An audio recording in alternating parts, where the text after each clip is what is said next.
and all the other lesser nations. It's your boy Donnie, former president of the United States, and really the best president, quite frankly.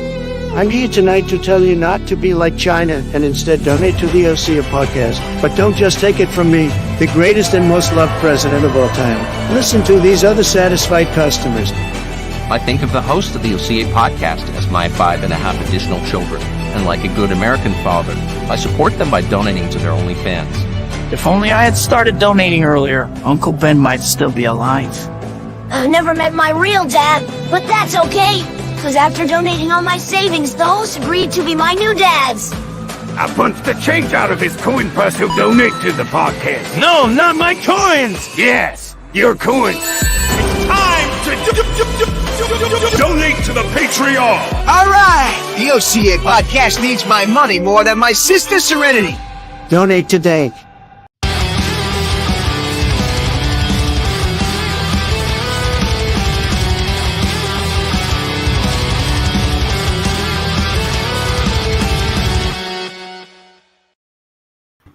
Welcome back to the OCA Podcast. I am your host, the Anime Collector. Joining me tonight is Reese2753. Hi, I'm here. I'm partially caffeinated. Joined also by Angry AC. Yes, as well as joined by who's next, Ram 11? Hello. I'm not angry. And Lance. What's up, guys? And Greenline. Mostly caffeinated, but my caffeine is starting to wear off, so. All right. These are all good signs, considering the show we're going to have tonight. Guess which one of us is on death's door? Oh, God. All right. So, I have failed to put the link to the Discord and all that in there, so that sucks for me. Now, let's just jump right in, because we got a lot to go through tonight. So, first and foremost, if you would like to support the OCA Podcast, especially right now, because our dad lost his job, and it is a very trying time for us, there is the OCA Podcast Patreon. If you would like to support me, and also Foodnum to a degree, there's the Anime Collector Patreon, because Foodnum is now taking some editing jobs for me to get some content pushed out. Woo! There's also other ways on the website at ocapodcast.com/support. There's probably a lot of things we should be doing, like Subscribe Star, New Project 2, all those other things that we never ended up setting up. I don't know. Tell me if that matters to you guys and we should do that. Right on. Moving on. So, last podcast, we talked about a situation with Vic Mignogna and Monica Rial, where this individual on Twitter said that Monica had filed a false police report to Say in Japan, right? And they're like, oh no, they Googled it. That means something. And then we talked about my favorite YouTuber, Metz. God damn it. This guy, right? And how he had said that Monica was permabanned from the con. And I called out the fact that there is a disproportionately high number of mentally handicapped individuals in Vic's fan base. You guys recall we talked about this? Yes. Yeah. Now you'll notice this is a ghost archive and this is a regular archive because both of these things have been deleted because I was right. And an apology video that starts with the world famous YouTube sigh has been released by Metz 2128. So there you have it. An apology over running with the information that he got from his friends. It is a cringe video. You can watch it if you want. I'm moving on from here. Unfortunately, this is the same individual we were just looking at. They've changed their profile from before. Not Metz. This is the Twitter person who Googled misdemeanors and whatnot. They apparently are exemplifying and determined to be the one I'm talking about when I refer to the mental handicap of Vic Mignogna's fans, because they shared this. Oh, so I stand with Vic, can't make jokes on Monica dying and all, but you idiots at Kick Vic can on Vic? Go to hell, Real. After all, All liars go to hell. So you guys remember, I don't even know if we covered this. It was so obviously bullshit. When Vic went to, when he went to Ukraine to help with that nonsense, this person had tweeted out on March 25th. Was he in Ukraine in March? That feels like not that long ago. Anyway, they said, R.I.P. Vic Mignogna, just heard the sad news. My favorite VA gone. From Ching Chang Chong. Yeah, so it's like, I mean, the bait's just not obvious, right? From August 27th, 1962 to March 25th, 2022. Oh, that was from last year. That's what I was going to say. That March 25th. Yeah, that was last year when he did that.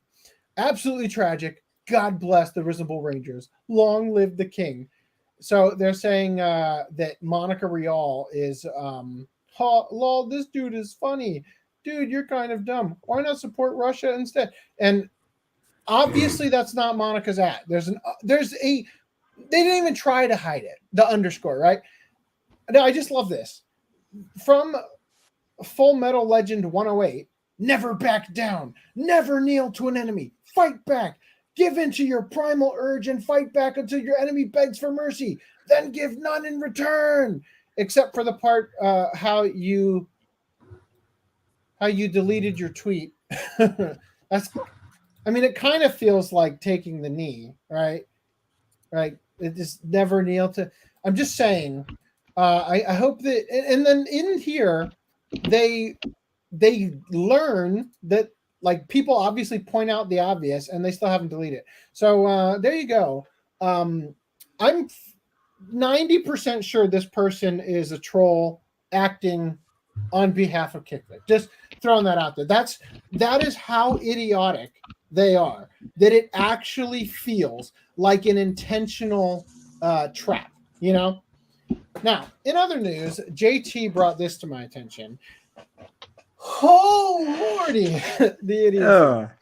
Somebody has made a change.org petition. Because those always work. To hashtag kick Mars Girl. Stop 4 years of target harassment for Mars Girl. Now, I do find it hilarious that somebody thinks that a change.org petition is going to do jack shit against Mars Girl, but not as funny as this one. Finally, a cause Kick Vic and I Stand With Vic can get behind. Let's kick JT Loves Code Lyoko. JT, they've targeted you. It's time to kick JT Loves Code Lyoko, a.k.a. JT Unlimited, a.k.a. Joseph Defer. We, the undersigned, are tired of hearing JT's repetitive and cringeworthy attempts to rile up both sides of the Kick Vic and I Stand With Vic conflict by constantly repeating the tired and overused phrase, Kick Vic and I Stand With Vic are equally toxic. It's time for JT to retire this worn-out catchphrase and come up with something new. JT loves to pretend to be neutral and hang out in both communities. But as is apparent to everyone, he really just wants attention and enjoys stirring up drama to get it. It's time for him to put an end to his attention-seeking behavior and find a less cringe way to push the buttons of the mentally handicapped. Sounds just like an entertainment aspect to me. We call on JT to stop using the phrase Kick Vic and I Stand With Vic are equally toxic and come up with something original. We also call on him to stop pretending to be neutral and stirring up drama in both communities. By signing this petition, we hope to bury the hatchet by uniting against the common enemy, JT's repetitive cringe behavior. So I'm just going to throw this petition in the chat here. It's going to all platforms.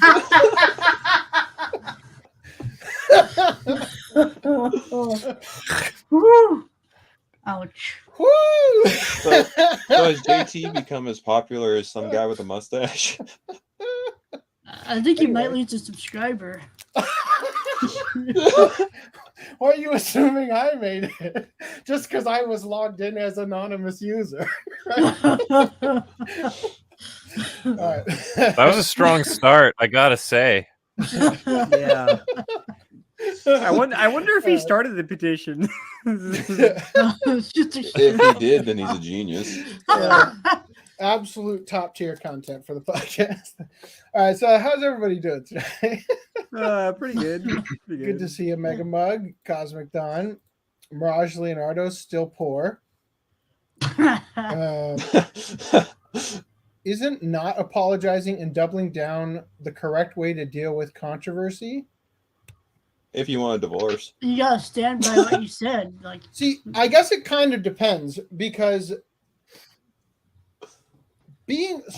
not apologizing to people who don't. How do I phrase this? People who demand your apology don't actually want it. yeah, That's that simple. They want power. They want the power they get when you give it to them. When you kowtow to A them. sincere individual in your life isn't demanding that you apologize to them. Because if they demand an apology from you and you give it, it doesn't mean anything on a one-to-one level between you and somebody else. Because it's not an honest apology. Yeah. An apology only means something if it comes from you to them of your own volition. Yeah. actions Right? speak louder So- than words. So this statement here isn't not apologizing and doubling down the correct way to deal with controversy. I don't know that doubling down is the correct way, but the whole like never apologize thing is about not bending the knee in that way, never apologizing to people who are demanding you apologize, and telling you that you're wrong when what they're like the demand they're giving you is for you to capitulate to them rather than like that's what the apology means, right? So no, I would not say that it's the best way to deal with the controversy, but it's I would just say it's more nuanced than you made it sound. Cosmic Dawn says, yeah, I saw that. Shouldn't joke about killing people no matter what. Does the OCA podcast have any mentally deficient fans? We have mentally deficient. We'll leave it to your interpretation. That's a good question. Depends on what you mean by mentally deficient. Can we change fans to hosts? Yeah, I was gonna say. I'm a fan of my own show. Is that mentally deficient enough? Cosmic Dawn with a $4.99 pound. That's pound. Pound. I was like, It is how pounds, can- yeah. because it kind of looks like an E, so I want to call it a euro. Or But that's euro. definitely not. Yeah. That tweet sounded like something from an old 1966 war. Okay, so that wasn't a tweet. That thing, I think you're talking about the never back down thing. Let's see. Never give up. Never surrender. Yeah. So that's not a tweet. That's I should have made this clear. This, what I was reading, that's their profile. That's what they decided their like what you needed to know about them is that 1966 war speech, right? That's what that is, all right? Woo! Okay, let's see. Skipping over that because we'll get to those topics. I mean, don't I count as mentally deficient because of my Asperger's? Yeah. That's mentally enhanced, bro. I guess I'll take that as a compliment. Asperger's Autism is one of those thrives in this conditions that I'll never community. really understand why I they don't named know, it that. man. The amount of useless articles in the article submissions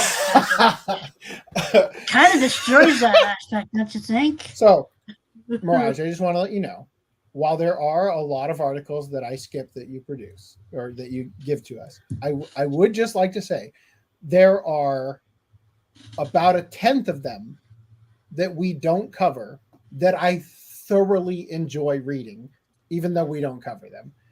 Such as the one with the YouTuber who put Michael Scott in Mass Effect. The fuck? I've been dying to figure out how to get that on the show, but I don't want to just outright steal the content. You know what I mean?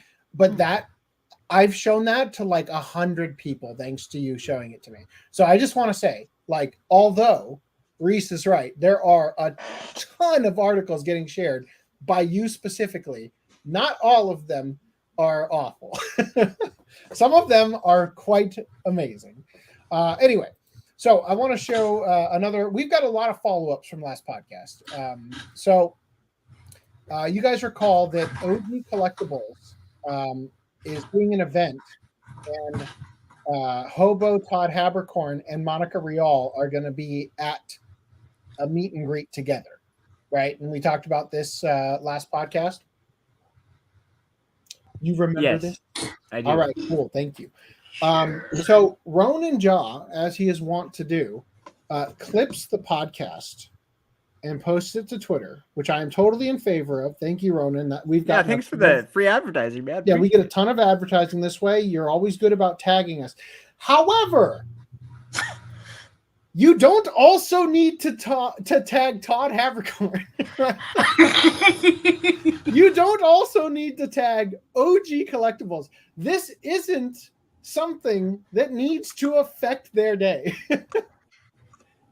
Because OG Collectables slid into my DMs because of baby. Yeah.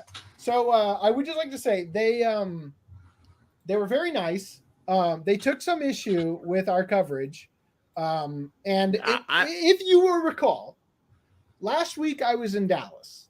Okay, I had a major event for my work that I had to go do, and my boss, we were trying to go live last Sunday, but my boss at the last second, literally my finger was hovering over the button to create the stream and schedule it for that night. And my boss texted me and said that all of his PowerPoints need to be done by 10 a.m. the next morning, but he hadn't sent any to me. And then I checked my email, and right as I checked it, like 6 emails came in, right? So anyway, last week we did the show after work, after I got home from work on Monday. And so it wasn't an ideal show. I was very tired, and I don't think I did justice to this particular segment last week. So what I said, and this is kind of funny because I ended up talking to OG Collectables over the phone, and I flat out asked them, what specifically did we say that you took issue with? And they couldn't give me an answer. But okay. I looked back, and so I talked to them for a good like half hour, and I actually had the DMs pulled up of the person that was my anonymous source, and they basically line by line actually confirmed everything that person told me. Okay, so I looked at the at last week's or last podcast episode again, and then I looked at what was actually said in the DMs, and I realized that if there was something that was said incorrectly that could be considered needing a correction, it was that last podcast I had mentioned OG Collectables couldn't have Todd or Vic. What I should have said, which would have been more in line with what they had said originally and was confirmed when I talked to them, is that it was difficult to have Todd or Vic with other guests. Not impossible, but difficult. Now, so it should just be said, like, it's pretty obvious why Monica wouldn't do an event with Todd and now will, right? Now, first of all, I also just want to say it was hilarious when I was talking to them on the phone. They said, we were also surprised that she was willing to do the event.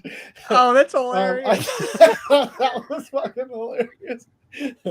But it makes perfect sense why Monica Rial would be willing to do this event now versus the one that she got Todd kicked out of, ZenkaiCon or whatever that was, as we talked about last podcast. Dude, their background is almost the exact same color as the fucking camera feeds for you guys. Kind of blending in over there. Anyway, so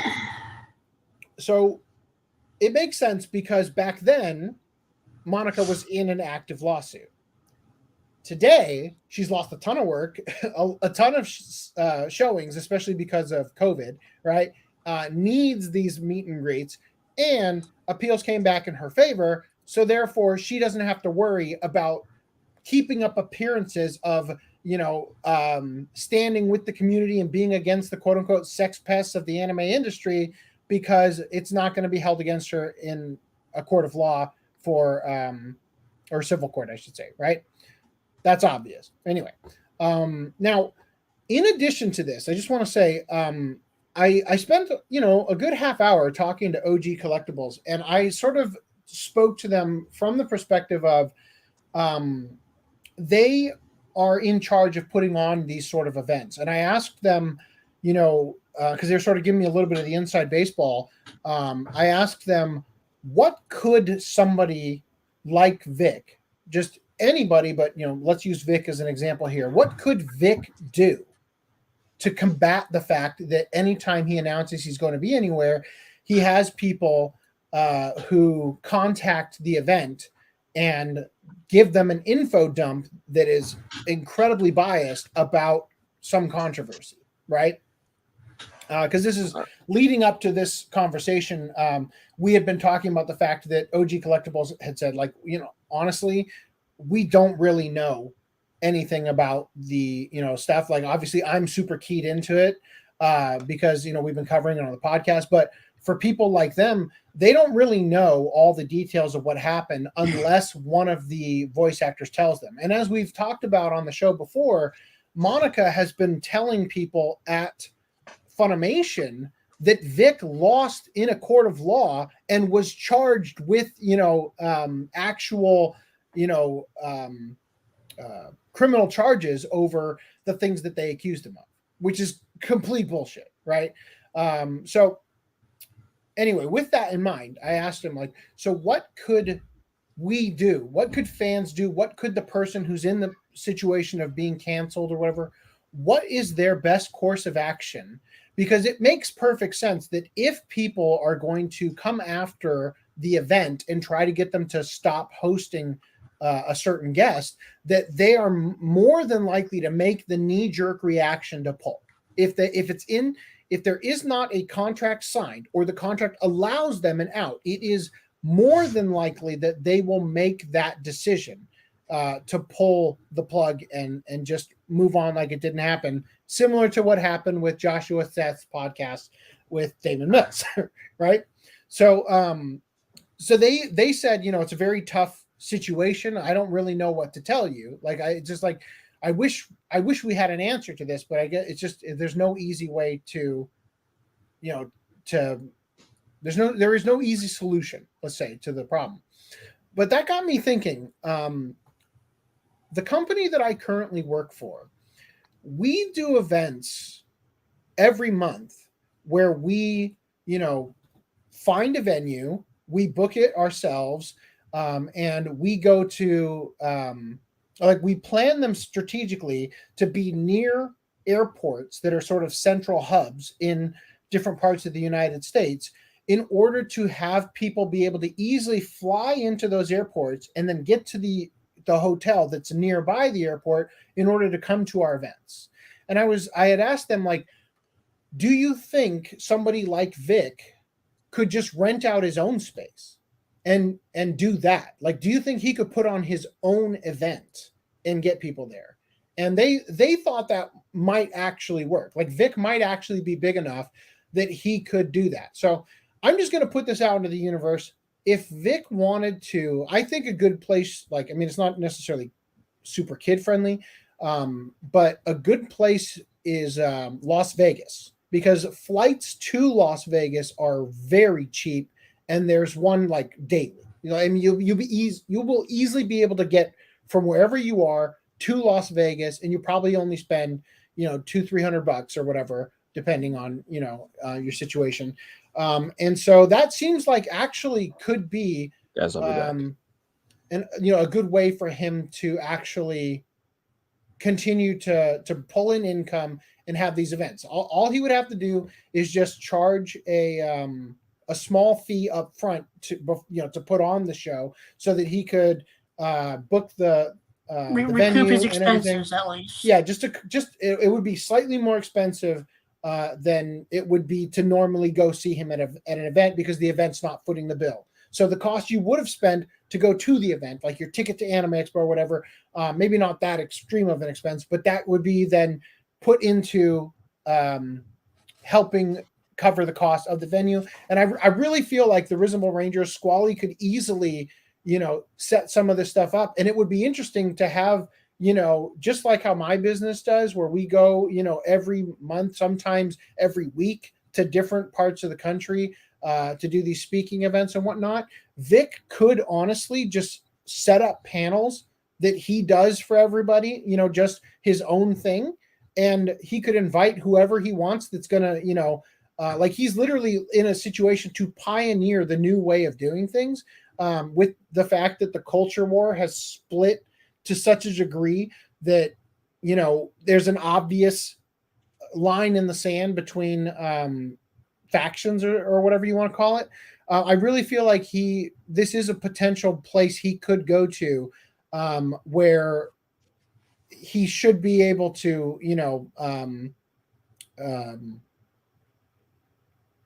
I feel like it'd be harder to cancel him from these events. Obviously, he did that. They would literally have to contact the hotel. Hey, you should be hosting this. You should be like that's going to be a really hard money for them in to those do. situations.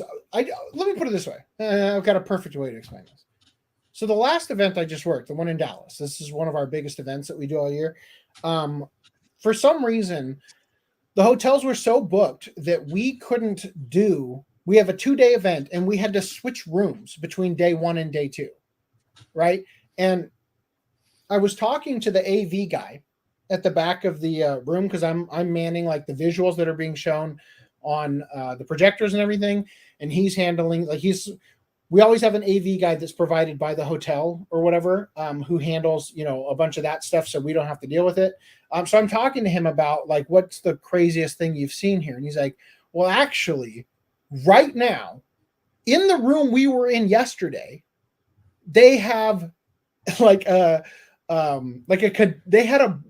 think it had 30 cadavers in there. He said that the room was done up like a scene from Dexter, with plastic all over all the walls, and that they were doing like a demonstration on how to do like rhinoplasty.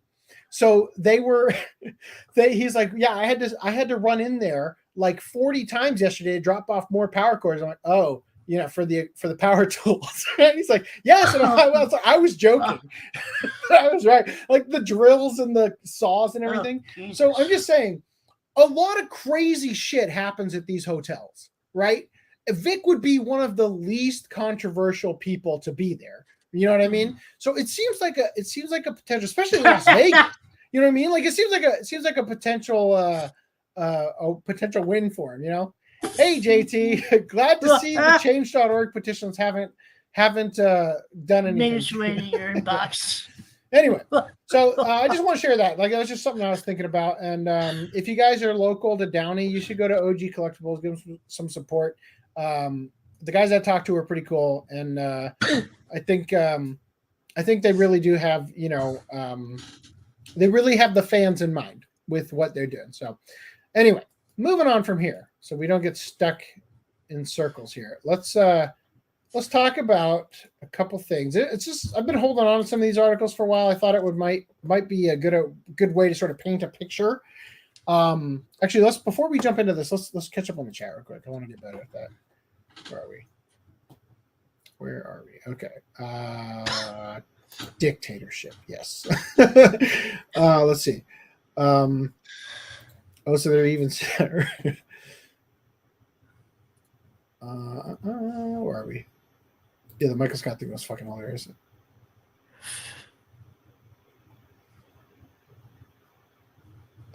Megan Muck said that picture of Todd Habercorn is moist Todd critical. Huh? Does the OCA now fall under the jurisdiction of the AI czar? Yes, we do. The title is a line from Vivy, which is our watch club for this podcast. Luigi Mel 64 says companies do not give you a reason because they know they can be sued. What you do is use the comments and messages as part of the time frame to find the reason. Okay, and use those as evidence. Monica Rial might rape Todd Habercorn. you've got quite the imagination. I am not sure if the security will stop her, because Holiday Matsuri allowed Jamie Marici, the school shooter supporter, to be at the con. Just like, if I was in a court of law and I had to present my case about the handicaps, I just exhibit A, exhibit B, like, conventions should have listened to the fans. People who do not go to conventions should not be catered to. Well, I do agree with that. There should have been police reports. There is none. Agreed. That means Vic Mignogna is innocent. Voice actors who hugged fans should have never been in jail. Agreed. Sounds cool with that event involving power tools. Yes. I was saddened I wasn't there. That sounded amazing. Would a lot of VAs join one of his events because they could get canceled themselves? I think a lot of people are just afraid with the Twitter mobs. Yeah, so this is something else I meant to bring up. I'm glad we didn't move on yet. OG Collectables said that there was another LA-based store near them that they knew of that hosted Vic, and they got blacklisted by the industry. So one of the conversation topics I had with them had to do with how, in order to get certain guests, they have to book other guests first, right? So basically, obviously, they went the extreme end with their explanation of it. But basically, you can't call up the agent and get, their example was Chris Sabat, right? You have to work your way up with some of the small fries who are struggling in the industry and give them events, pay for them to fly out, show them that you're, going to treat them properly and there's not going to be any problems at the event, so that they take that back to the agent, and then the agent feels more comfortable giving you the next tier of voice actors. In one of their live streams that they had talked about, one of their events, my anonymous source who had watched the live stream relayed to me what they had said about how they had like 3 or 4 people they had to bring in order for their next event to get Bryce Papenbrook to come in, right? Because he was the next rung on the ladder that they were trying to get to. And so, yes, the industry is largely gatekept by the agents, right? And they also talked about Damon Mills' agent, that Damon Mills has a really good agent, and he still gets tons of work because of his bookie, or whatever you call the talent agent.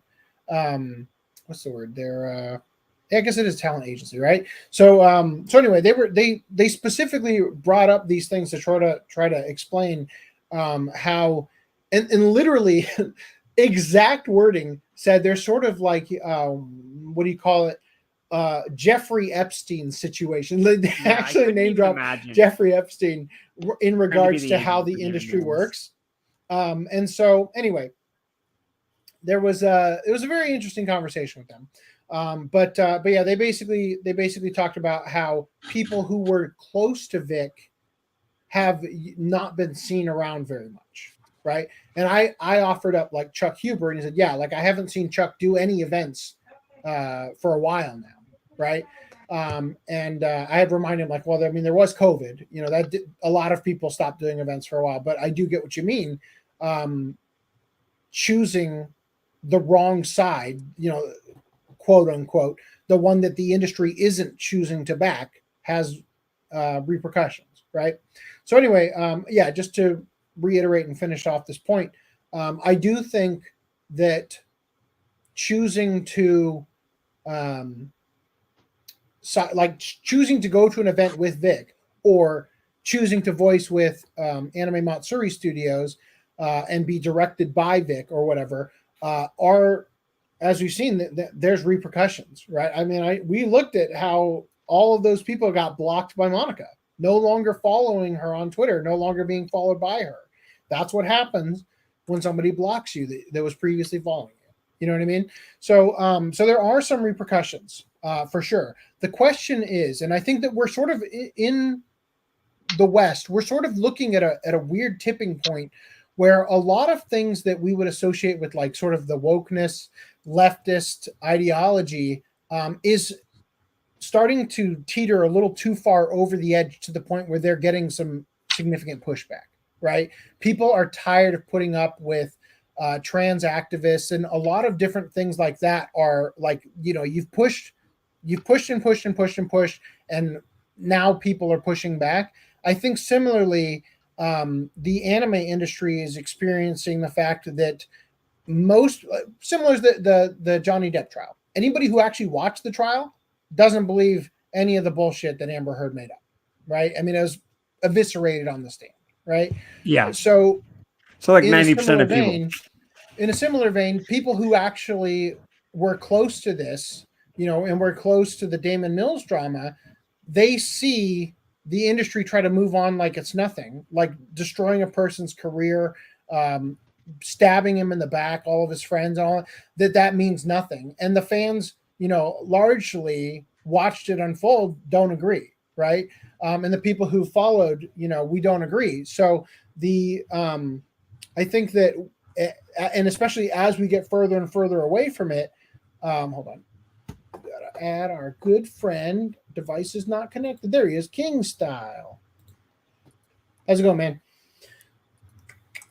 This is Random 11's live-in nurse while he's sick. Well, while we're on pause, I just want to bring up this comment again. Mm-hmm. I have a response. Okay. Oh, the bit. No, go away. Yeah, I'll get hide the comment. There you go. It could happen. Anyway, so yeah, I think that on the one hand, yes, it would be potentially dangerous for people to support Vic, or go to the signing events that he might put on himself, so to speak, right? It could be dangerous for their careers. But on the other hand, the market share of Crunchyroll and Funimation, I mean, like, the goodwill of those companies has tanked like pretty significantly. Yeah. People are ready to support somebody else. And I think that's like, this is a gamble that people are going to take and let the chips sort of land where they may. If you end up, if making, this choice now and siding with one person versus the other is going to result in you staying on the sinking ship or jumping to the next thing, Right. So, and again, this is one thing, could go either way, but staying still is not an option. Anyway, Joseph, notice me, Daddy. Oof. Well, Oof. you screwed up. We've noticed you. I've noticed the tremendous amount of spam. All right. Anyway, so let's see. Where did we leave off? I guess that was it. Are you muted this time? DFN221, who called me a retard and said that you should wrangle me. Oh my God, and Joseph! start You getting... typed the R word. You should be banned. Is this the latest saga of the JT versus the world? I think this is somebody else, obviously, who is. I think it's somebody else who's using his same profile picture and name. But I like to use the headcanon that it's the same person because it's too funny. All right, anyway.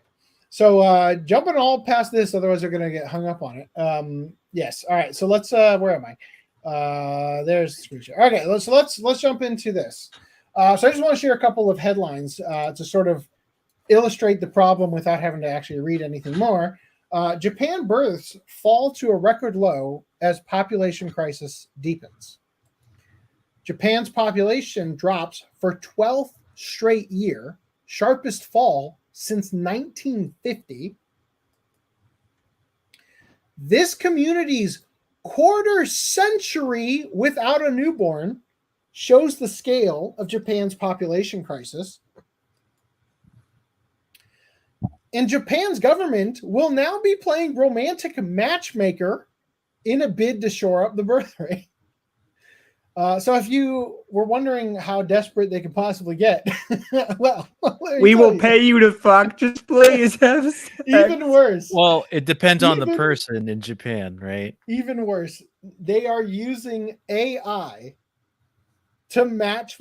I just want to remind you that church. What was the name of that church that was responsible for Shinzo Abe's death? You know what I'm talking? They had mass marriages that were handpicked by oh dear father, or whatever they true father, is that what they call them, right? So I'm just saying, like, that apparently was better than what this is, you know.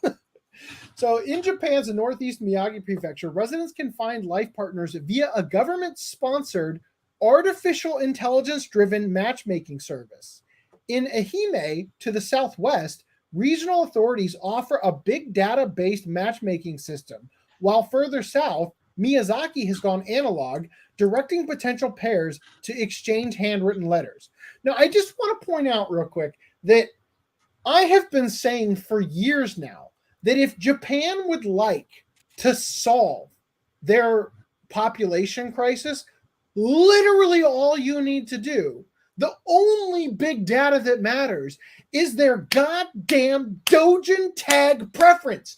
All you have to do is match the sadists with the masochists, the people who have the same gross, weird exhibitionist fetish. Just get them together, and everybody will be happy, and they will multiply like rabbits. It's that simple. Throughout the land, there are public and company-sponsored singles parties and life design seminars meant to prod young adults onto a concrete timeline for marriage and family. The city of Tokyo even teaches basic dating skills, such as the art of conversation. Hint, don't just talk about yourself. Photographers provide free, flattering portraits. Stylists and makeup artists are being deployed to gussy up the dowdy. Imagine having, like, your Tinder profile is specifically curated by, like, vigilante makeup artists who come in to make you look appealing to the opposite sex. Like, this is just the most ridiculous thing ever. Never in Japan's history has the state played such a conspicuous and expanding role in the affairs of the heart, and that role is about to get even bigger.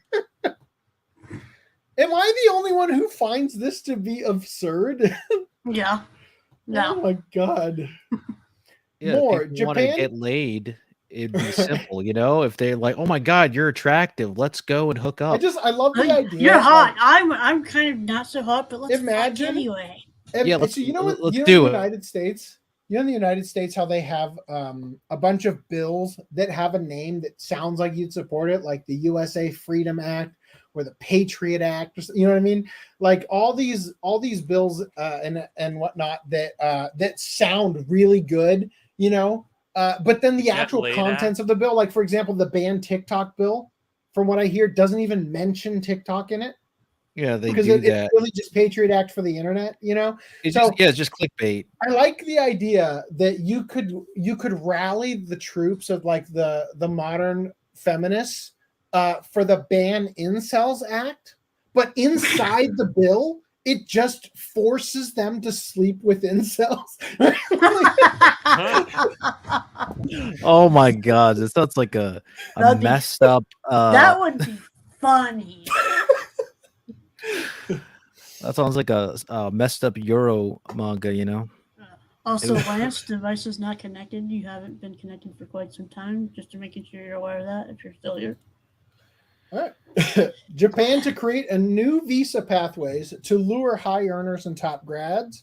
Also, Japan has more gaijin than ever, with record number of foreign residents. And that leads us to tonight's topic. Anime insiders are worried Japan's growing lack of creativity will allow China to overtake the industry. In recent months, more and more insiders have begun to speak out against the Japanese anime industry's growing dependence on Chinese animators. But unfortunately for both creators and fans, it seems the problem has only continued to grow in size and scope. During a new interview with American Foreign Press News, given in promotion of his upcoming Netflix series Pluto, Mappa, an M2 Animation Studios founder and Madhouse co-founder Maso Maruyama, warned that due to an overall tilt towards commercialism having stifled creativity, the Japanese anime industry is actively at risk of being overtaken by their rising Chinese counterparts. Now, I just want to point out for a second, he is arguing that because anime is now, instead of creating something, creative, they're actively producing things to make money. Dragon Ball Super, right? Shit like that that is going to cause it to topple and fall. Now, Boruto. I just want to point out real quick that this is an extremely easy call to make, considering anime literally did that to Hollywood, right? Like, Hollywood bullshit has lost all of its creativity, and now nobody likes anything in the West anymore. Like, the comics industry's been dead for decades. You know what I mean? And the manga industry is the only reason comics even are a thing in the West these days. They hold up the manga sales to argue that comic sales aren't dead.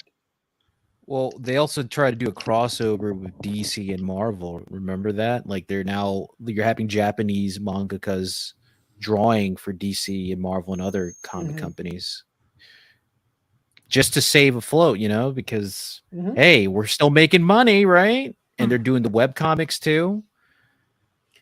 It's just to save their ass in the end. I mean, they're trying. Yeah. So, this is not a difficult. This is not a difficult prediction to make, right? Now, Japan is so hell-bent on cranking out money-spinning genres, such as those starring kawaii, cute female characters, that its anime doesn't necessarily outshine America's Disney or France's art house productions in terms of creativity. Imagine! Yes, that's a great much better than anime. Oh, my God. Oh. Imagine... Oh. Imagine how based you are that you fucking know anime outshines Disney or France's art house productions. You fucking know that. But you have to say, look, some of this cute girls doing cute things shit, it's almost not necessarily outshining Disney anymore. Like, I just fucking love the shit anime doesn't quite outshine Hollywood's best and brightest. That's a statement. Cute girls doing cute things might not be better than Avengers. The only reason China hasn't quite caught up with Japan yet is because of a bunch of restrictions imposed on free expression there. Quote, if more freedom is unleashed in China, Japan will be overtaken in no time. Oh, I guess we don't have to worry again. Turns out it's a moot point.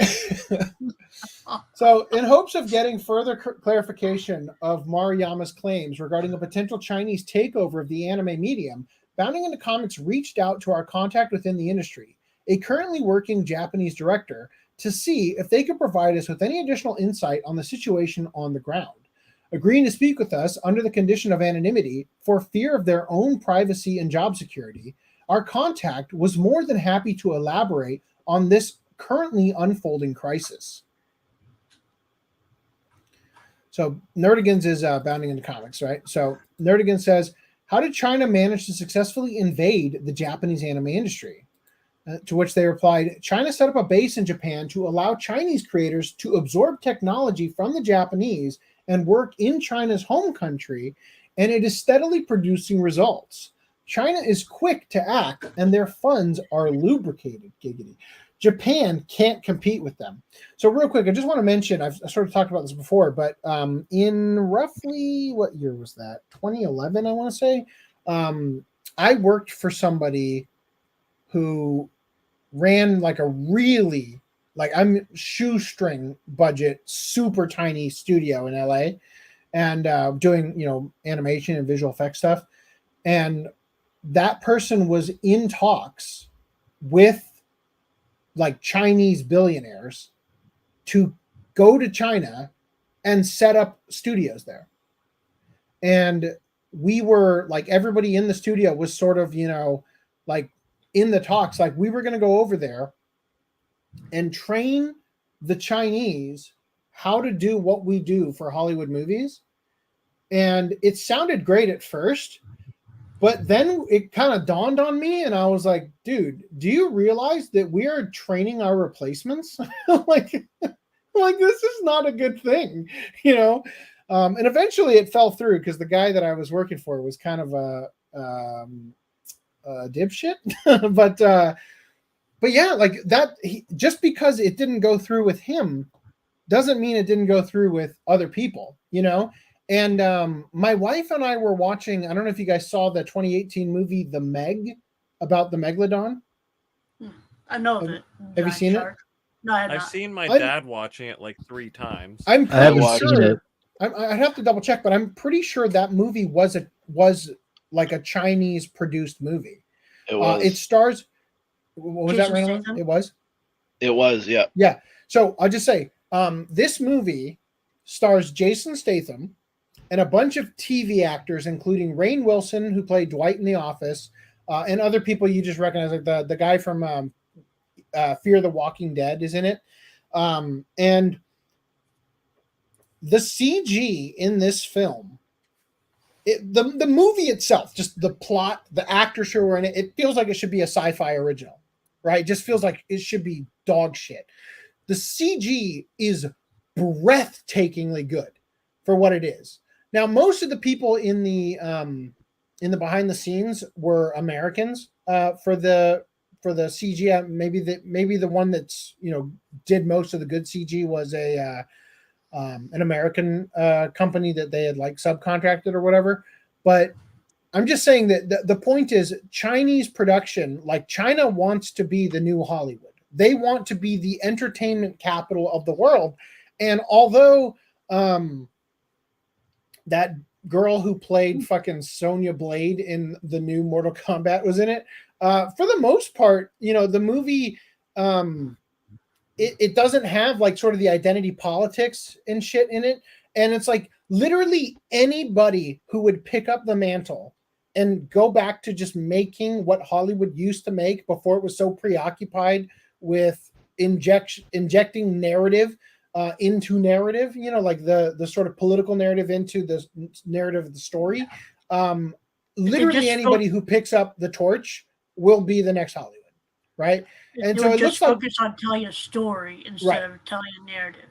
Yeah, like you're not creating. I mean, basically, the movie was very refreshing. I mean, it is a Jason Statham film, and pretty much all of his movies are like this. But it basically goes back to just, you know, taking on the, what do you call those? The archetype of the hero kind of thing. You know, the person who self-sacrificing, put their life on the line to do things that are otherwise dangerous, you know. And it's just like, it was a really, like, the whole time I'm watching it, it's one of those things where one of the things it really has going for it is that it looks like it should be dog shit, and it's not. And because it's not, it's like, it's even better.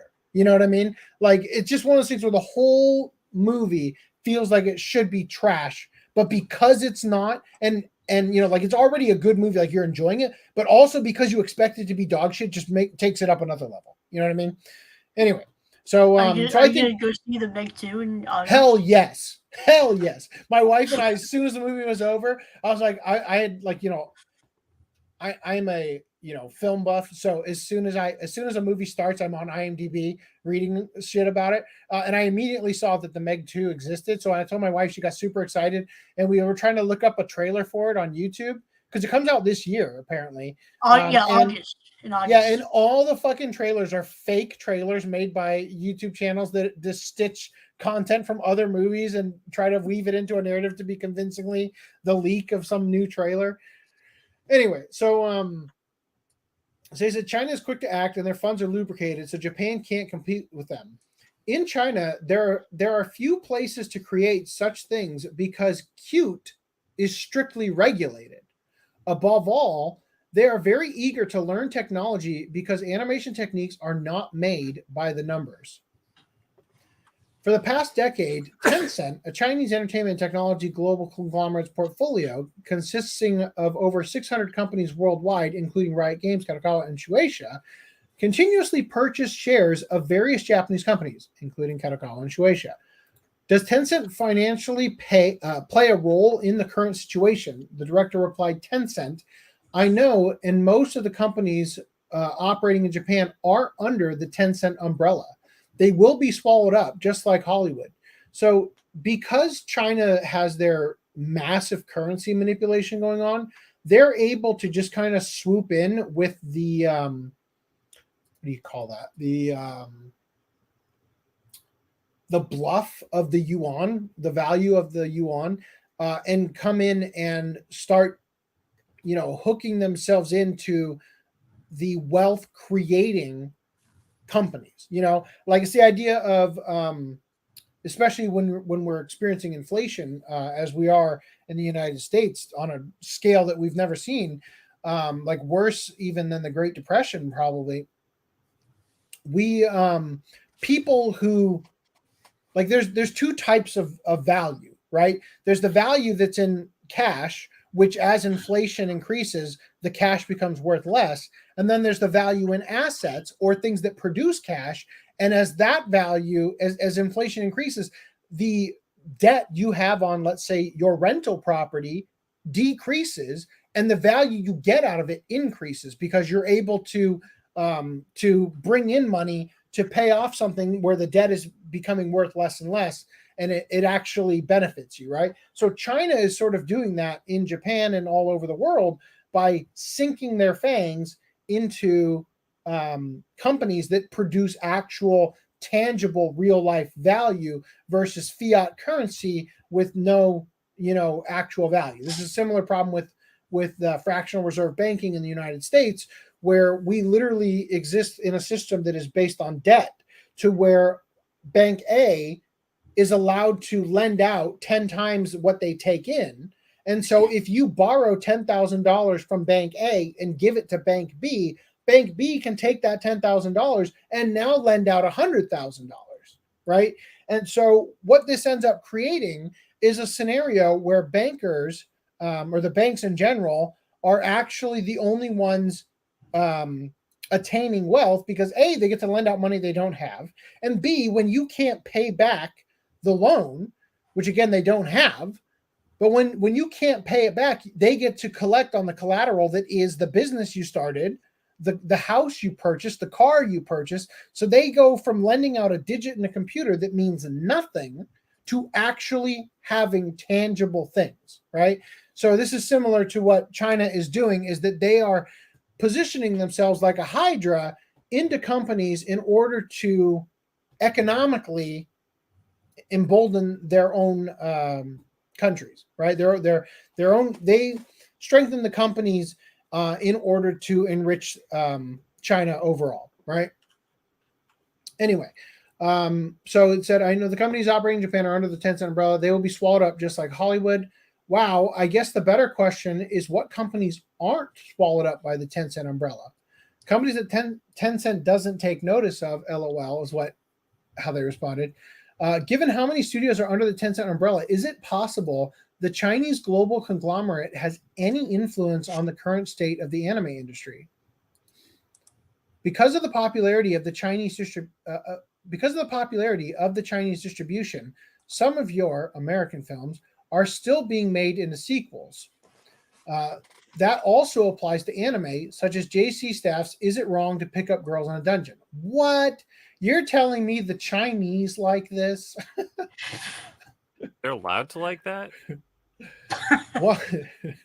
While the anime's first season was airing in 2015, the sound director told me that despite the rough Japanese home video sales, the JC staff would continue to produce additional seasons.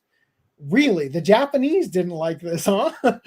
Similar to Hollywood, Japan is currently releasing an alarming amount of reboots and sequels to the point where several industry veterans are convinced that the Japanese entertainment industry is running out of original ideas. Again, we brought it up already. Dragon Ball Super, Boruto, Cardcaptor Sakura Clear Card, Saint Seiya, with the Netflix series. Like rather than produce new IP. It's go with what's safe, right? Same thing in the US. Does the increasing popularity of Chinese distribution explain why lately Japan is experiencing a recent rise in reboots and sequels? I don't know if it's connected, but I am often told by colleagues that original works are dying out. So we dig up old works from the grave. Has the current anime industry reached the point of no return, or is there still a chance it can escape China's clutches? I doubt it. That may depend on the world situation. However, Japan's white goods, a colloquial term for home appliances such as washers and refrigerators, industry was taken over and lost by China. So if relations with China become strained, Japan will not be able to produce the animations that we depend on them for. Anyway, so any thoughts, you guys? No. Not really. Not beyond what's already been discussed, anyway. Are there any? I'm not going to read through all these comments. Are there any that are starred that I should? There's only one. Yes, the super chat. There's only one. Yeah. What's it called? This one. Oh, sorry. Which one? You son of a... I'm so sorry. Speaking of bills that are supposed to be helpful in Canada with Bill C11. Oh, it will help the media and the Canadian content when all it will do is assist in censorship. Well, actually, I'm pretty sure someone even made a video talking about how it actually is worse for Canadian creators or whatever, because it's like if you don't live up to snuff or whatever, you're going to get suppressed because all your Can other you explain it for the comrades are gonna be- non-Canadians here first before you talk about it? In the same way that Radio Canada or whatever the hell had their act that came into place that was like, 60% or whatever of music that's played on the radio in Canada has to be of Canadian artists or whatever. And that's probably why Nickelback got as big as it did. But, does anybody hear Miss Ocean Group? oh my god. And yeah, that's the other part of it is like Canadian TV had a similar thing, and now they're expanding it to online content, and YouTube's like, no, because they even had, I think, ads talking about don't let this bill pass, bro. And I think it would lead to Netflix having to have like X% of staff being Canadian or whatever, which is stupid. It's like, what if they want to make a production with all these other talented people and they're not Canadian or something, right? Ran 11, you can correct me on any of those details. TLDR, repeat by your is wrong. I mean, Netflix doesn't have to staff Canadians, but the production companies that are making the Netflix shows do. So if I can sexually identify as a woman by just verbally saying it, can I also like change my nationality? The same I said to Brad that if that happens, then he's covered because we have like a third currently is from Canada. Technically, they haven't figured out what the exact. As long as Lance doesn't jump back in the call, we have a third from Canada. They haven't figured out what exactly they're gonna ask the streaming sites to like what the requirement for being Canadian content will be when it applies to streaming sites.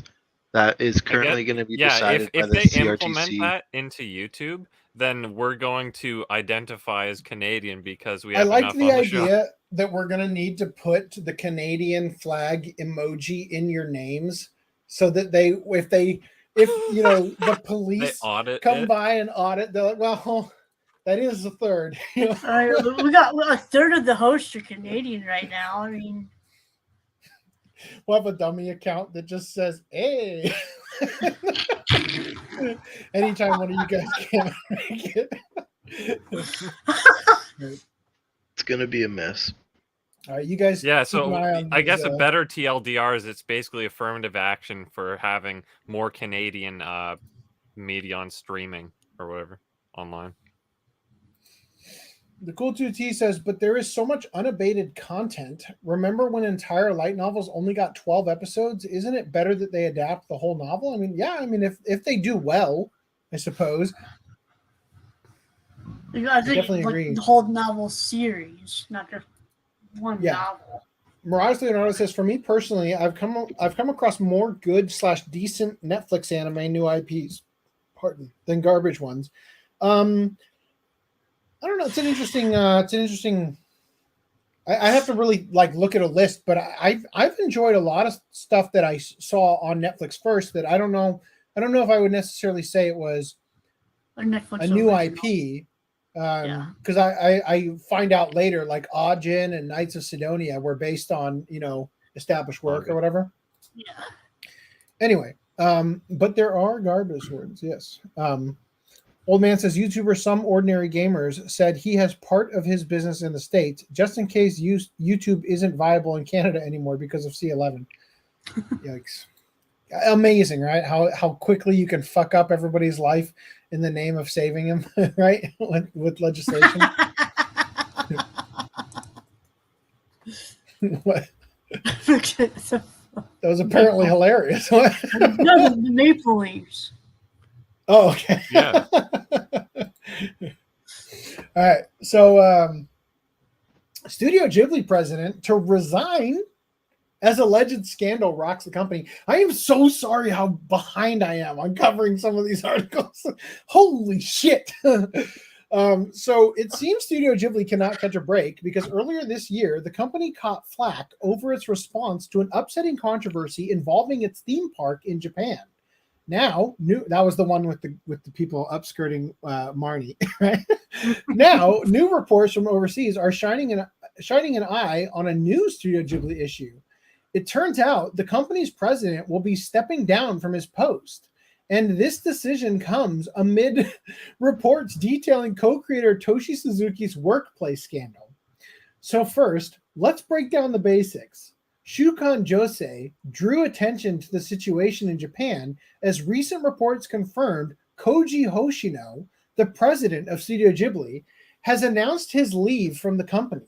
He plans to leave Studio Ghibli in June after stepping down as president by the end of March.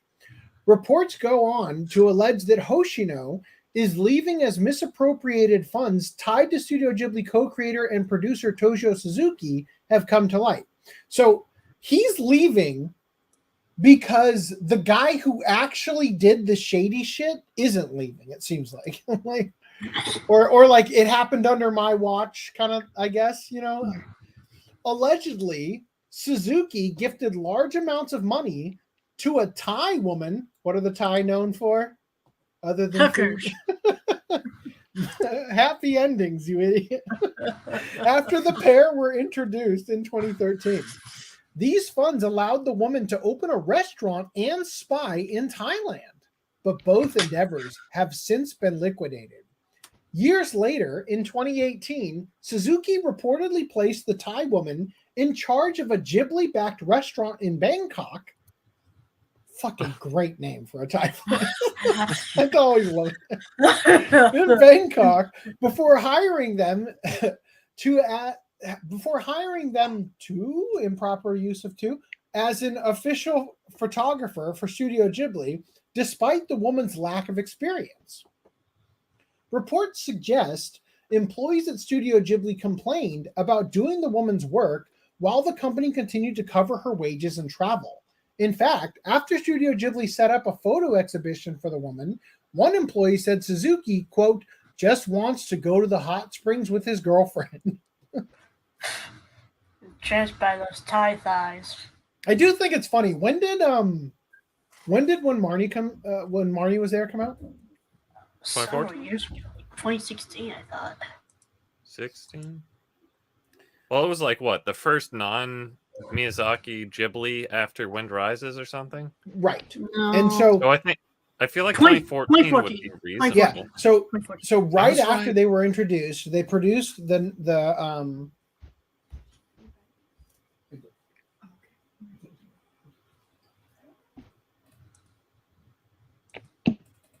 AC getting called out live.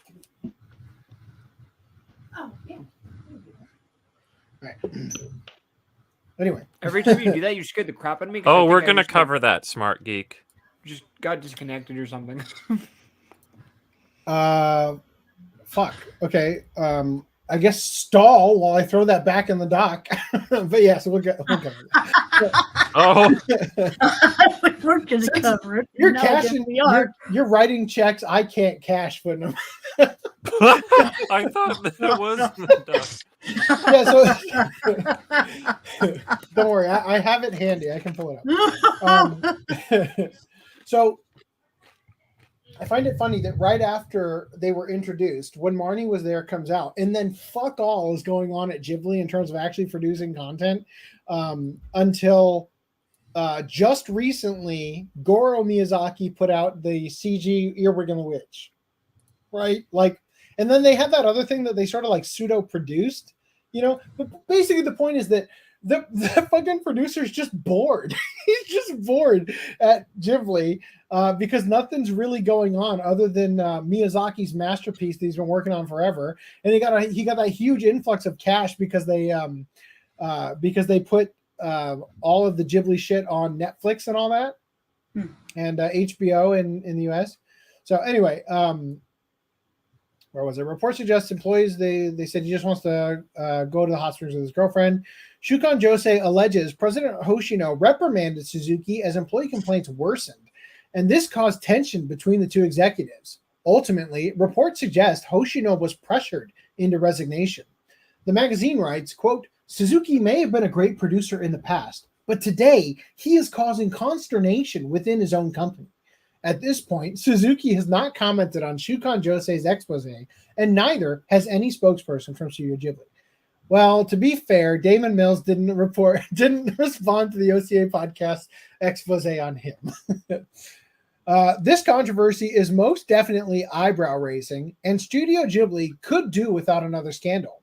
Not long ago, the Ghibli theme park sparked a backlash in Japan after a group of guests took photos of themselves sexually harassing character statues. No, it was consensual. The lewd photos pictured men groping. I don't know. We don't do this. We already know.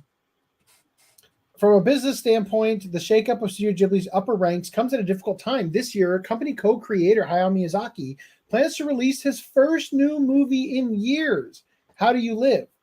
The movie is expected to launch in Japan this July, so promotions for the long-awaited Studio Ghibli movie will begin soon. No, comicbook.com. They said they're going to give it almost no press. The company's loss in Hoshino will be difficult to navigate at this time, no doubt. But fans are hopeful Miyazaki's next movie will not suffer under that weight. I like the idea that they lose the president, so the guy who's like embezzling the funds just gets elevated into that position to be president.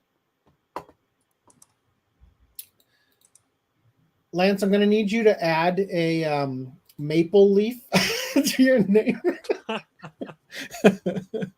Never mind. Oops, wrong button.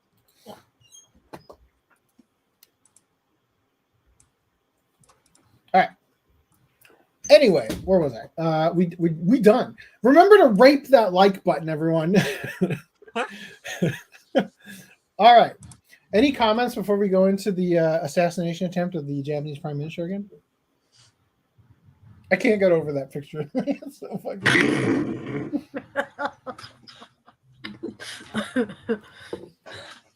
All right, cool.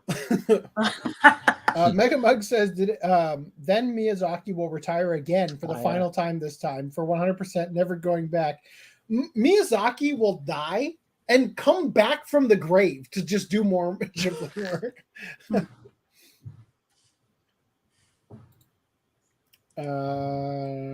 We'll get into that with the... Yeah, that's for that. Okay, moving back onto this. I've totally lost, like, the chat is getting way out of hand for me. I'm going to let you guys curate it. All right.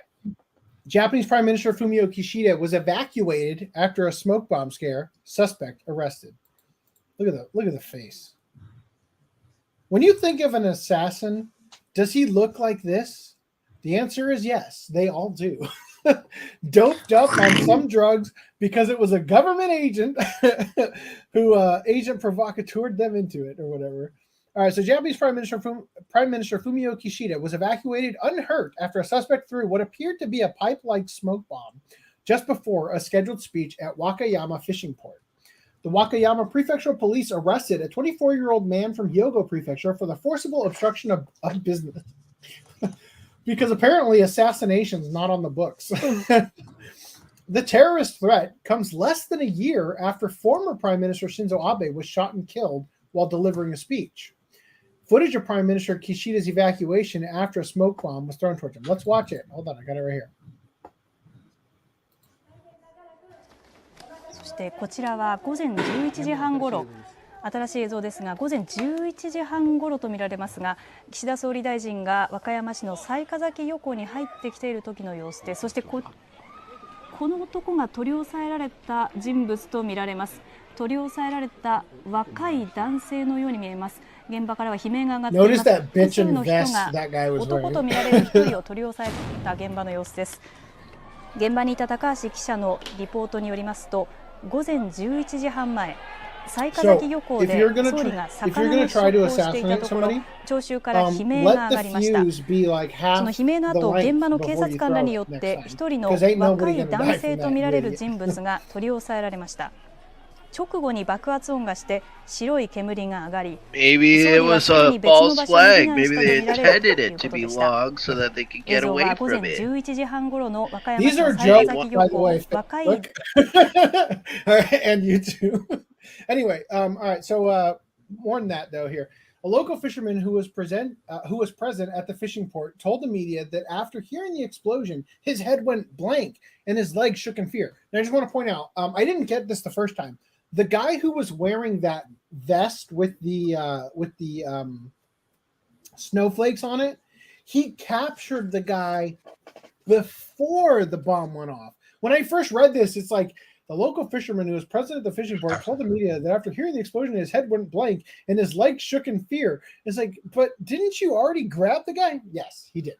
So he was about 3 meters behind the suspect and can be heard yelling, "What the hell are you doing?" before grabbing the terrorist and holding him down with the yellow fisherman. A fellow fisherman. He was probably also yellow being Asian before the police rushed in. Anyway, so there's also this video. Did anyone get hit with it? Or did they just blur out the explosion because the explosion no, this one, was scary? You can see it here. Watch.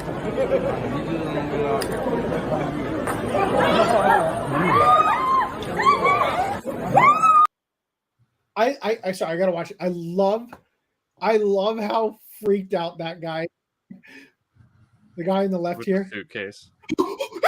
It's happening! I love that. Okay, a closer recording shows a pipe-like object landing near Prime Minister Kishida. The police found 2 cylindrical objects at the scene, believed to be explosive devices. While footage and photos from the scene showed the pipe-like object being thrown, it wasn't immediately apparent at the time whether it had caused the explosion. No injuries were reported, and Fumio Kishida resumed his campaign speeches. All right, so there's the news. Narrowly escaped due to the fast acting of a guy who trained his whole life for this moment. Deploy! Just love that. Anyway, so in addition to that, the heroic fisherman who caught the attacker is now a fashion icon. So again,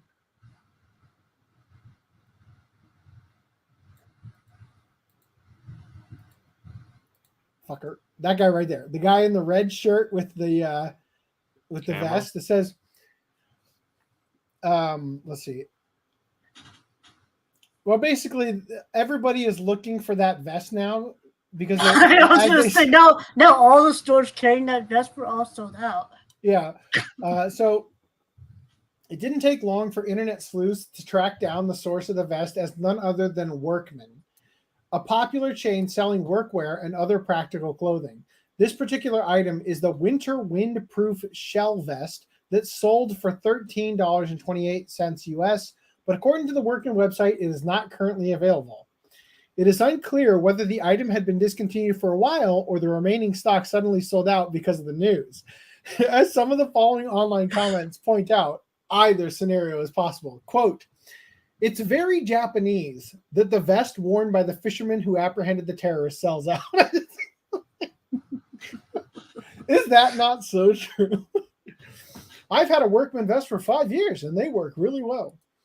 I'm glad everything worked out all right. Workman really got a nice windfall out of this. I'm sure at least one person will cosplay as the fisherman at the next Comic-Con.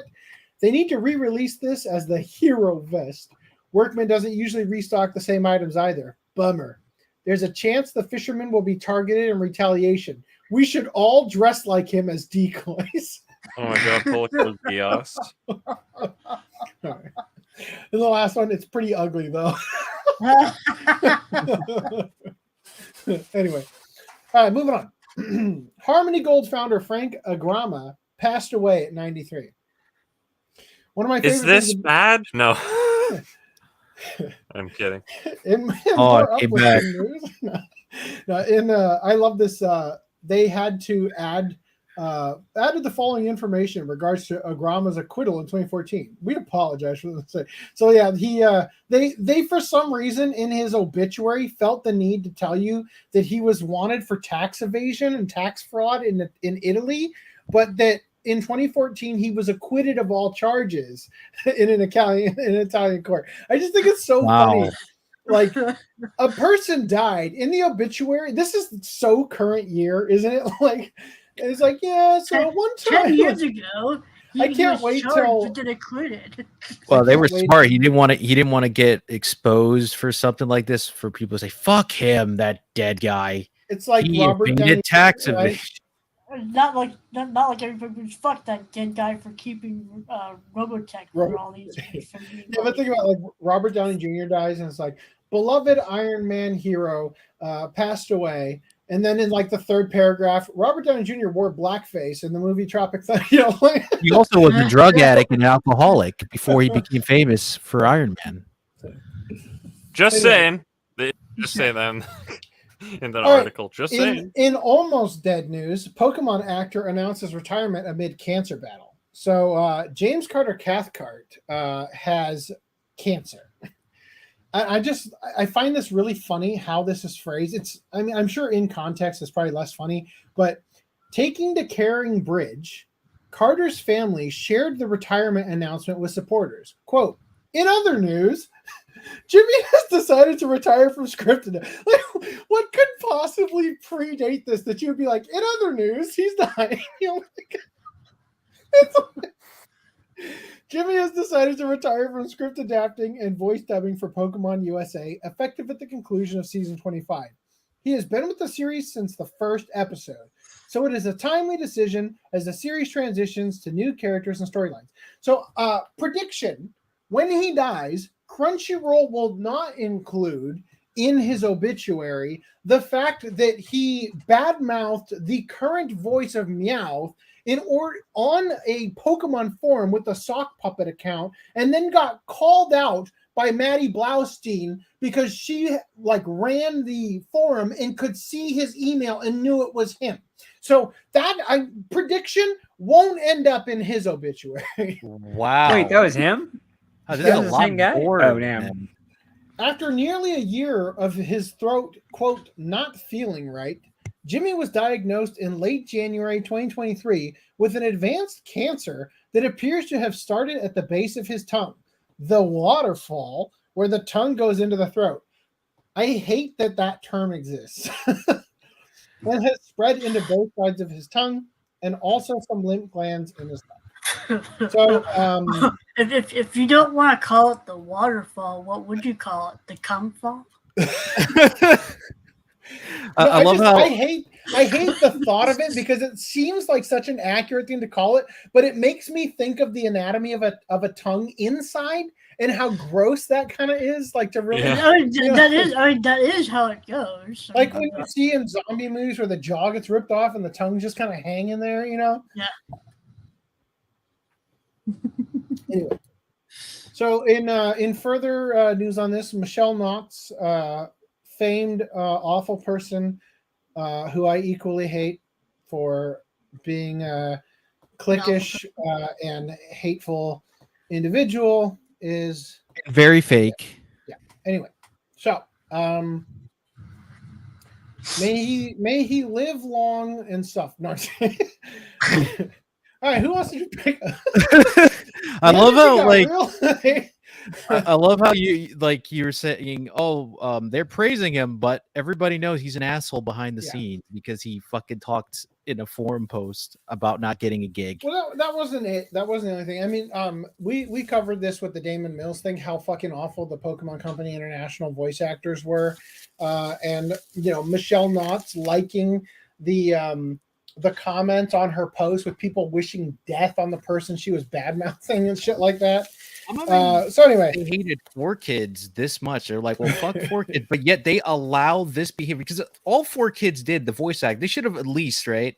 If they wanted to stop working with 4Kids, get the voice actors, or at least get like some type of agreement through, independent contractors agreement, right? I think the problem was that they went with a non-union thing or something like that. I think that's what it was that caused them to do that.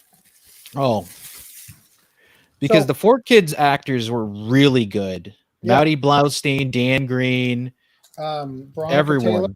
Right? Monica Taylor. In pickups,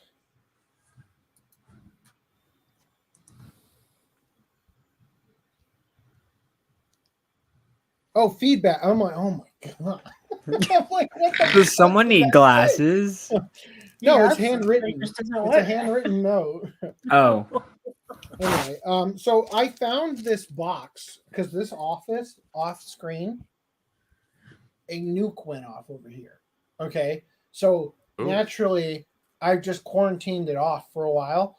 But I found a box on the ground and I opened it up and realized that something I ordered a long time ago has been sitting right there and I never covered it in pickups.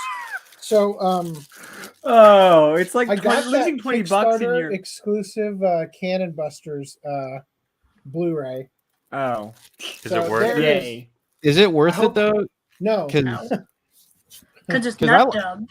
Because I actually liked Cannon Busters, but the creator not so good. I mean, there's nothing really wrong with the guy. I don't have anything against LaShawn I separate. Thomas, Okay. Except for the fact that he just feels like an NPC. You know what I mean? Like I love the saying, separate the art from the artist, because if you don't do that, you're gonna basically not be able to watch anything. No, you won't enjoy anything because every person has skeletons, or I don't even want to use the term skeletons. They've got something about them that would rub you the wrong way. Yeah, because Monica and Jamie, right? Like, look, I'm not like some people in the Stand With Vic community that's like, fuck them. We shouldn't support any English voice actors that hate Vic. That means we have to watch Japanese sub only. It's like, good luck with that, because I'm not fucking doing that. Yeah, same. It's like I totally agree with that sentiment of separating a show that you already like. Yeah. Like, you should not make yourself suffer because somebody turned out to be a dickbag. As so, long for as their example, Rurouni performance is Kenshin. not affected by their douchebagginess.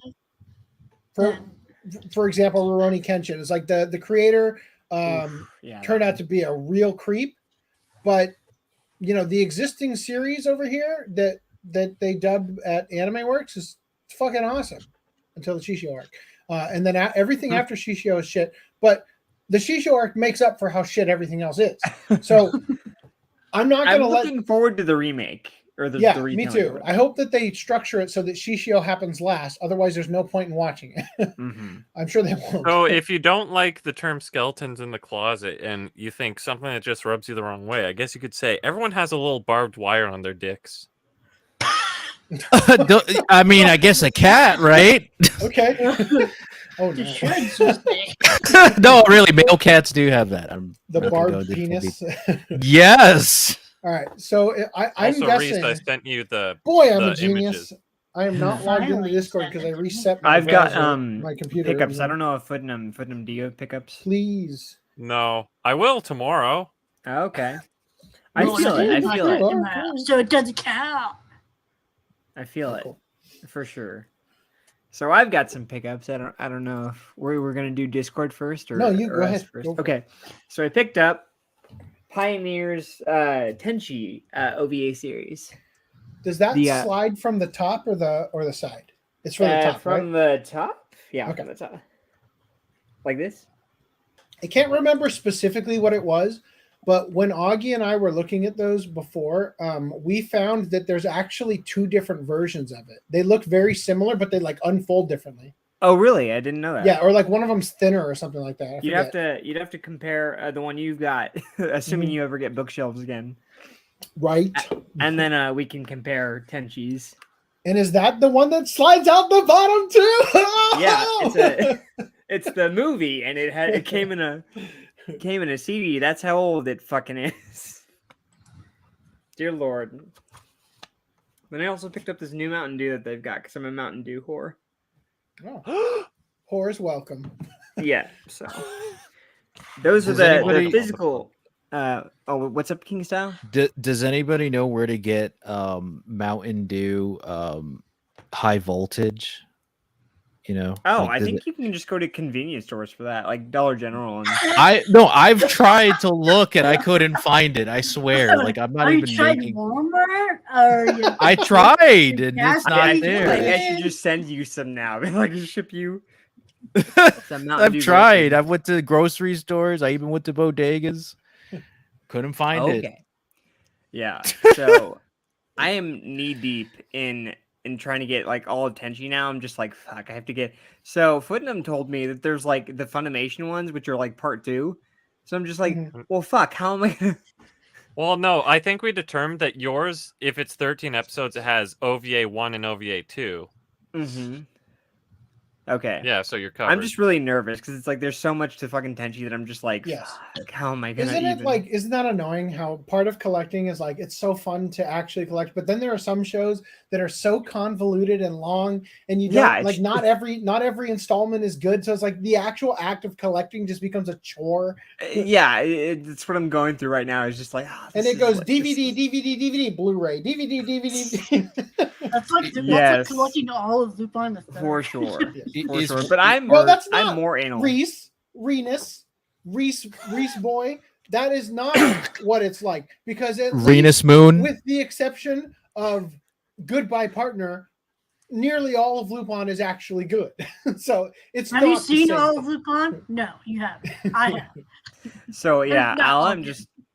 Yeah, so now I have to collect. What is it like? Pretty Magical Girl Sammy, I think, is after. That's the one I need to get volume 1 of. Volume 2 was a lot easier to find. It was like $15. If I ever get those bookshelves, you guys can fight over who gets my extra copy. The fucking movies are what I have to collect next, and I'm really worried about those because it's just like. Wait! Tenchi movies? You can literally just buy the Funimation one, right? So it's got all 3 in one. You had that one that had the CD. Just so you know, that also has a regular case if you want. Okay. Well, he might as well just get the Funimation re-release if he's going to buy it. Case in both ways. You can get either one. Okay. Footnum, do you want to? No, you said you don't have any pickups till tomorrow. And then I've got another pickup, but it's what a handsome devil though. It's one pickup is in the Finer Things Club. If you guys want to join the Discord and see one of. Allow me to create a. Go to Finer Things Club. I don't think anything explicit is being shown in that thing. I don't know about that. Did you look at it? In reference to Greenland's thing that he put in the Finer Things. In regular pickups, I have 2 figures. One figure actually came and bit me in the ass and took out money. This is mine and Reese's PSA about using PayPal for Right Stuff, so Right Stuff doesn't fuck you in the ass. Doesn't surprise you. Yeah, it doesn't surprise you with. Your figure came in. You place the order. Yeah. Yeah. Oh, by the way, here's the money out of your account. What? Like, I had more money physically in my wallet than I did in my bank account. And I was like, oh no. At one point, I'm a little bit bitter now, but. So in Discord pickups, Danny picked up, it looks like Inuyashiki volumes 2, 4, 5, and 6. And 7, 8, 9, and 10. It looks like you're missing. I love how the name Borderline has Inuyasha in it. Mm-hmm. Coincidentally, when I saw that it was like the same, like right around the same time Crunchyroll got the anime series. Fuse, Aho Girl, Mouse Watch Club win, Starship Operators, Black Clover, Mars Daybreak, Seiyu's Life. Have you guys seen Seiyu's Life? No, but I want to get it because I'll forget it exists again. There's that other one, Koei de Oshigoto or whatever. Right. I want to see. I think that one is like Seiyu's Life is like, the life of a voice actor. Koei de Oshigoto is like, the life of a hentai voice actor. Yeah. It wasn't as good as I thought it would be, but well, thanks for ruining it. Damn it. So Holmes of Kyoto, Bofuri, and Golden Kamui Season 3. No golden. It's You can't spell Bofuri without furries, right, guys? No golden slipcover. Haikyuu and Slaves. not a Slaves. Funko. What do you call it? Nendoroid. Nendoroid. Oh my god. Okay. Those are Danny's first figures. I think James Carter Cathcart was a couple characters in Slayers as well. All right. Mega Mug picked up Gundam 00. Inuyasha. By the way, this box set has been bootleg. Oh, that's not a box set. That's part 8. Never mind. You're good. But if anybody is buying the box sets that look like this, the 14 millimeter and all that, they have been bootlegged. Also, this box set for Inuyasha has also been bootlegged. So be careful. He doesn't have to worry about that anymore. And then X and Mushoku Tensei. Oh, could you send him the whole thing? Oh, yeah. Mega Mug also picked up Is This a Zombie? Good choice. By the way, I told you guys I watched One Cut of the Dead.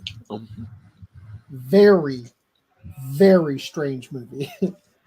Way more sentimental than you expect. Reese picked up Fate Stay Night and One Punch Man and All Might, Trans All Might, My Hero Academia. No. That is Star and Stripe, who's America's #1 hero. Mm-hmm. I love how they're doing the JoJo pose almost like it's like JoJo Bizarre Adventure inspired. Yeah. On the cover. Apparently, All Might was her teacher. So yeah, I haven't read this yet, but I just don't know what I. Right on. Okay, and then you also picked up Doom for the Switch. I got the Mission Impossible 4K Blu-ray combo pack collection set 1 through 6, and then the Doom Slayers collection, which had Doom 2016 on the cartridge, and then Doom 93, Doom 2, Doom 64, and Doom 3 all on digital codes. Wow. And then I feel like I'm listening to Invader Zim. Doom.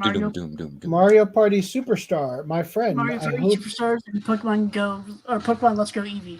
I hope you are ready to have me. What is that block called in the game that makes you swap with somebody? I haven't played any of this. This joke is ruined. I did that to my kid the other day. Playing, there's like that level that swaps where the star is every time you land on the green spaces or whatever. Oh, I know what you're talking about. I forget what it's called though. Oh my god, it was brutal. Anyway, moving on. Green Line picked up Mona from Genshin Impact. Looks like she's got by wonderful work. The ass that bit you in the ass. Yes, it was, but it was very nice ass that came around. Got some good backstory there. All right, podcast. 2-1. Green Line. Cool. Random 11 just says round. Thank you. Yes. He was referring to the booty. All right, in convention news. Fate Strange Fake Whispers of Dawn TV anime special has its world premiere at Anime Expo on July 1st.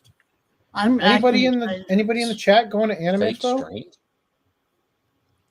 Fate Strange. I'm going to. I wanted to. But Are they bootlegging the Strangers in Paradise from Final Fantasy? Honestly, these Fate names are getting out of hand. Next is going to be Fate, the doorknob on the other side of the building, or something obscure like that. On the other side of the double end of Fate handicap space. Another day in paradise. I'm legitimately excited for this because the novel series for this is written by the author of Bakano. And apparently one of the servants is a friggin' whale.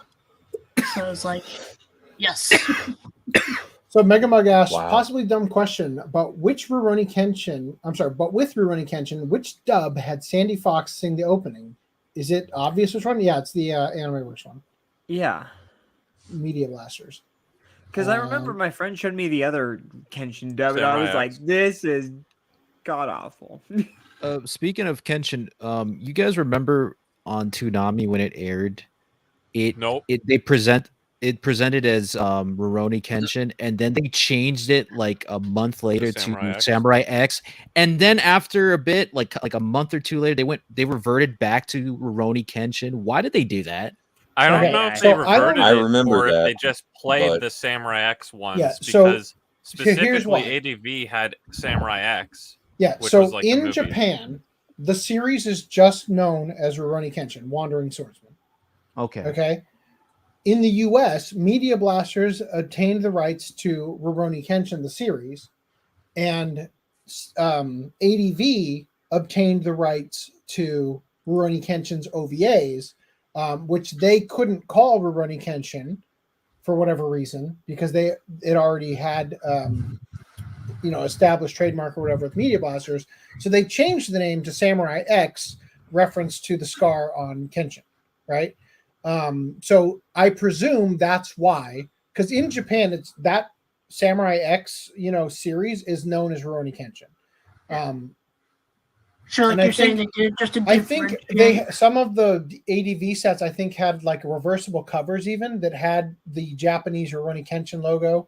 And I think it says Rurouni Kenshin on the, like title screen in the actual, when you're actually watching it, but it says it in Japanese and it just says Samurai X as like the subtitle or whatever.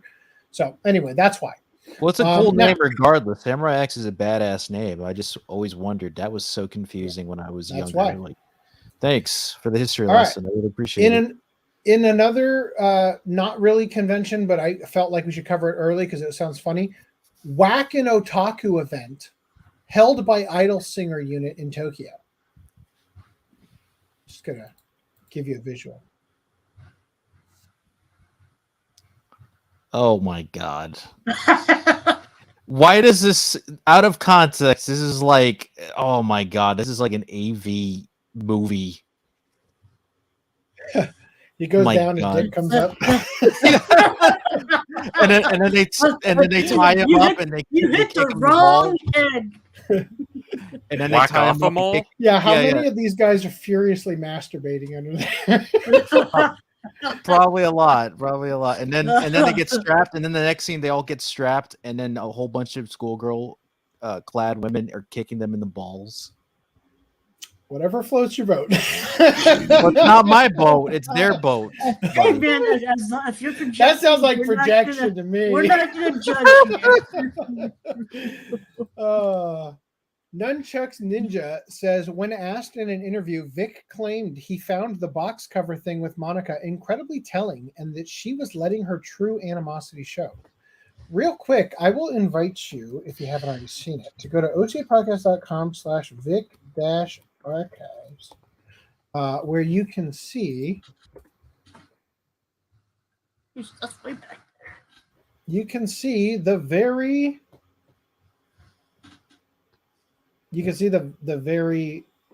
featuring the voice of Vic Mignogna box art. There was only for the UK one.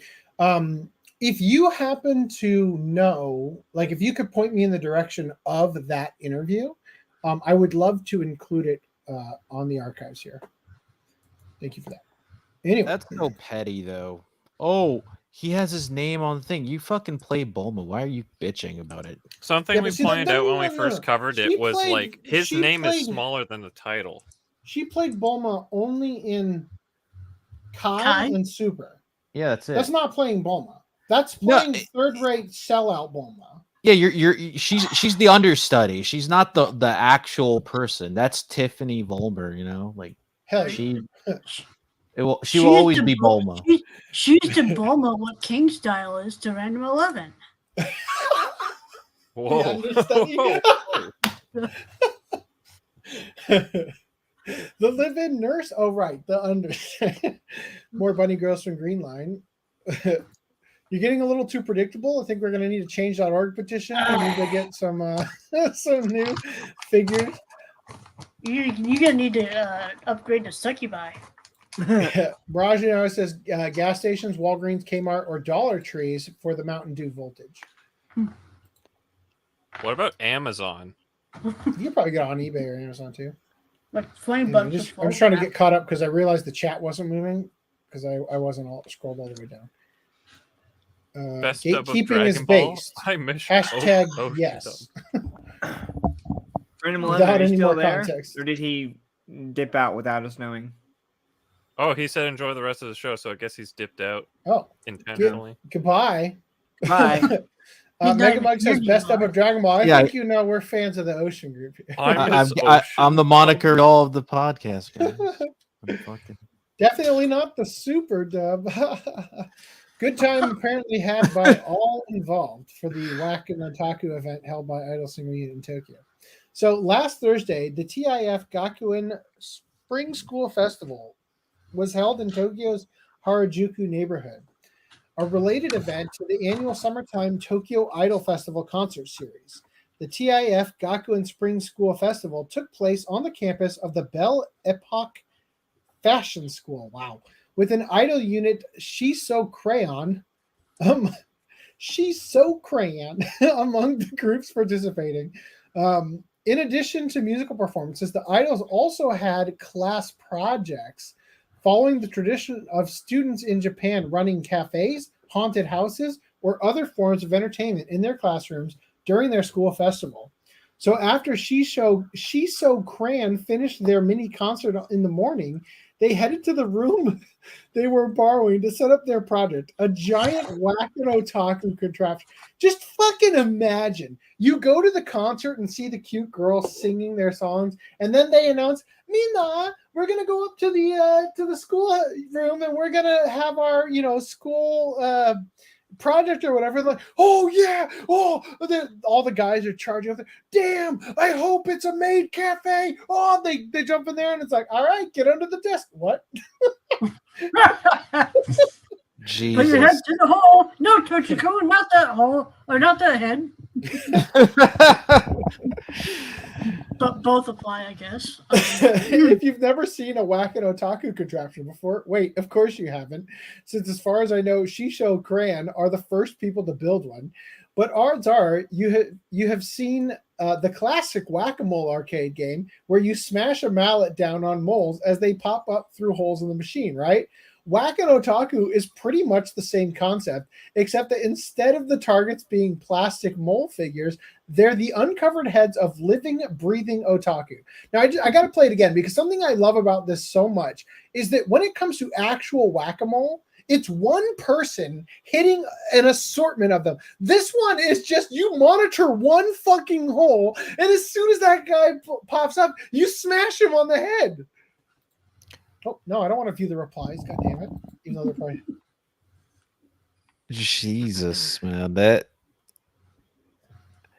Now, of course, the reason for this is naturally that the object of this game is to get bonked, right? It would be disappointing if you didn't get bonked, right? All right? Is that not the obvious thing going on?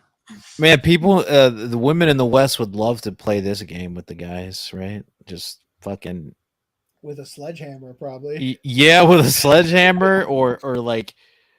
burn the hammer with with lighter fluid. And... For safety reasons, it looks like the hammers are the featherweight hollow plastic type sold at 100 yen stores, the ones that make a little squeak when you hit something with them. Also reassuring is the fact that no one got tricked or forced into being a Whack-an-otaku target, as participants had to purchase a supplementary $7.65 US ticket if they wanted to be on the receiving end of the idol's blows. On top of the 4,000 yen, which is just 4 times that previous number, general admission to the TIF Gakuen Spring School Festival. Reaction comments for the video have been universally shocked and also mostly positive. Insane, I love it. Now this is living.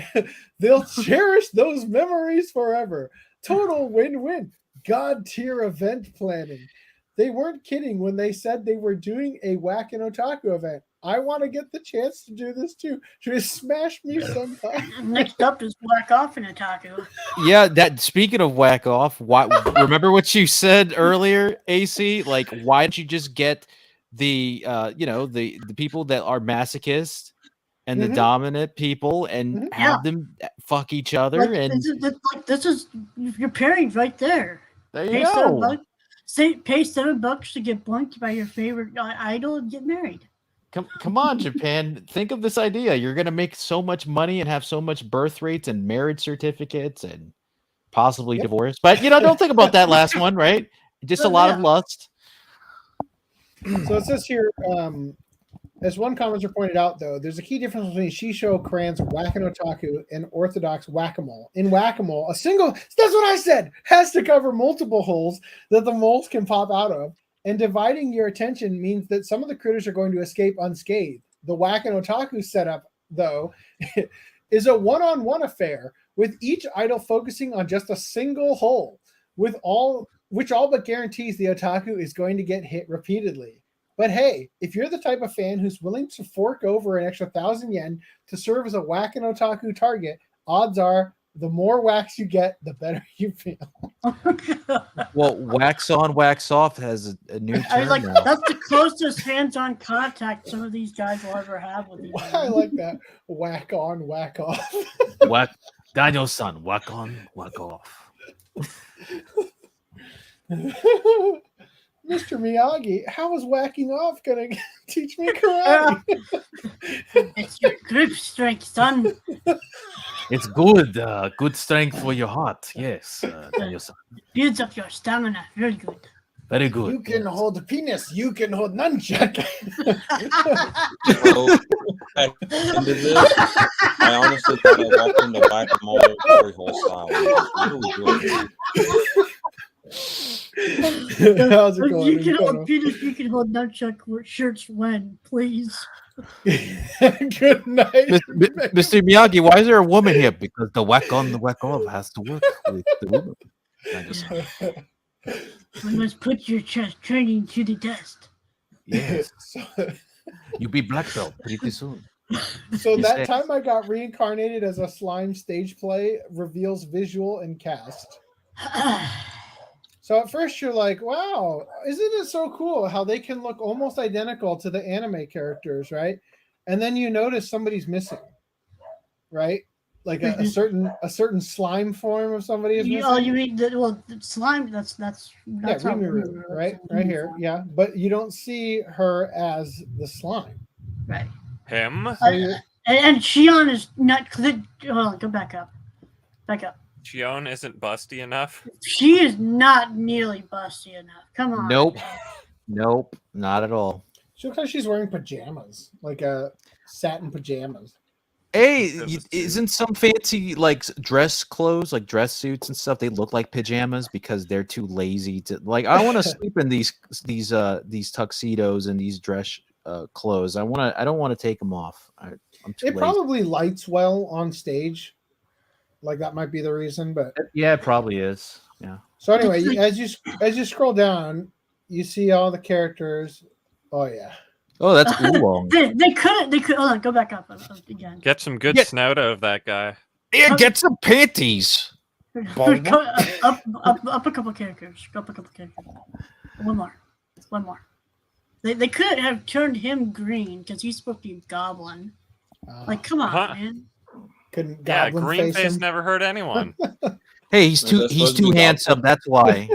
They're like, oh, we don't want to do that. Imagine they get canceled because they didn't hire X race here to play the actual goblin. Okay, here's a question.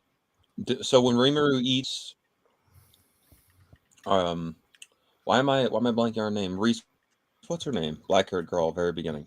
Rimuru's girlfriend. No, sorry, not Shion. No. I have her figure and I cannot remember her name. That one. Shizu. She's away. Thank you. She's away. What about it? Yeah, when she's she away. eats her? Is it She's out? away. My question is like how are they going to do it? Just throw a blanket over him? Well, I mean, I know what asked. you all are thinking, but For like, what? The play will portray slime in various ways, including with balloons by veteran street performer Taro Fusen. Imagine accidentally popping it. No, Rimiru, where did you go? Quick, That's probably how they do no. it. They pop the balloon, and then the actor in the human form jumps out. I thought they were gonna use like a special fish bowl, right? Like a giant fish bowl full of like gelatin or something with googly With a eyes. person in it. Yeah, maybe a person in there. And then when it gets destroyed or they transform, they become the person. On a cart. Oh my God! It's your boy Kongming. Yes. In other news, your boy Kongming is getting a live action drama. I'll be real. Now, This is looks it like neat, it or does it feel extra racist that they actually used an Asian guy? Well, no, it's not because he's not doing the Asian accent. Hero. What if This he is? Well, if he is. Clip penis, you can clip microphone. I don't know about you guys, but every time I see the title "Your Boy Kongming," I just get so hyped. I'm like, "Oh my God, it's your boy Kongming!" Fuck yeah, dude! Turn up. It's super hard. All right. So there's also a live action series for young ladies don't play fighting games. Now this actually looks pretty neat because of the way they're handling it, where they do like they have the actual, video game characters composited into the scene here. That's funny. I think that's kind of cool, right? Like looks you cool. could do some cool stuff with this, with the environment and everything. So I'm looking forward. Notice how it's not her updated outfit. You know what it comes off as? It comes off like a stand from JoJo almost. Notice this disgustingly rigged knee, though. Oh! It has like a JoJo vibe, like their avatar character is the character they're playing to fight in the fighting game. It looks cool. So then also, The Boys star Look, man, Carl hips are double Urban jointed. is in talks to play Johnny Cage for the Mortal Kombat reboot sequel. Now, I don't know. I mean, look, I just want to say Carl Urban is a fucking badass. Like, he is great in everything from Dread to The Boys to Lord of the Rings. Like, he's fucking good in everything, right? But Sure. I don't see him as Johnny Cage. That picture Can of we him in can the we get streets John? look like he's having the most unexpected John orgasm. Cena? Yes. Can we have Jean-Claude Van Damme like just put CG on it or makeup, make him look like he's from like the late 80s, early 90s? Make him look 50 years younger. I don't think that worked because he played. I want John Cena. He now did, that but it's been brought up. originally in the first Mortal Kombat movie, the live action one, they wanted he was gonna do it, but he's like, really? no, I'm doing Street. Yeah, he was gonna do it, but the pay wasn't there, so he did Street Fighter instead. That's why. My favorite thing about the original Mortal Kombat movie is, well, I guess it's not my favorite, but one of my favorite things about it is that the nearly all of the actors from the first movie looked at the second movie and said, yeah, that's a no for me, dog. So basically every single character is recast for the second movie, including main characters with lots of speaking parts from the first movie. And then they kill Johnny Cage immediately just to get him out of there. So there's a guy who plays him for a good 10 seconds. You know the Sub-Zero guy? I don't know if it was the first or second movie, but apparently he was a medic or like a masseuse for the WWF. Oh, really? Back in he was like when Mankind fell off the Hell in the Cell, he was tending to him to his injuries. Like he went inside the ring when he fell off the cage, like to check if he's all right. You could see him, and he played Sub-Zero, and I didn't know You went inside him? Wait, who could know? Because you don't see his face because he's got the mask. And because he wears a and mask. everything. I want to read this real quick. We have a lot of time to catch up on here, so I'll just read this real quick. So, should he agree, Carl Urban will be the first confirmed cast member of director Simon McQuaid's second outing into Earthrealm. As despite how the last film strongly implied that Louis Tan's Cole Young would play a major part in the series going forward, and Sub-Zero actor Joe Taslim has confirmed that his contract encompassed 4 further appearances as Lin Kuei's champion. Jesus. Both actors have yet to be officially announced as returning. However, producer Todd Garner did recently share a photo of himself alongside Taslim and Shang Tsung actor Chin Han, alongside the simple caption 2, indicating that they're probably filming it.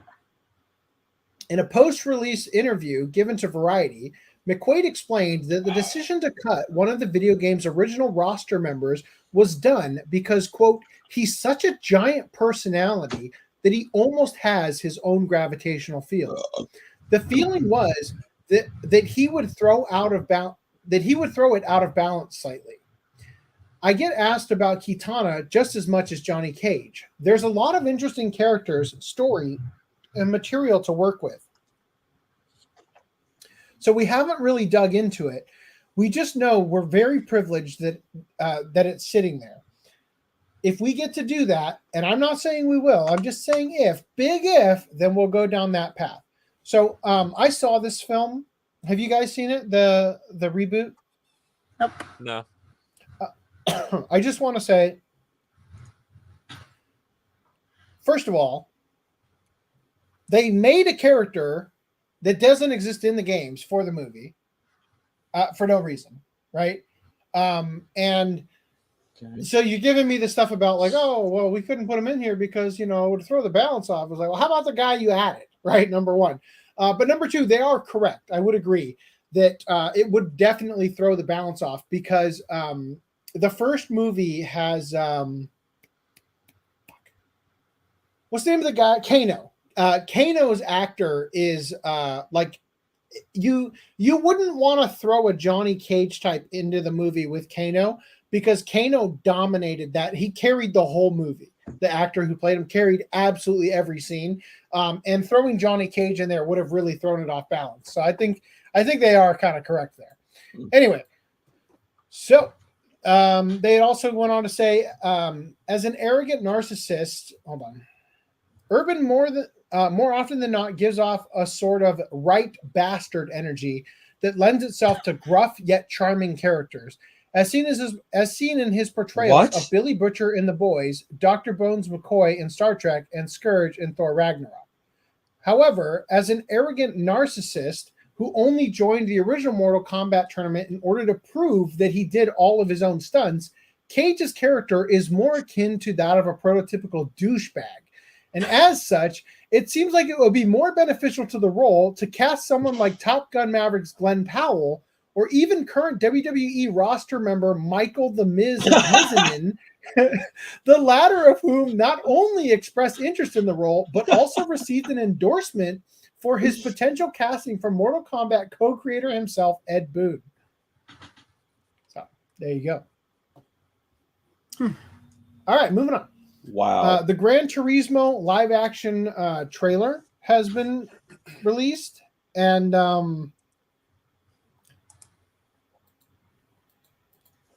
just take a good hard look. First of all, Legolas is fucking old. When was the last time he was actually in a movie? Also, is this an anime? Like, I don't know, but I'd like to point out that Orlando Bloom was in like Pirates of the Caribbean like in 2003, so that's why he's fucking old, because it's like he was young 20 fucking years ago. Like, dude, he was in Legolas 2001. Yeah. So anyway, he's fucking old. This I'm hoping, because this is based on a true story about a gamer who got so good at playing Gran Turismo that he became an actual race car driver, right? That's the story that they're telling here. Otherwise, who would give a fucking shit, right? I hope that this actor is the spitting image of the real guy, because if he's not, it is real jarring to sit through the trailer. And what's really like exceptionally weird about it is at the beginning of the trailer, he looks black. But as the trailer goes on, he looks white. It's so weird.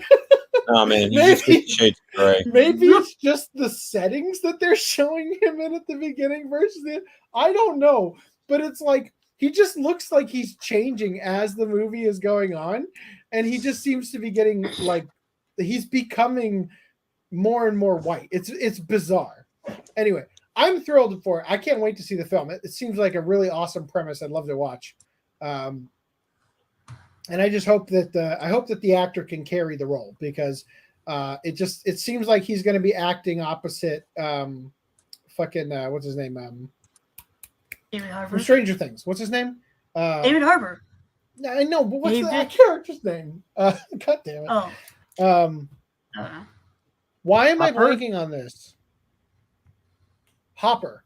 So he's going to be acting across Hopper, and I don't know if it's that hard to act up Orlando Bloom, so maybe it won't be that hard. Anyway, moving on. In more hype news, Alita Battle Angel producer John Landau confirms sequel in development. Quote, "We're working on it." Oh, good. I highlighted shit. Good. Okay. He said in an interview, he said, quote, "I think what we've learned from Avatar is how much more facial nuance and subtlety that we can get into characters that we want to be emotional and emote that are humanoid. Alita would not have been possible but for what we did on Avatar. Avatar, The Way of Water would not be what it is, but what we did for Alita. And now let's put that back and give it back to Alita." So Landau concluded his tease on a high note, saying, quote, "We're talking to Robert Rodriguez, who directed the original, and talking to Rosa Salazar, and all is good." So, and then they show the clip we've showed already, talking about it. But so according what to they're this, going to do is make everyone blue face in the next one? yes. According to this, they say it's in development. And Christoph Waltz was interviewed in this other article. Oh, dear Lord, that's great. That's so easy to read. Oh. Screen Rant asked, they said John Landau and Rosa Salazar have talked about being interested in that doing last another article you read, like you read that verbatim, I'm guessing, right? Yeah, that was how he talked. In doing another Alita Battle Angel. If the opportunity arose, would you be up for it? To which Christoph Waltz said, "Thank you, yes. If the part is what I would like to do, certainly, definitely." So yeah, hype for Alita. Can't wait till it looks less off. And then in live action Netflix One Piece news, Inaki Godoy teaches us how to pronounce Luffy, even though his name is far harder to pronounce. So, Footnote, did you say that they in the US, like, was it the I swear there was a Funimation trailer on one of their releases saying, "Follow Monkey D. Luffy," or something like that. And I swear it was a Funimation one and not like a 4Kids one. Sounds about right. Monkey D. Luffy. You know, what'd be funny is if instead Inaki Godoy did one of these teaching you how to do the One Piece rap. Oh, hell yeah. Yeah. Anyway, so in real One Piece live action news, they're saying that it won't launch unless Eiichiro Oda is satisfied. Now, I don't know any producer that would let that go into the contract, but here we are. So he said, quote, "I've been working with the Tomorrow Studios and Netflix for quite some time now. Even though they understand each of the characters, we obviously come from very different cultures. So when it comes to entertainment, we have different codes, skill sets, and aims. Sometimes it could be frustrating for both sides. It felt like, quote, we're all trying to get to the same place, so how come we're not on the same wavelength? There was even a time when I thought, is a foreign production even possible? These are not looking good for the live action Netflix. Now this, but then there was a big bump in my bank account and all's good. Right? Now this might seem like it's coming out of nowhere, but we've been hard at work this entire time. I can't believe it. You've been hard at work. And now each and every entity involved is working in sync. We're finally here. Considering my expected lifespan, I believe this is the last chance to bring One Piece to the entire world. If we're going to do it, I want to be able to supervise things while I'm still active. That's why I agreed to the live-action adaptation of One Piece back in 2016. Wait. He said he wanted to bring One Piece to the world. It's like, buddy, One Piece is already to the world. Like, what do you want? Like, well, but I think he's saying, like, making it accessible and easy to jump into. Because, One Piece is available basically everywhere. You can get it on the internet. You can read it in almost any language. But jumping in is hard because it's so long. So all the people like me who have a hard time jumping in because I don't want to start anywhere but the beginning are now able to have a much smaller commitment to get into it, Afraid of commitments, are we? Since then, Netflix has committed enormous resources to the production. It was announced that the show will launch in 2023, but they promised that we won't launch until I'm satisfied. So he is not satisfied. He has not been pleased. And his launch won't happen. They promised me whatever I need to be satisfied. The entire cast and crew spanning various countries are brimming with love for One Piece. They're burning with passion, and I've reminded everyone involved that this should be fun. Everyone, quick. He wants your gum. So many red flags in every sentence. It's almost like they're color-coded because there's coded messages telling you that it's going to be awful. So it says we're in the final process right now of finishing all 8 episodes. We'll be setting sail very soon. 8 episodes, huh? Yep. 8 episodes. I wonder if they'll find the One Piece before this is out. Probably not, but so I don't remember if we figured out how far the arc is going, but we need to do a watch club of One Piece. So we did with Cowboy Bebop, Oh God! I thought you meant the anime for a second there. I was like, all right, see you guys next year. The anime, but we're only going to watch what's being covered in the story of the live action. Okay.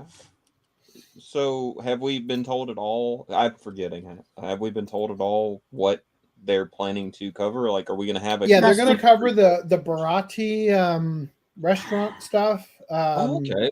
So we know who the characters are that are going to be in it. So the chef guy. Sanji. No. The Garp. Is that his name? Oh, you said chef. My bad. Zeph? Yeah, I don't know. Anyway, I shouldn't be talking because I don't know anything about One Piece.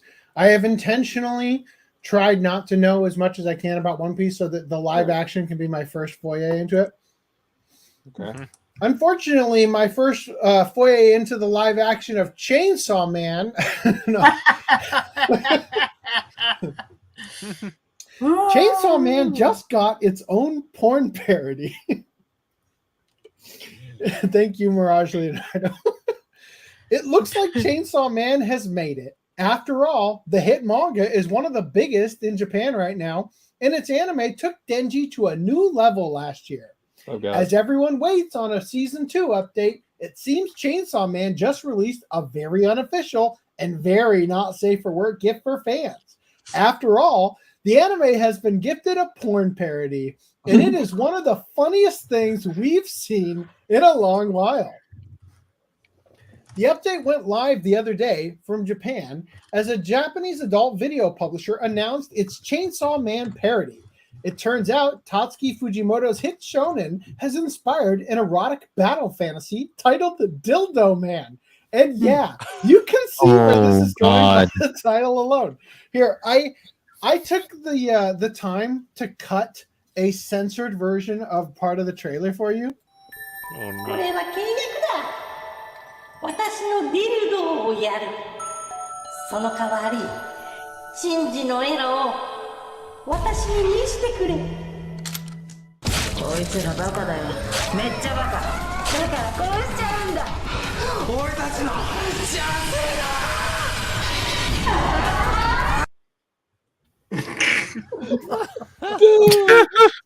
Careful, Anime Works might copyright strike you. Oh my god! No. Oh my god. The hero. I love this. Dude, How can you if be so, laughing your ass so off so next time hard? someone sits on his face, we have a problem. Yeah, you know, I you know, it'd I be, wanna share this out. you know, it'd be hilarious if somebody did like a parody of this, right? Like use the parody of that, right? Could you imagine But do getting head from that? well, no, but do it English voiceover to be serious, like be played straight in a world with giant sex Look, toys. dude, we need for to ghost all. stories this shit. A hero must defeat and pleasure the women of the world in Dear dildo Lord. man. Dude, the look on that, the look on his face. He looks like some It's Mickey Danny Mouse porn DeVito. parody. It's Danny DeVito. So I love this. They got the I'm the trash manga man. Anime. I can't unsee what's happening over here, where they're pointing out that Tarzan is holding Jane with both hands while also swinging, and therefore he must be holding the vine in his ass. Anyway, so this killed me. This is the reason we're covering this. According to the parody synopsis, the movie follows a man named Shinji rather than Denji, who lives in extreme poverty. Shinji is because the Japanese word for penis is chinpo. So Denji becomes Shinji. They are tricked by the dildo devil into doing a job before being murdered. But somehow, Shinji finds himself revived. When he returns to life, Shinji discovers that he has the powers of Dildo Man. When and he is comes asked alive. to become a devil hunter. Shinji must then use his newfound powers to defeat demons with impure plans. And this gig leads Shinji to characters you will find familiar. After all, the movie's cover art shows who all Shinji runs into. We can see Makima, Power, even Reze. The first two heroines are present in Chainsaw Man Season 1, of course, but Reze has only been teased in the anime. Honestly, it looks like this porn parody is going to contain spoilers for the Chainsaw Man anime. So maybe we should just leave this adult film to manga readers. No shit. They weren't gonna make this a male on male dildo man, of course. I don't know, man. There's gotta be a lightsaber battle in there somewhere. If you want to check out the trailer for this Chainsaw Man parody, you can find it here. It is most safe for work, except for some rogue sex toys towards the end. That's the one we just clicked, I think. This Chainsaw Man adaptation looks wild, and to be honest, it is one of the funniest Japanese adult video promos to ever tackle anime. This adult film promises to bring knockoff Denji's fantasies to life, so it is up to you to decide whether Dildo Man is worth a watch. What do you think about this latest anime parody? Skip. That's annoying. Okay, anyway, sorry, I just had to share it. Thank you so much, Mirage Leonardo, for that. Anyway, with that, let's go over some chats. Skipping over. I wonder if Nami is going to suffer the budget cuts so many female characters have in Western media. Yes. You mean bust cuts? Yes. Yes. 4Kid style erase. Just gone. My name is all. This has been obvious from the very beginning. That was the 4Kids one, dead ass. Is that the Luffy one? Is that what you're saying here, B-Fan? It's set in stone. 'Tis but another live action anime adaptation. It's bound to any low scores it will get, and will be telling of it. Okay. Because that's supposed to release first. Netflix One Piece will fail. Netflix called The Brown Skin Cleopatra a documentary, and that made Egypt fight back. Yes. I guess now is as good a time as any to just throw it in here so I can get it off of my plate. Since you brought it up, here, let me just throw them all in here. You have a low standard for things we have to include in the doc, that's not apparently. Nah, AC's just open to all comers. I apparently lost Yeah, it. I would too. He's also for the C-Man people. Oh, because I think it's in streaming news, not in live action news. Yep. All right, that's why. All right, here you go. Because you brought it up. Fuck, I lost StreamYard. Because you brought it up, Luigi. Yes. So Netflix would have you believe that this is an accurate representation of Cleopatra, who was in fact Greek. So yeah, Netflix's upcoming Queen Cleopatra docuseries to race swap historical Egyptian ruler. Cleopatra is a queen who many know about, but not in her truth. Also, Change.org removes petition calling on Netflix to cancel race swapped Queen Cleopatra docuseries due to historical inaccuracy. Claims it violated community guidelines. So once again, Change.org is useless. Clearly, as we have seen by the results of our amazing petitions. Yeah, the JT saga, absolutely. Well, I guess this is the next one. Egypt's Ministry of Tourism and Archaeology lambasts Netflix's decision to race swap Queen Cleopatra, says it competes with the simplest historical facts. There you go. Thank you, Luigi the Mel 64, for giving me an opportunity to pull these out of my Ass. out of my holding on to this until later. Also, this one, just to get it out of here, Netflix reveals over 60% of their catalog led by women, proving Hollywood values ideology over art. There we go. Now I can easily throw these into the doc and not have to worry about whether or not we'll ever cover it. Sweet. Congratulations. Thank you. I feel accomplished. Thank you, Luigi the Mouse 64. Also, the ship is bad. Thank you. I don't know what these are contextually about now, because I thought we were going to get somewhere with this, but the entire world will not accept the live action One Piece. Not every Netflix subscriber is an anime fan. Saying otherwise is like saying all Metallica fans are anime fans. Damn. Spitting facts. Wow. Building up those straw mans and eviscerating them. It's obvious this crap is normie bait, though. You'll get some money out of it anyways. Out of it always, yeah. Live action is never an easy way to get people into anime. Mm-mm. Man, this was crap. I wonder what the real thing is like. I wonder. Let me, try it in its truest form. Wait. Thank you, B-Fan. Yes, I had 2 keto bars instead of dinner, so I'm glad that. I thought you were eating like caramel cowtails, which no. Sunrise somehow failed to learn this. City Hunter is the next victim. Dude, do you have any idea how many live action City Hunter series there are? Dude, the Jackie Chan one was good. There's a live action. Yeah, there's a Jackie Chan one. There's like 4 Chinese dramas about it. Like there's a French one. I've seen part of that. All right. Isn't there like a live action Japanese one too? Like a TV show, or was it a movie for City Hunter? For City Hunter. There's a drama, a live action drama, yeah. Okay. There's like 2. There's a Korean one, there's a Chinese one, there's probably a Japanese one. There's more than 2. And then there's the Netflix one now with the Japanese produced one.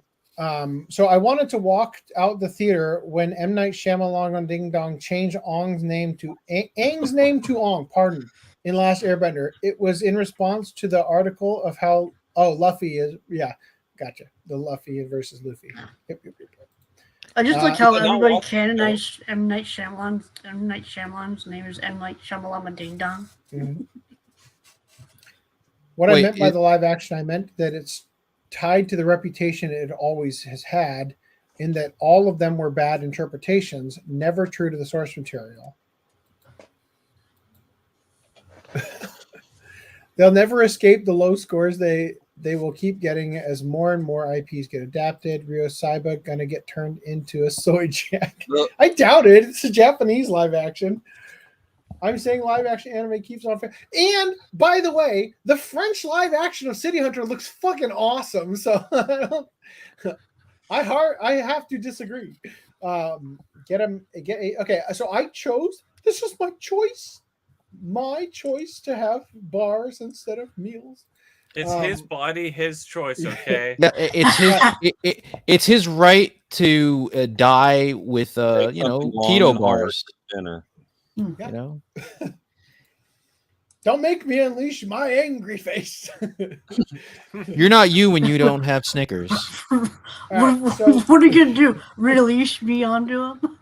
I am channeling some strong Alex Jones energy. I couldn't remember which first impressions I was doing, but one of them, something happened where a car in front of me like put on its brake lights, and they just the whole car got. Was it this point, Footnum, in the thing when that happened?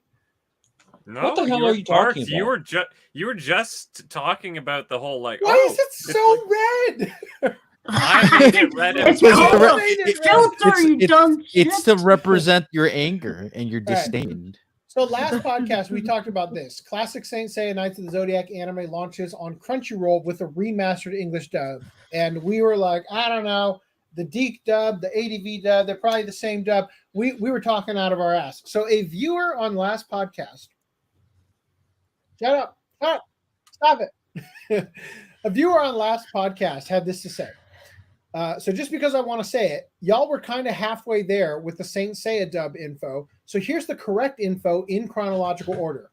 1, Deke did a 40-episode dub that was ass, and that dub had the Bowling for Soup cover of Iran as the intro. I knew That's what you were joking about last podcast, King Style, that I didn't follow the logic. Yeah, that's what I was saying. I couldn't even believe it was a possibility. You thought it was a fever dream that I came up with. You thought I made that. You thought I made that shit up, or I had a fever dream. It came out of nowhere. ADV both released the Deke dub on home video and also made their own uncut dub that was 60 episodes. The reason being, since they sublicensed what Deke had, they were able to do that. But also because that's all Deke licensed, it never went further than that. So that makes sense. Deke would only license enough to put something into syndication. There were some rules. This is how Robotech got made. Macross wasn't long enough for it to become. They only really wanted Macross when they made Robotech, but Macross wasn't actually long enough for them to meet the syndication requirements for the year or whatever. So they had to combine it with Southern Cross and Genesis Climber Mospida in order to create a series out of it that would be long enough to reach the syndication requirements. So anyway, I assume that's also what happened here. So they went on to say, I don't know where the 79 came from, but no proper English dub of Saint Seiya went past episode 60 until recently. The newest complete dub that was on Netflix was handled by Sentai, formerly ADV, because for some reason, they were the recording studio in charge of the CG show's English cast. This dub is the one that's now on Crunchyroll. I don't know why they're calling it a remastered dub when it's just a brand new redub, but whatever. Also, they put the first 7 episodes of this redub on YouTube for free to help promote the live-action movie. So maybe they called it remastered dub because it's remastered Blu-ray footage and it has the dub on it. Mm-hmm.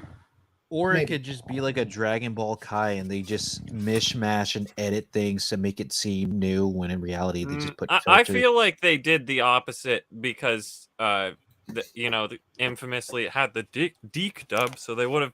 The selling point would be, dude, this is uncut. But making a really brief glance at Anime News Network does a lot, apparently, because that 79 episodes, whatever I talked about, was actually 73 by Flatiron, and apparently that collection had no dub on it at all. So that's why I was under the impression that, they have a few more episodes dubbed on it. Which is really weird because it's like, why would they put 73? I don't know. Is that like halfway? Now, I'm curious what I have. I have the red collections, collection 1 and 2, that apparently came out in 2009. I hope it's not the Deke dub. So the Deke dub, I think, was like released in the same way as like Sailor Moon, where they had like the individual DVDs. Individual. Yeah. Oh. I'm guessing that's what happened there, and maybe it was also released on VHS. So BFan221 says, "Does it also a French version? Does it have a French version?"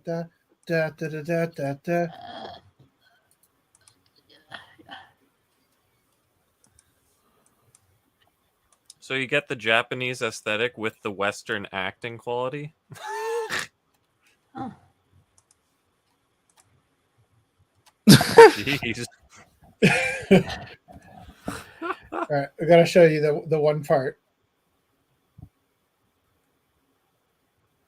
No, not that part. Yeah. I was like, it was so low quality, I couldn't even tell for a minute. Yeah, YouTube would be knocking on the doors. It's on YouTube, though. They don't care. Didn't people get struck in by YouTube guidelines because it was inappropriate despite it being on YouTube?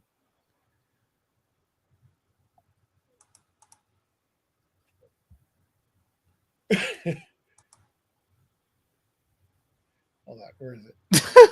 That was weird. A guy strapped on a bed, handcuffed. Here, it's right here.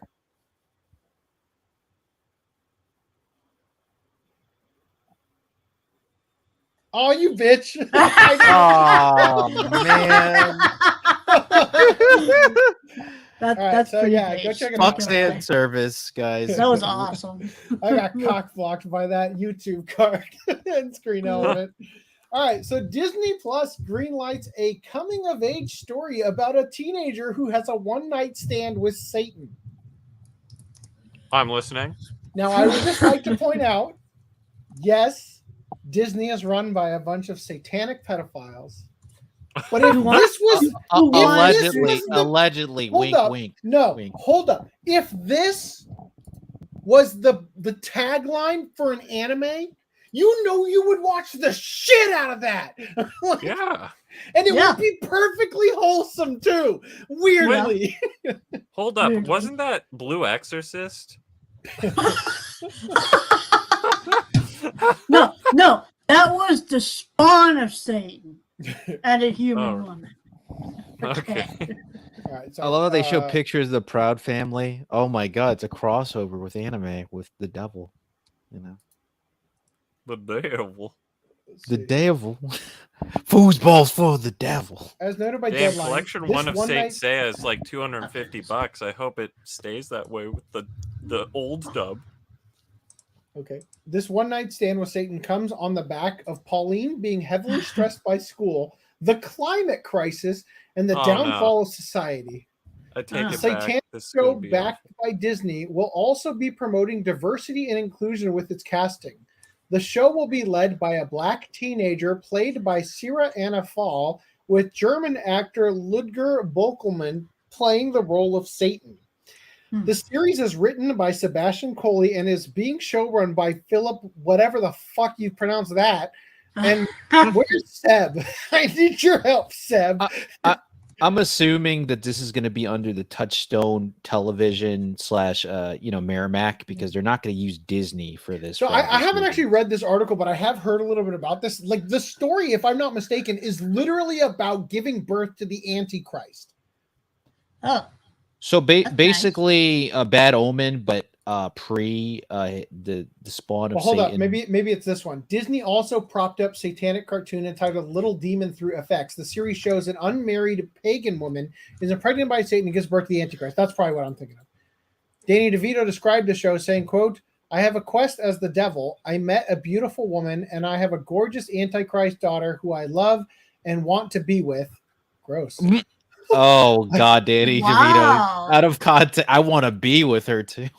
I get to play all the devilish things I've had in my career, and this also gives me a family I care about. Well, all right then. Sweet Home Alabama, Danny DeVito. Anyway, just pointing out again that I would watch the shit out of it if it was an anime, because it would actually after be the- wholesome and ridiculously unexpected versus trash. Anyway, Yeah, after the Mario movie. Oh, Yeah. I didn't know we were done. Go ahead. No, please continue. I was just gonna say, after the Mario movies selective music, if they don't play Dance with the Devil during the sex scene, I'm going to fucking give it a fail anyway. Okay. In other news, that was a lot funnier in my head. Nippon TV announcer apologizes for using forbidden term for mixed race people. Okay. Now, I find this very funny, like just anthropologically, the way that cultures view mixing their race. You know what I mean? Like, just for whatever reason, because of our tribalism as people, like there is this weird ingrained thing in a lot of cultures about not mixing, right? For whatever reason. Mm-hmm. And I thought it was kind of funny, the word that she ended up using, the forbidden term. So Nippon TV announcer Erika Tokushima was recently reprimanded and made to apologize for using the forbidden term I no ko, which means love child. What? So I just find it so funny. It's Really? like the love child, like the idea that the only time you would have, you know, a mixed race baby is because you got swept up in the moment with a tryst with a foreigner, right? So it says she was recently reprimanded and made to apologize for using the forbidden term I no ko, which means hybrid and crossbreed, but is also a derogatory term for a person of mixed race. Dude, you could be called a hybrid, bro. The term That's I no ko radical. was historically associated with the discriminating sentiment, but it isn't commonly used today to describe people. However, during one of her news reports, the announcer Tokushima used the term while talking about a new concept store that combines a supermarket and a convenience store. Holy shit! They just went after her for no reason. Wait a minute. So she used hybrid. So she used hybrid to describe the stores, but she got reprimanded as if she was talking. Oh my god! How ridiculous! Convenience store runs Yeah, like imagine she's like, Circuit City is the love child of a Best Buy and a Radio Shack. Like, Don't you dare say that again, or you're fired. You hear me? Whew. Why don't you just call it a Walmart? However, during one of her news reports, the announcer used the term while talking about a concept that combines a supermarket and a convenience store. Social media was flooded with messages about Tokushima's remarks saying, Tokushima-san, is it okay to use the term I no ko? Did Erika Tokushima just Do say these people I no have ko? like a live? Well, they gave her a second. In Japan, they're pronounced Karens. Well, I'll tell you this because I could tell they gave her a second chance, not because of how talented she is. Just the question is, who fucking wrote that on the teleprompter? Did she say I no ko? That's wrong. You can't say I no ko. According to the 14th edition of the Journalist Handbook, oh my god, the term I no ko is considered derogatory, much like the term konketsuji, mixed blood child. Yeah. What? The handbook suggests calling it like it is now derogatory. I love this. The handbook suggests writers describe mixed race people as, for example, quote, their father is Japanese and mother is German instead. All right, so here's what you did wrong. You should have said the father is Best Buy and the mother is Radio Shack. You can't say she looks like an Asian but runs like a black man. Oh,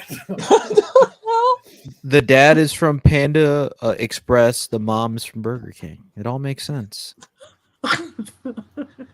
right? You know what's funny? I'm trying to picture that, but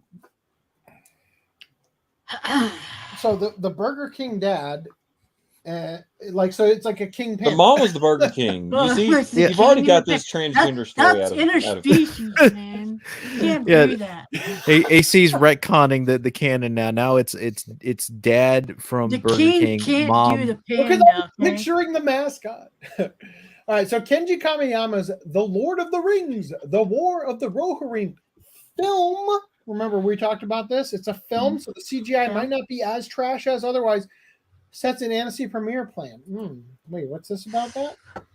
Well ahead of its planned theatrical opening on April 12th, 2024, Kenji Kamiyama's The Lord of the Rings, The War of the Rohirrim film has its sights set on a premiere at France's Annecy Festival.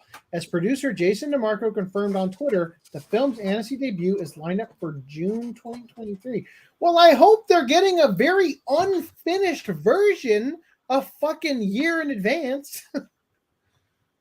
And now we've got like more to look at visually here. Ew.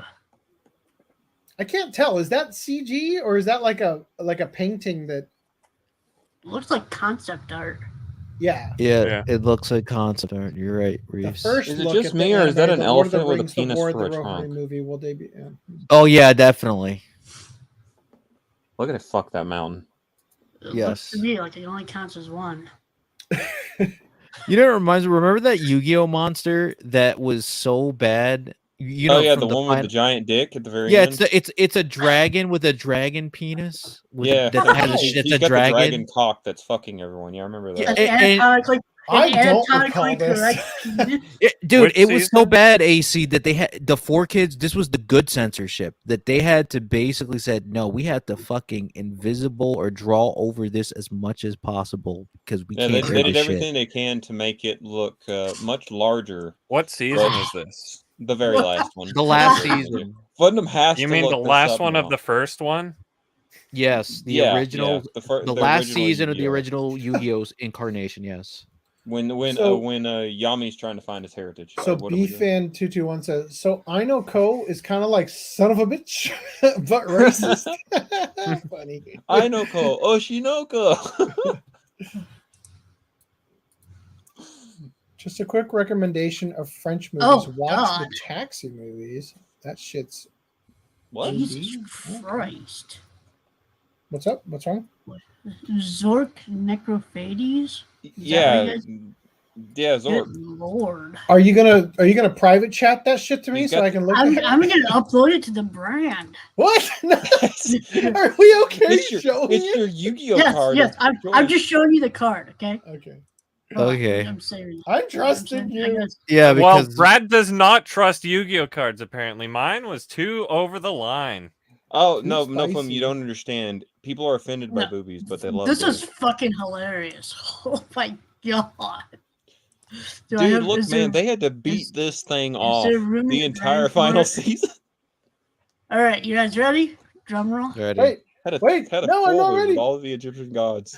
Go ahead. AC's like, wait, I gotta He's gotta watch pull it down before his it's pants. posted. Wow. That's it. Do you not see Dark the Monster end? Zork. It's far more cringe in the anime. Yeah, the anime looks worse, like the original anime of it. This looks terrifying and like something you'd be like, you wake up in the middle of the night and there's this naked dude standing over you who has an axe and a boner. You get a choice. This is along those This lines. is taking Dragon Dildo to a next level. That was great. Yeah, and you know the reason why the creator of Yu-Gi-Oh drew this because he was so messed up with all the issues that he was having at the time with his personal life, and he didn't sleep much, so we got this monstrosity. Divine Beast, indeed. Holy fuck. Well, And he also said he regretted making that monster. so do you think that Divine Beast dances with the devil? Yes. In that anime? Dude, this is that's the only one I wouldn't regret making. Like Louis Mount 64 says hearing impaired and visually impaired are derogatory because tables are those things. So yeah, Oh, if you're hearing whatever. You can combine both of them. Lance, you and Reese are basically just tables. That's We're what I'm just, saying. It's you like know- just combine both of them and just say Reese. Oh man. Hearing I mean, impaired and at this visually impaired are point, I derogatory mean, because is Reese are deaf those dumb? things. Are those You can call me that anytime. Necrophage with the necroshade. All right, continuing here. All right, so the first Slam Dunk is getting a North American theatrical release later this summer. It's coming to the United States and Canada in Japanese with subtitles and a new English dub. Oh, yeah. The From usual. GQ. But wait, the Super Mario Brothers movie is getting select Japanese dub screenings in the United States and Canada. I'm So sure that's that kind will of save interesting. it. That's Right? interesting. Now Yeah. they're focusing, of course, in places where mostly the Japanese are, like Honolulu, Hawaii, Los Angeles. You know, like, I'm surprised they didn't do Texas because that's a huge Asian/Japanese community. yeah, but they over- speak Japanese with a Texan accent there. How do you say how? I want to meet one of these people in like now. Japanese accent? How do you say y'all? Y'all. Little Yeah, doggies. this is interesting. It's like similar to how they screen premiere in Japan with the English stuff. So it's setting an interesting precedent, I think, for the fact that an American-made thing of a Japanese property is getting a Japanese dub. And you know, I saw Suzume last night. Yay! And I accidentally went to the Japanese screening because it might not end up in the movie or in the first impressions. Reese gave me that Fandango gift card, and Reese and I were going through the articles, and I saw an article that said like, "Oh, Suzume is about to leave theaters in Japan," and I'm like, "Fuck, I really need to get on seeing that, or else I'm going to miss the opportunity to go see it in theaters." And so I was like, "Should I just buy tickets right now?" Reese is like, "Yes," right? So I go on the website. He reminds me about the Fandango gift card. Thing has like a 30-digit number on it that I have to type in, but it's a really cool one because it has both 69 and 420 in sequence. So it's like a perfect gift card, right? That's what So she said. As I'm typing it in, I hit go after I got it all in there, 69, and 420, it go. wouldn't complete the checkout. Like it just wouldn't go anywhere. It was like it was frozen. So I copied the 30-digit thing. I refreshed the page, and sure enough, somebody had bought one of the seats that I had reserved. So I'm like, fuck, I guess in the process of me trying to do this, somebody else bought a ticket, even though when I first looked at it, all the seats were empty, right? So then I picked different seats, I check out, and you know, my wife and I were excited to go yesterday. Like that was our plan, to go the following day from when I bought the tickets, because I bought them on Friday, right? Then on Saturday morning, I wake up and look at my phone, and I have an email from Fandango asking me how I liked Suzume, because apparently when I refreshed the page, it also refreshed the date and took me back to the day of that I was buying tickets. So I bought tickets for Friday and Saturday. And when I went did you get that refunded or no? No. Fuck, dude. Yeah, Fandango got free money. Fortunately, it was free because of the gift card he gave me. Oh no! But yeah, so yeah, I went to see the movie in Japanese, right? And I didn't know it was gonna be in Japanese. It didn't say like Japanese or English, or it didn't have any identifying thing on it. So I just had to go, right? And movie starts, it's in Japanese. I'm like, oh, whatever, you know. But interestingly, the family next to me was a Japanese family with like 3 kids. You know, that's why the population's declining in Japan, because they're all coming here, right? No, but it was a Japanese family, and they were speaking to each other in Japanese, right? So I wonder if part of the reason that they're doing this is because families that speak Japanese as like a primary language in the US may want to go see something that is traditionally a Japanese property, you know? Yeah. I don't know. Absolutely. Wow. Absolutely. Did That's you absolutely why they would do that. I can guarantee it. Did you say to them, Brad, Konnichiwa, watashi wa Brad-sama? Or like in the Dave Chappelle skit, Konnichiwa, bitches. Konnichiwa, motherfuckers. Yeah. I did say "Doitashimashite" when she said "sumimasen" or whatever, like when she was taking the seat next to me. Yeah, "Doitashimashite" means don't mention it. Anyway, was she impressed? No, I don't think she heard me. She didn't give a shit. No. Oh, what is this gaijin? What is this gaijin saying? Who does white guy think he Japanese? So the Super Mario Brothers movie is already the top of Japanese movie ticket sales, right? So Yeah, no duh, right? Everybody expected this. But also, Super Mario Brothers movie passes the $1 billion box office at the global box office this weekend. So, or this was April 30th, right? $1 billion double dollars. So it's reached $1 billion. What was the budget for it? 487. An absorbent amount of money. I'm sure. Yeah, a lot of money. This would be a lot of money. You get that number for me. In other news, Super Mario Brothers creator Shigeru Miyamoto said, quote, "The Super Mario Brothers movie's success is thanks in part to overseas critics giving it quite low marks." 100K. Wow. 100,000? Really? Yeah. That is low. That's fucking impossible. No, Would Chris Pratt take it for $1? Yeah, did he get paid for $1? Oh, no, I'm sorry. 100 million. 100 million. I'm sorry. Okay, add some zeros, Reese. Okay, 99 million of those went to Chris Pratt. Yeah, because Chris Pratt loves movies, but he's not going to do it for $1. 100. Sorry, He'll take sorry. that 100 for million. $1. It's okay, Reese. 100 million. So they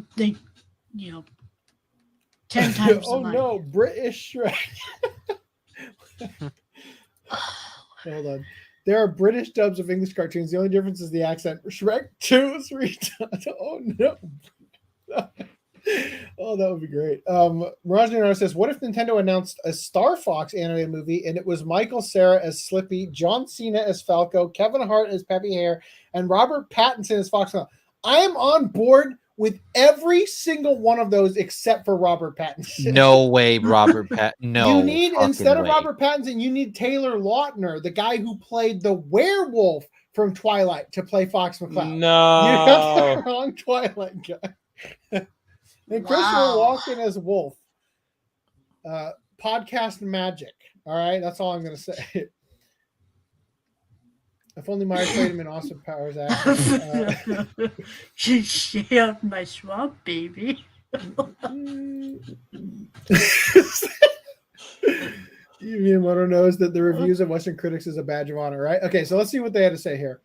Super Mario Brothers creator Shigeru Miyamoto recently stated that the Super Mario Brothers movie may have done well in part to the poor reviews from the critics, driving fans into theaters. The film was Nintendo's first step onto the silver screen in 30 years outside of the Pokemon movies and reached over $1 billion worldwide in just under a month. In an interview with NDW, Shigeru Miyamoto proposed an unexpected reason why the Super Mario Brothers movie did well. Couldn't be fan love of the games or anything. The fellow and former Nintendo representative director discussed his career, his and Nintendo's involvement with the film, and the development of Super Nintendo World at Universal Studios theme parks. He also mentioned being blown away that American visitors were prepared to queue for up to 3 hours for the attractions. So I had high expectations that the movie would do well, but when I opened the lid, I was surprised to find that it exceeded my expectations. It's not easy to make it this far without a little help from luck. Moreover, overseas critics gave the film quite low marks. I think that was part of the reason for the buzz, Miyamoto theorizes. Quote, I would be happy if they said that it changed the definition of cinema. That's how lucky I was.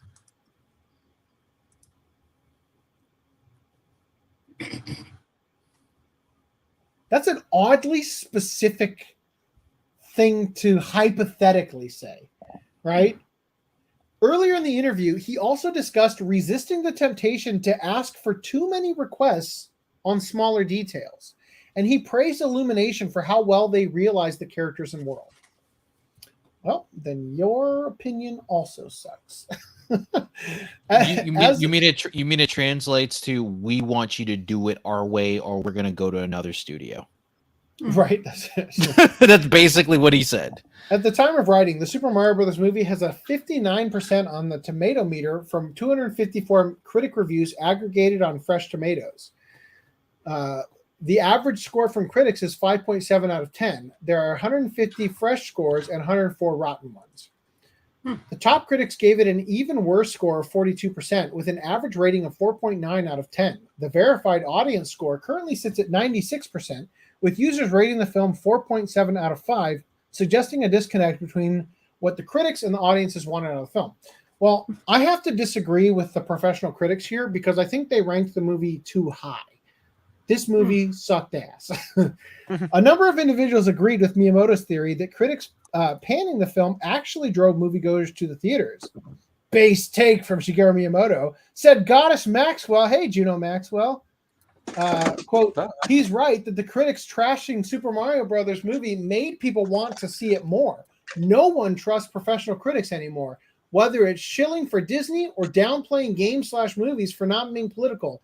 Audience is smarter now. I can understand a little bit of that sentiment because remember the Joker movie, how the media was like, "Oh my God, this movie's going to cause school shootings and it's going to cause think what it was across the street." With the Joker movie is that the media, they knew it was going to do well and wanted to try to tank it, so they just had to come up with something, because it represented, white, like the actors are white, and all that kind of shit. So. They didn't want white people to have a movie they would like or some shit like that grind their gears or whatever. I don't know. I didn't see the movie. Anyway, the creator of Mario went based, pointing out how the general public jumps on films dissed by woke critics. The new Mario movie, aside from Princess Peach being a tad annoying, how about the worst? Very annoying. How about Not My $5 Whore? Is a really fun and cool movie for fans of the video game series with some more fleshed out lore. Literally all of every character in that movie except for the Luma. The Luma stole the show. The Real Jim's YouTube also highlighted what the Mario Brothers movie aimed to do, and critics were oblivious to. Quote, saw the Mario movie with the nieces and nephews today. It was extremely fun. I get critics' points about it not being deep or complex, but I feel like that perspective is missing the point of what this thing is trying to be. It's entertaining. No. It's it's competently told and it's fun. Look, is Real Jim's the one that wore that red suit for like 5 or 8 years or so? I have no idea. But I'll just say, I think my problem with the film is that it. I don't know. We got way too much to cover tonight for me to rehash this argument. But I thought it was trash. Let's see, where are we? We just got through theater. Let's go through this. Okay. Boy, am I glad I pulled out a couple of articles right before we started, because we are already 3 hours in. So just a heads up here. You guys recall last podcast that Oshi no Ko had overtaken the #1 spot on my anime list. Well, that didn't last long because it has now been taken over again. I think it's down to 4. Oh, really? What took the first spot again? FMA, it's right there on the screen. Alchemist. I have a hard time accepting that, but whatever. What accepting which? So what should be the top Full Metal spot? Alchemist key. Well, no, it's actually Oshinoko is actually not number 6. No, what I'm saying is like it's weird. Full Metal Alchemist just keeps sitting there. I feel like that's being Brotherhood is a fucking masterpiece. Well, have you not truly, Lance, but is everyone watching it constantly? No. The idea is that it has an average higher score. So if you go the first one, Oshinoko averages a 9 point. Get it back up. A 9.28. And the average score for Full Metal Alchemist Brotherhood is 9.11. Now look, hold on. Pointing this out real quick. Oshinoko had at this time a 9.28 from 137,956 people. Full Metal Alchemist Brotherhood has 3,126,936, right? And has averaged that 9.11. Yeah. So in the second image here, it's gone from a 9.11 to a 9.10, right? And Oshinoko got dropped down, and the number of reviews went way up because people who people watching it. People who want Full Metal Alchemist to stay at the #1 spot of these 3 million people went over and rated it lower. So they drop down. In this case, they drop down Oshinoko like, yeah, 1 star, 1 star. So the average number gets lowered. Mind you, it's ridiculous to rate something that's ongoing anyway, because you haven't you've only seen an episode. Right. Thank you. I was gonna say, Thank like, you. is it that good? Like, why is it rated so high? I mean- And that's why Full Hold Metal on, Alchemist says hold on. Oshinoko currently has 81,000, almost 82,000 people ranking it 10, and 4,743 ranking it 1. Mhm. So I think it's just more people, and it's got 450,000. All they had to do was get it 0.01 lower than Full Metal Alchemist Brother. So all that matters though is that Oshinoko is like write it off completely until it's A, finished, and B, has been around for a while in circulation, and after the hype's down, and then people aren't going to be spamming 10s or whatever, because they'll be like, oh well, I've seen the whole thing now, and actually maybe it dips up or down. But more than anything, though, Full Metal Alchemist, the reason it's up there is because it's basically standing the test of time. It's a true classic in the eyes of the people rating it. The Steins Gate is also in the top tier here. Yeah, it's usually everybody at, like, agrees number with 2. these. Like, it's all right. Go AC, go to the private chat. It's the top list. Damn it! Why would you do Wait, this? to me? topless? What are you talking about? The top list. Oh, these aren't top. Oh, top list. I thought you said Steins top Gate list. back to number 2, baby. That's what I'm saying. It's usually at number 2. Oh my god, Bleach is number 4. That's how you know it's like it's the hype of the season. Well, no, actually, the amount of people who stuck through Bleach 1 and went to Bleach 1,000 Year Blood War are the true fans, and so naturally they're going to all rank it high. Sure, but that I'm still saying that it's And so the hype that no, it's just the average of like, if you somebody who hasn't watched, like, who actually watched Bleach is not going to watch 1,000 Year Blood War. If you're gonna watch 1,000 Year Blood War, you're already a fan of Bleach. You're already gonna rate it high, no matter. Well, yeah, what. that's why every season of Attack on Titan also skyrockets to the top before settling down more, because the only people who are watching are the people that were hyped for the last season that came out, and there's been like 5 or 6 at this point, so they're like in it to win it. Fantastic. Let's talk about Nelvana partnering with Polygon Pictures for development of new anime. Anime? No. Anime. Yeah, because Nelvana's Canadian, right? Yeah, Canadian media production company Nelvana has announced in a new press release. How are they going to get past Bill C-11? No, that's how they're going to do it. That's why Polygon's doing it, because they're like, we're screwed. We need Canadians on board. Yeah, Otherwise, they're we're gonna going to get we're going to partner with you. We're going to put a bunch of Canadians in air quotes. And it's like, they're like, we'd like to offer you Canadian citizenship. It's like, oh, our birth rate is so fucked over here. We keep Random leaving. 11 and I just need to go to Nelvana and say, okay, we're in. Well, you need representation or something. But I want to give a fun fact about Nelvana real quick. My favorite Kickstarter of all time, Abyssian Knights, had all these testimonials, and one of them was one of the ex-founders of Nelvana saying, like, yeah, this guy's like really great and all this stuff. Is it so much for that. Yeah. By the way, Godchild Chronicles Kickstarter has not started yet. I just didn't want to waste time with it. Anyway, so Canadian media company Nelvana has announced in a new press release that it has formed a partnership with Japanese animation studio Polygon Pictures to develop new anime series specifically aimed at children. No! Ew. It's going to be worse than the Mario movie with like the basically fart jokes coming out of fucking Illumination. Colin Bohm, EVP Content and Safe and Corporate Strategy, Chorus Entertainment, has this to say on the new partnership. Nelvana has enjoyed tremendous success over the years, working with several notable Japanese content companies on such brands as Bakugan, Beyblade, and Cardcaptor Sakura. And we are excited to team up with the Polygon Pictures to uncover the next big global hit. We've long admired Polygon Pictures, a truly innovative and creative studio, and we couldn't be happier to be working with them. So, can you think of a single anime from Polygon Pictures that's kid appropriate? Not the top. What have they made? Like, seriously, think about it. Polygon Pictures. Polygon Pictures. I'm trying to did, picture anything made by them. Right? Because I don't know why that studio's. I'm blanking on it. Knights of Ajin, Sidonia, yeah. Blame. Kaina Oh. of the Great Snow Sea. None of these are children's anime. No, I wouldn't say they're for children. Oh, they made Sidonia. Yeah. Knights of Sidonia. They just said that. I'm glad that you woke up in class. I'm sorry. I'm a retard. Sidonia, Blame. Yeah, Blame. Yeah. In addition, a new hire for this venture has been announced in industry veteran Rika Sasaki, formerly of D Rights Inc., ADK Emotion, and Shogakukan Shueisha Productions, a specialist in the export of children's anime to international markets.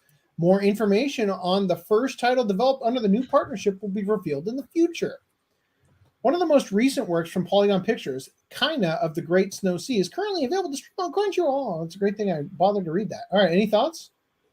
I see it as being a train wreck, but Good for them. Good for them. Like on the one hand, it's cool because it's like Canada's involvement with anime historically has been really good. Like Canada got involved because of their, as we've already talked about on this podcast, their legislation that required that Canadian content stuff on broadcast on Canadian TV had to be a certain percentage of it had to be Canadian based. So all the voice actors for the anime that was coming out had to dub them with Canadian voice actors. That's how Ocean Group got its start and its footing in the industry. But I don't know. I mean, maybe it's going to be the same thing. You know, like just we can Polygon producing kids shows doing the same sort of thing. If we get more dubs like the original dub of Dragon Ball Z, I'll be alright with that. Right. Yeah, but what if the show's or Escaflowne or anything? But yeah. So anyway, or Ronin Warriors or the Gundam series, right? I mean, did any of these studios do Beyblade and the censorship with that? I'm trying to remember because remember how Kai dies at the end. This is Nelvana. They did Beyblade. Yes. So anyway, the point is, that's right. The point is that historically Canada's had a great involvement with anime. So we have hope, is what you're saying. Also, they have combined made something better than the original, right? Like the input of the Ocean Group voice actors in Escaflowne, made Dragon Ball, name all the above. All of them have been better than the Black Lagoon, another great example. That is better because of Canada's involvement than it was on its own. You know, also, and it was a really? I forgot. Was that really? It's co-produced with Viz. That's why people. Okay, that's why I'm thinking that. Because Kirby Morrow is Moroku or whatever, right? Mm-hmm. Yes. I love how the one dead guy is the one guy you bring That's up. the one I remember because we covered it on the podcast. He will never be forgotten. All right, so, never again. So the point is that historically, gone but not forgotten. How are you gonna fucking typo that on my account, you bitch? Papa Reese is gonna get railed again. All right. So anyway, the point is that historically Canada has been good for anime. Whatever floats your boat, from Reese. a Western perspective. But I'm worried that Polygon has already been good, and I just worry that kidifying them. Yeah, that's the problem. That's what I'm concerned CG with. anime works wonders for kids' cartoons you don't give a lot of effort to, and kids don't care. You know what? I'll tell you that. How about this? So I feel like the best case scenario would be that Nelvana is effectively going to have all these shows like Beyblade and all that stuff, but made first party now. Is the difference? If they do that, if it's Beyblade level kids stuff, that would be fine. I mean, think Redwall or Del Toro Quest. Stay the hell out of our way. I like how this. So when I first saw this, Japanese. When I first saw this, I thought that this was like a cityscape out here because they've sectioned off the rooms, right? And I was like, "Why is this?" What are you looking at? The window here. Oh, yeah, okay. To the next room, cubicle area. Yeah, I thought that this was at first glance. I thought that this was like a cityscape, right? And that these were the reflections of like a clock and stuff. I'm like, where the fuck is that reflecting from? And then I saw the guy standing here, and I'm like, no, don't do it, Satoshi, don't jump. You know, like, oh wait a second. God. But I also think it's kind of funny. Look how colorful the kids section is. Like the cubicles. Yeah, it's take your kid to work day. Right. All right, anyway, so moving on from here just so we get more stuff out of here. Unaired Pokemon Black and White anime episode scripts have gone public. Episodes introducing Team Plasma were indefinitely postponed after the 2011 Tohoku earthquake. So after 12 years, Pokemon anime fans are now finally receiving closure on one of the series' most infamous loose ends. The unaired 23rd and 24th episodes of Pokemon Black and White anime were supposed to kick off a new plot line introducing Team Plasma. But after the events of the 2011 Tohoku earthquake and tsunami, the episodes were postponed indefinitely from their scheduled air date of March 17th, 2011. Didn't one of the animators or like script writers, didn't he die from the earthquake? I'm not saying possibly. So the earthquake took place on March 11th, 2011. Wow. So I'm just thinking about like how close were they to finishing, or did they just not even start yet? About and that's to burst, how or crazy just the didn't turnaround start, time yeah. is, you know? Well, it depends if the script is in its final stages where it's not like That's a good scratch offs or like typos and stuff like that. It most likely was going to go into the animation stage. Well, I imagine the scripts were done.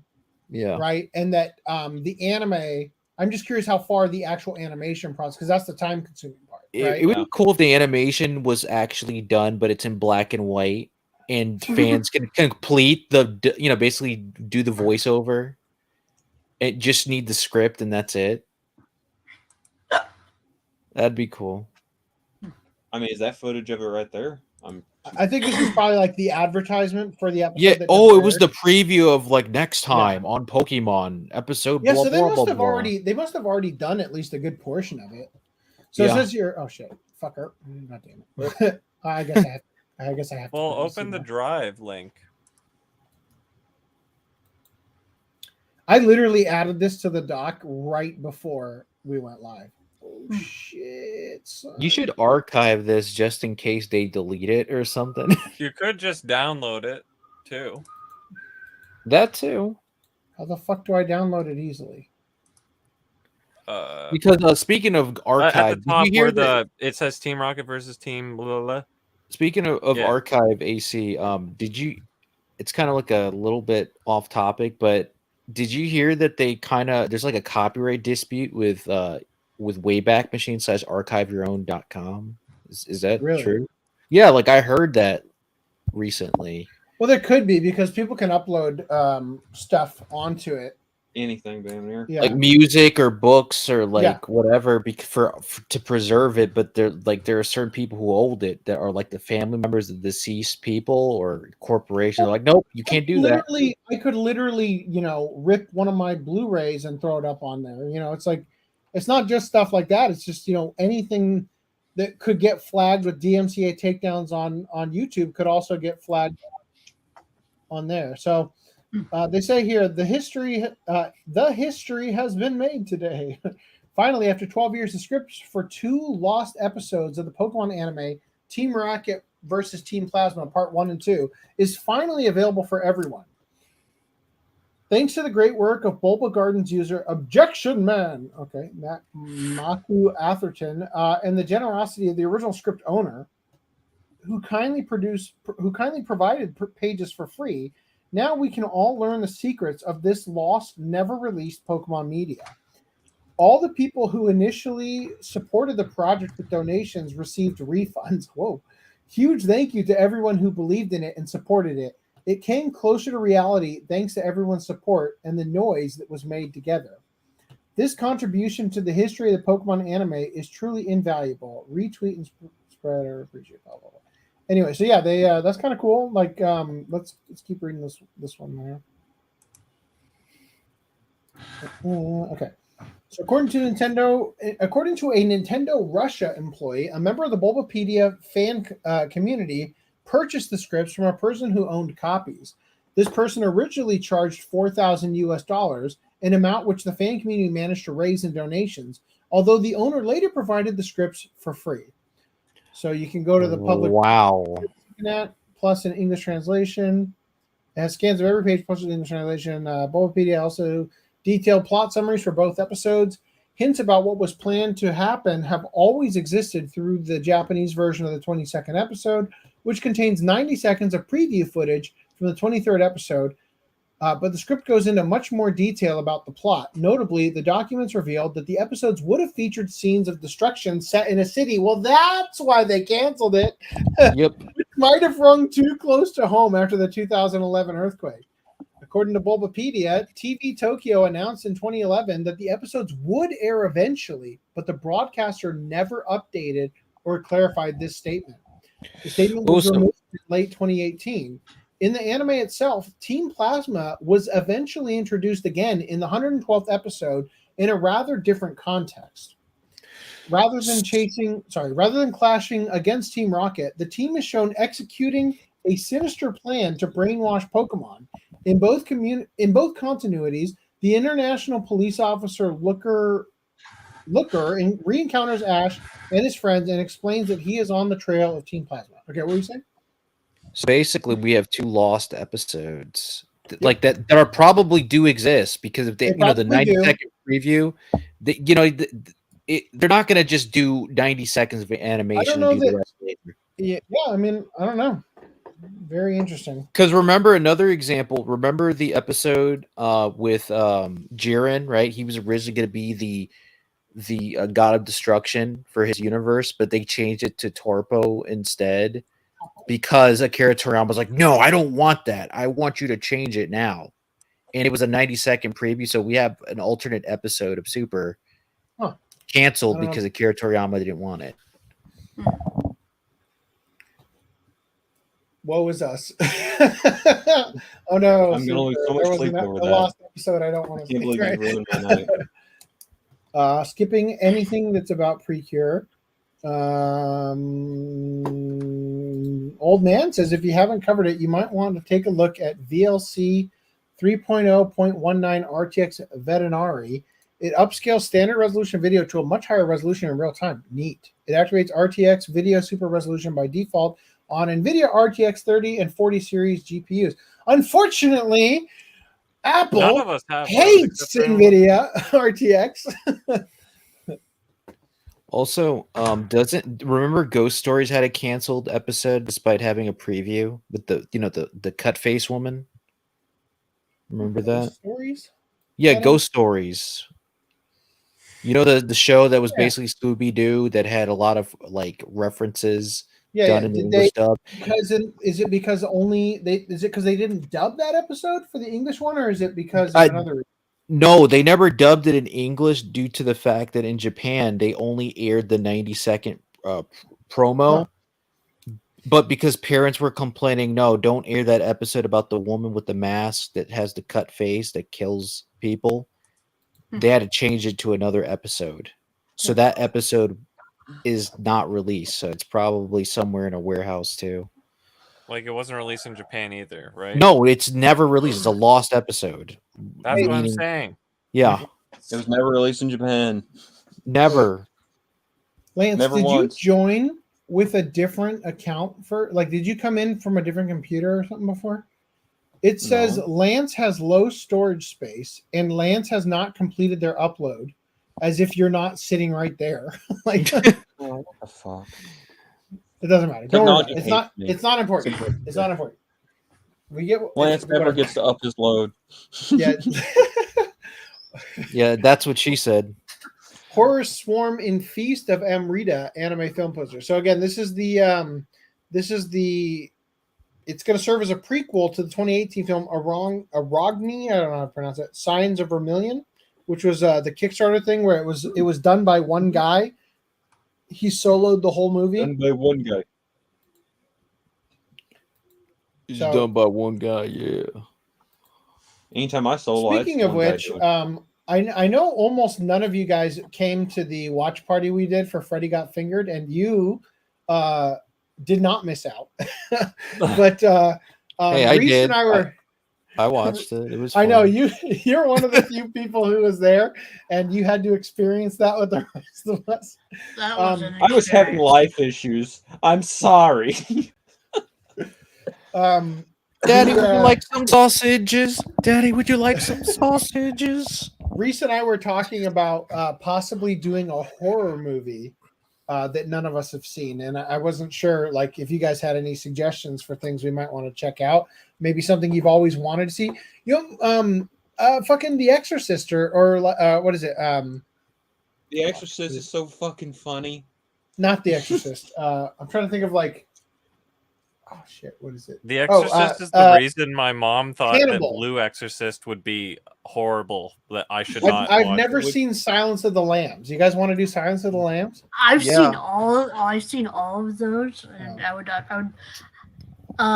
sure, I guess. What about the first Saw movie? Because that was the best movie. Although I agree, I don't think my wife would love to see that right before Mother's Day. So we'll talk about it. Got it. I was thinking. I was gonna suggest like a game night. No, Cabin in the Woods. I've never seen that one. How about A Stranger Calls? That's a we'll talk about that at movie a time when we're not trying to plow through some articles. Yeah, that's what she said. Plowing away. So Toei Animation has unveiled a. It's almost like we covered this about the cute girls doing cute things. Toei Animation unveils Girls Band Cry original anime. Now the tagline reads, "Toss in your anger, joy, sadness, toss all of it in," which I just love the idea that you go from like cute girls doing like city pop, like you got your K-Ons, right? And then you've got like your fucking punk anarchy, like I can't wait. We've got Hagakure Tea Time, and then we have Miss Yamanaka. I want to see like them progressively get like the more like ripped up jeans look going, just it would be funny if they covered like Nirvana or the Smashing Pumpkins or that'd be interesting. Or Kill Switch Engage. Dude, it should take place. If they would censor this, I would love this. If they would censor this around a early I'm blanking on the year, but around an early Woodstock, and have the anime take place around that in the 60s. Yeah. I'm blanking on what would make that early. I should be ashamed of myself. Yeah, the 1960s. I don't know, like due to World War II, I don't know if they could geographically that could work because I still, dude, it's anime. Yeah, but you got to remember World War II. Yeah, but okay, no. What he's saying is that if you were to set it during the time of Woodstock, but in Japan is still recovering at this time. They did that with freaking Kids on the Slope. I know, but it was. There you go. We have that already, and it's great. Kids on the Slope is wonderful. That's what I'm trying to say. Thanks, AC. Really appreciate it. So PA Works original anime film Komata, a whiskey family, slated for November 2023. So they're working on a series. They call it the Working Series. It depicts characters who struggle daily with the theme of working. One of those series is Shirobako, right? So this one is going to be following a distillery that is getting back up on its feet, right? So it looks like there's some Attack on Titan art from that picture there. A little bit. Because right? of the God rays? Could it be that some of the people that worked on Attack on Titan probably worked on this too? Apparently Attack on Titan's the only anime with God rays. I think it kind of has like a little bit of a vibe because like the jacket kind of thing. Yeah, it what I noticed was the jacket and the symbol in the center, and it almost looks like they're holding one of those like stick swords. But this is me. I like that he's like, man, I'm gonna need a bigger mop. Hey, Levi owns that show at times. I will give it Attack on Titan. And he's that's it is. That's Levi's cleaning mode. Yeah. I think he's my favorite character at this point. Okay.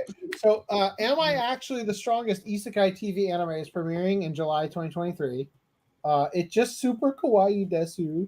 So I just thought I'd show redhead Tits McGee, and apparently these characters have two separate ages. I literally like the fact that they are dressed like they're in high school host club with the outfit. It's funny. Wow. I never would have put that together the way I am right now. There's this one, Stupid Angel Dances with the Devil. I told you'd watch the shit out of it. Is this slightly different than One Night Stand Devil Son, right? Anyway, so there you go. Also, she you know, has the main white reason why we watch it. 2 reasons. Absolutely. Yeah, the you know, the Soak it assets, in. obviously. Okay, also, the Do-Over Damsel Conquers the Dragon Emperor fantasy novel gets an anime adaptation. Now, I just want to point out the Do-Over Damsel, what is she, like 8? Like, she's so fucking small. Yeah, that's the whole. Just kind of like a ReZero ripoff. She's like Pompo the cinephile, I guess. Yeah, it seems like it, right? She's probably like super short. She's probably like 4 feet tall. Oh god, she's barely their Reese height. Yeah, Super basically she's short. like she's Super a female short Reese. Super Jill short. is sentenced to death by the Crown Prince, her fiance. But just before she dies, she's sent back in time 6 years to the party where their engagement had been decided. To avoid this route of ruin, Jill immediately proposes to the person standing behind her. But it's the man who is her greatest enemy, Emperor Hades. Jill knows all about his future descent into evil. She quickly retracts the proposal, but the delighted Hades takes her back to his castle and makes her a meal. Completely won over by the food, Jill makes a life-changing decision. I'm going to reform. No, I'm going to make you happy. Wow! It's time to redo this life with you. Holy shit! So she does go from like 18 to 12. Like, oh my god! Okay. Wow, so that like, actually makes funny, sense. Like the meal that he gets this like child on is like, here's No, he doesn't make her a meal. He makes her a meal. Oh God! Oh God! I'm gonna move on. I was gonna say a was on the nose, but it was more on the table, and now I was gonna say a birthday cupcake or something, like a little cupcake, tiny, or ice Cover cream your cake. virgin ears and eyes, my friend. Cover them. This is not your home. So, Mirage Nero says Hansel and Gretel Witch Hunters is like Evil Dead of witch hunting. So that might be an interesting movie to check out. What the fuck am I looking at? Hold on, I'll get to it. Luigi Mo64 says Japanese artists are so blackmailed into believing that cute is only for females. Damn the blackmail! Who's pulling all the strings, Luigi? He also says Kurt Cobain is sort of taboo in Japan because of his suicide and his heroin use. Yeah, but there's famous celebrities in Japan that committed suicide, and they fucking show their movies and stuff. Name me one. Name me Anime one. fans that are male can never be able to sing along with the girls because of the voice range that males cannot reach. That is the problem. It's called harmony. That's BS right there, Luigi. Come on No, now. dude, it's harmony. If they're lower octave, they harmonize. You just play the same note and I thought you were into Metallica How many and of you have bands played and music. Tokyo Mirage sessions? Jesus Christ! So a boy and his dog walk on the wild side in Ikimono-san. No, is this going to turn out to be a Full Metal Alchemist bullshit?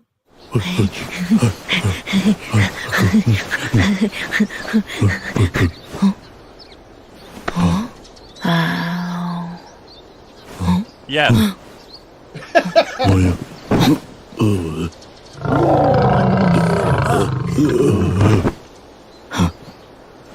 Ow.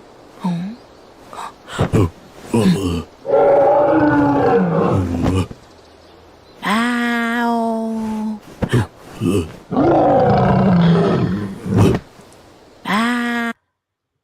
Man, if only they dubbed that. Wow. If only, dude, that's what the Canadian studios need to get a hold of right there. So Where's it's the basically I'm gonna cat kill soup. myself clip? Where is it? Yeah, what Did you was delete what that? was that? What was No, it's in the that? Frank channel. Oh, it's got the wrong backdrop. I want to kill myself. Well, you definitely should. Thank you. Yeah. Thank you for that. That was so worth it. All right, anyway, so I don't have anything else to I say, wasted but I think time that of my life says on it that. enough. Also, the Danger in My Heart anime is accused of deliberately removing Korean signage. The danger on my coast, more likely. The anime adaptation of The Dangers in My Heart, which premiered in April 2023, has courted controversy after Korean viewers accused the animators of deliberately removing Korean text from a train station signboard in the latest episode. A Twitter user from Korea provided a screenshot from the latest episode of The Dangers in My Heart and photos of the same signboard in real life, which shows Meguro in Japanese, English, Chinese, and Korean. Uh-oh. So which one did you cut? You only cut out the... They had more heat with the This Koreans. is real life? You know... Oh, man, at first glance, I thought I was looking at the anime again. Okay, so it says Meguro in English, Japanese, Chinese, and Korean. Okay. But in the anime, they cut out the Chinese and Korean. And like shittily too. Like they didn't center the English or anything. You know, that brings up something. I went to a Japanese restaurant not too awful long ago, and while we were in there, my buddy points out, he says, I can't understand why the hell we're in a traditional Japanese style restaurant and all over the fucking walls is Korean ass fucking writing. He says, I'll never understand this. Well, here's the thing about history with that. Japan occupied Korea and vice versa. They shared some of their cultures together, even though they want to pretend that they don't. But that's well, the real reason is like probably that just Japanese sushi and stuff has a real good profit. Because so the reason why if they're Asian passing, they're just gonna sell it and pretend that they're Asian passing. The reason why half of the kitchen staff was Spanish.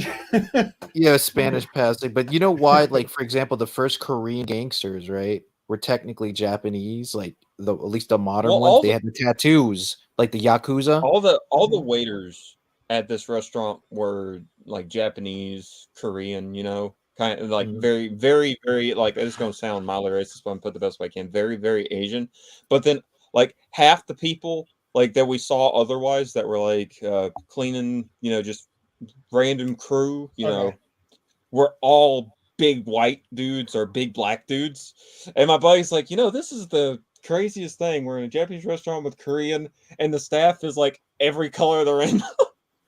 So I love this. I love this. So the Korean viewer is like, what the fuck? These animators are racist. They removed Korean from it, right? So like the Twitter user mentioned that only the Korean text was removed, but the screenshot from the anime shows that the Chinese characters were also removed. So that means this fuck is racist against the Chinese. Yep. Ding, ding, ding, ding, ding. Correct. Fans of the Slice of Life manga series pointed out that the original manga did not erase the Korean or Chinese text from the signboard.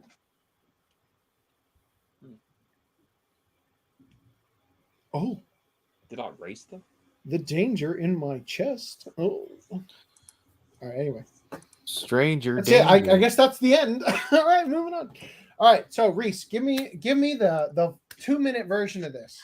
Okay, so apparently the author of Vinland Saga had said that there was going to be an episode in season 2 of Vinland Saga which would show Snake's background, and Snake is the character on screen who appears in season 2, and apparently that never went through because the director didn't have time to fit it, like couldn't fit it into the story that they wanted to tell in the 24 episodes that they had. They couldn't allot an entire episode for that. So, like, they basically made kind of a quote-unquote promise that they couldn't keep. And the author was basically said that the story still exists, but he'll try and release it in another way at some point. OVA. So, whether or not that means maybe an OVA episode or something, or I don't know. I can't remember if Snake isn't in the current arc of the manga. I can't honestly remember if he survives season 2 or not. But I don't know how that's going to happen. But like I said, it could be an OVA kind of thing where they release it like, director's video, like an episode 16.5 or something. But yeah, so basically, I had never heard of that this thing even was, an idea until had this article thrown at me for verification or something. But yeah, so AC's gone, so I'm gonna try. I'm kind of waffling here. So yeah, how is everybody else doing tonight? I'm doing great. Oh, I have a question. So, who among us has seen Oshinoko, the first episode? I know Reese has because you introduced me to it. Thank you. No problem. Don't spoil it for anybody, please. I'm not. Like, dude, I'm gonna give you this. Like, your last few recommendations have been around the damn money, so keep them coming. My Home Hero. Watch My Home Hero. I've got a couple people wanting me to watch Hell's Paradise. Like, a friend of mine is going nuts over it. Hell's Paradise is pretty good too. Yeah, he was like, he's nuts. Him and 3 of his friends, including his girlfriend, are crazy for Chainsaw Man, and now they're all hooked on Hell's Paradise. So I'm like, all right. So now that AC's back, we can continue. Okay, don't you mean dildo man? I actually sent them the Dildo Man article while we were covering. All right, so the Japanese provide their thoughts on why there aren't many black characters in anime. Man. As someone who has color issues, I'm coming to the grips that it's like black and white don't exist. We are all 50 Shades of Grey. Have you ever seen someone who is truly black or white? I have, actually. Like 100% legitimate 100%. color black? Yes. Wow. Mr. Popo and Justin Trudeau. What the fuck? So the Japanese aren't as big on ethnic representation compared to the West. But with it being more of a prominent topic on the internet lately, a few age-old questions from Gaijin Otaku have made their way over to the Japanese, such as, why aren't there more black people in anime? Says a man. Why aren't there more black people in Japan? Right, yeah.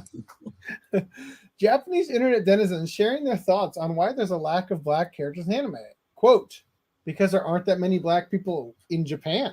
Quote, if we made them, people would only complain. So the idea is to not make them. And yet people will still complain. By the way, I'm calling it now. After our next watch club, which is going to be Love After World Domination. Tenjo Tenge. Oh. Ooh. I haven't seen that. There's the black guy in it. Oh. And also, it's fucking awesome. Anyway, all right. So hey, there's Iris in Pokemon, although her popularity was shit. Only gaijin care about the race of anime characters. Only non-Japs care about anime characters being non-Japs, right? That's basically what they said. Holy. It's kind of funny, but to be fair though, if it's a lot of Japanese-centric anime though, like, of course they're gonna put people that look Japanese, but that's here nor there. That's their policy. First off, Yu-Gi-Oh was basically a bunch of Japanese people. So, like, I had someone bring up, it was in a parody. They're like, why the hell are we Japanese? But we're all white as the Ace of Spades. Not the Ace of Spades. Yeah. Why are we in New York? White as a poker card, sorry. When we should be in Tokyo. How they said. But no, it's like one of my favorite characters in the entire Dragon Ball series, like top 15, and that's pretty good for someone who's been obsessed with the series. It's Mr. Popo. And I was so insulted with Dragon Ball Kai because I was like, you motherfuckers, give me my Popo back. Yeah, he's like purple or blue depending on the edit.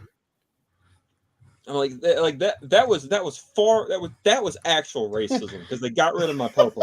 Leave me alone. They literally removed black representation. Literally. And I'm just like, you sons of bitches, leave him alone. Also, Oob is black, right?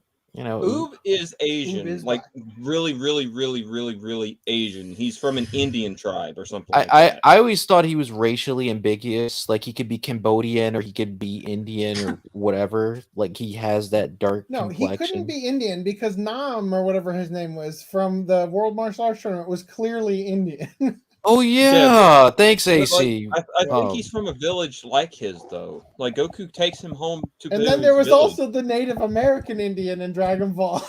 and Oob is a darker complexion, right? Isn't the king of the Dragon Ball world like a Jack Russell Terrier or some shit? So at this point, like, what is race? All right. Well, I mean, Piccolo and Kami are literally were the original gods on Earth. So No, they weren't the you're original. right. You were What 100% even wrong on are that one. pixels? Not the original, but they were they're not even human. They're Namekians. Okay. They aren't even human. Goku's not Let human me either. take this back for a minute. Okay. His name was Kami in Dragon Ball. Yes. Which translates to God. God. Yes. Okay. I'm trying to help everybody unravel what you said because you're correct. And then after the fact, when Dragon Ball wrapped up, Akira Toriyama said aliens, right? So just saying, King Style is actually correct. Piccolo / Kami were the original gods of the world of Dragon Ball. Then okay. See, that right there is a spin on logic. I can understand. It was a retcon because remember the backstory of why they split. Oh, I was the only reason why he's passing out the evil in his soul. Yeah. Because the original Guardian or Kami, right? Which we never saw what he looked like. We never saw what he looked Journey like. to the West, right? Mm-hmm. So there's probably some yin yang wushu bullshit in it too. Okay. Okay, there you go. I love that. That's the answer. Okay, now back to this article because we're fucking 3 hours and 40 minutes in, and we have a watch club tonight, and I have to put that games news back in because somebody brought it up. All right, so just everybody shut the fuck up for a minute. So, quote, only gaijin care about the race of anime characters, but tan skin and ecchi manga is super popular. You got a point. Quote, because if we had black people in anime, people would start complaining about the voice actor's skin color next. They'll say Asians shouldn't portray black people and such. If doing so made more sales, then we would have been doing so by now. That's the answer. I love this. All these Asians just with their Z-Snap answers, you know, like, why do the Japanese have to make it? Make it yourselves then. Just like I need that to be a sound effect we can click on, the Z-Snap, you know, because apparently I suck at it. Quote, well, before becoming an anime, there's a preliminary stage called the manga. There's also the increased drawing cost that goes into skin color. Although if it's an anime, then the cost wouldn't matter whether the skin color is yellow or black. What the fuck? Quote, I always thought the representative Nadia was pretty delightful. Darkies are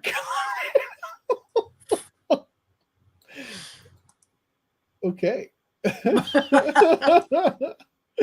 Quote, if they have dark skin with giant breasts to go with it, I'll welcome it with open arms. We'll take your word for it. Dark skin and busty tag. There was before in Dragon Ball in the Red, General Black or whatever his name was. Yeah, General Black. Yeah. Wait, Nadia was just suntanned? If Japanese people make the anime, why would they need to make black people? The reality is there are occasionally black people in anime, and you'd find about as many black people with Japanese citizenship.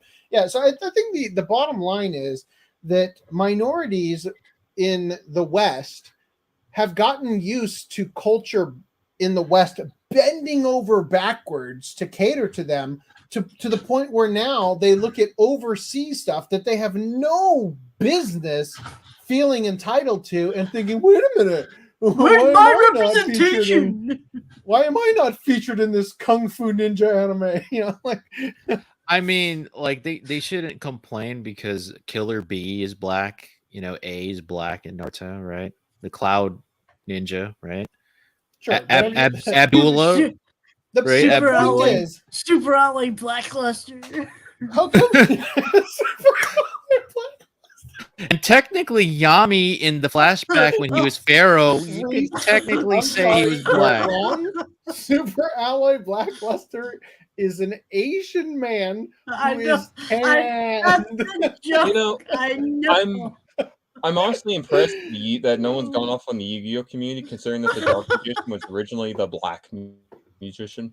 Yeah, but dark sounds way better than black, though. Can we all agree to Oh, that? that sounds racist. Yeah, The Black Dark That's why they're called Magician. dark elves. and Black not black Magician elves. just makes your wallet disappear. Doesn't bring It it has a back. better roll off the tongue. The Dark Magician instead of the Black Magician. It was probably Neda or something like that. And Yeah, they that's the real reason that they changed Blackie's name to Spike. It just didn't roll off the tongue. If Japanese people make the anime, why would they need to make black people? The reality is occasionally black people find as many people with Japanese citizenship. Just go watch some Disney movies if you want to see black people that much.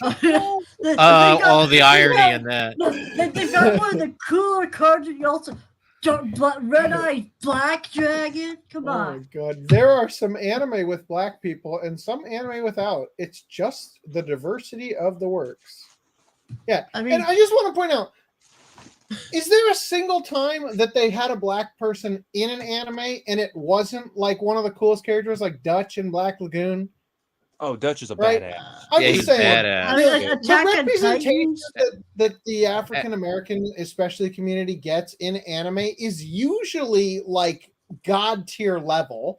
Fucking Afro Samurai, like they made a Yep. whole seriously. Okay, Abdullah from on JoJo Part 3. Yeah, Abdul. Yeah, Abdul or Abdullah, depending on the territory. Yeah. On Yakupon, Attack on Titans kind of. I actually had this said to me, and I don't know if this is true, but you guys know Hollywood movies far better than I do. I have heard a rumor that in Hollywood movies, more often than not, they give a black person the villain role. My response to this, Not anymore. Before you. I mean, there's Kang. Fair. That is true. My Okay, response that's fair. That is was. fair. My No, response but was. fortunately Not anymore. with Kang, they you know how like the representation mattered. They cast an actual abuser for Kang. Oh god. But what I said in Proper response to this was, representation. one, I have no idea, and two, a lot of times it's the villain that makes the story. So in that case, wouldn't they be getting the best role? No. So the last time I Just saw a black 'Cause I don't guy know. as the villain in a Hollywood movie, it was M. Night Shyamalan's Unbreakable. That's the last one that comes to mind. I thought Yeah, oh yeah, you're right. Glass. Yeah. Yeah. But didn't they do a Glass movie recently too? I didn't see it yet. Yeah. Don't ruin it. Okay. They literally call I'm not it gonna Glass, spoil it. yeah. Yeah, it's called Glass. I'm not gonna spoil it. No. Yeah, I would like to do Unbreakable, Split, and Glass for a watch party at some point. Okay. Oh, that'd be great. A Yeah. trilogy night. Or Hell nah, yeah. Oh, it'd be fuck. fucking And good. then we'll watch 6 the hour Lord of the boner. Rings. No hop. We'll have Actually, to, we'll have actually, to we watch will. the extended editions of Lord of the Rings. Yeah, and The did I Hobbit tell you? back I to told you back guys to this back to already, back. right? My friend Nick, he edited The Hobbit into one movie. Like he Ooh. cut out. Seriously? He cut it down to one movie. He cut out all the love triangle shit. He cut it down to something that, like, I want to debut it as a. I want to watch that because I've Yeah. seen The Hobbit.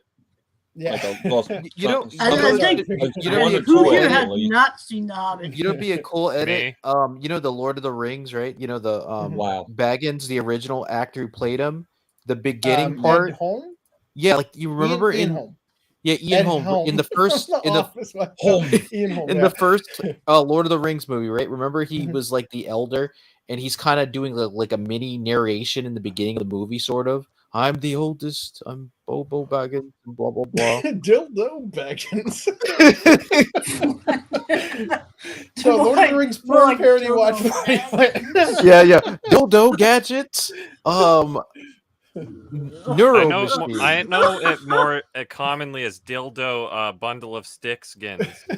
I anyway. always like Dilgo Faggins. Hey, Seiya, isn't that your favorite one? Never mind. So anyway, just so I could fucking finish this goddamn topic here. Let's see. Just go watch the Disney movies. If we did, they'd only complain saying, quote, this ain't it. So we'd rather not. This ain't it. It would Chief. only be called racist if we did. Anyway, black people should make more anime featuring black people as the leading roles. I mean, LaShawn Thomas and Leandre Thomas are doing their best. Be happy with that. Yes. Look, you don't get everything. Otherwise, let the do it Japanese yourself. have their own cartoon. Hey, Cannon Busters and Yasuke, they're all right, but they're not the Nutbusters. greatest. They're not busters. They're not the greatest thing ever, though. Yeah, far from it. Apparently. Let me. I'm gonna pull open that other topic. It's in games news. Old man, I'm pretty sure that's why my brother doesn't like Tenjo Tenge. Is because it's 2/3 of it is flashback. That's the best part. I can't wait to watch. Didn't Naruto Shippuden did that too? Yeah, pretty like much. a lot of It the was lot of the filler or like certain three. episodes. If I remember correctly, it was 3 actual real world years of worth of episodes.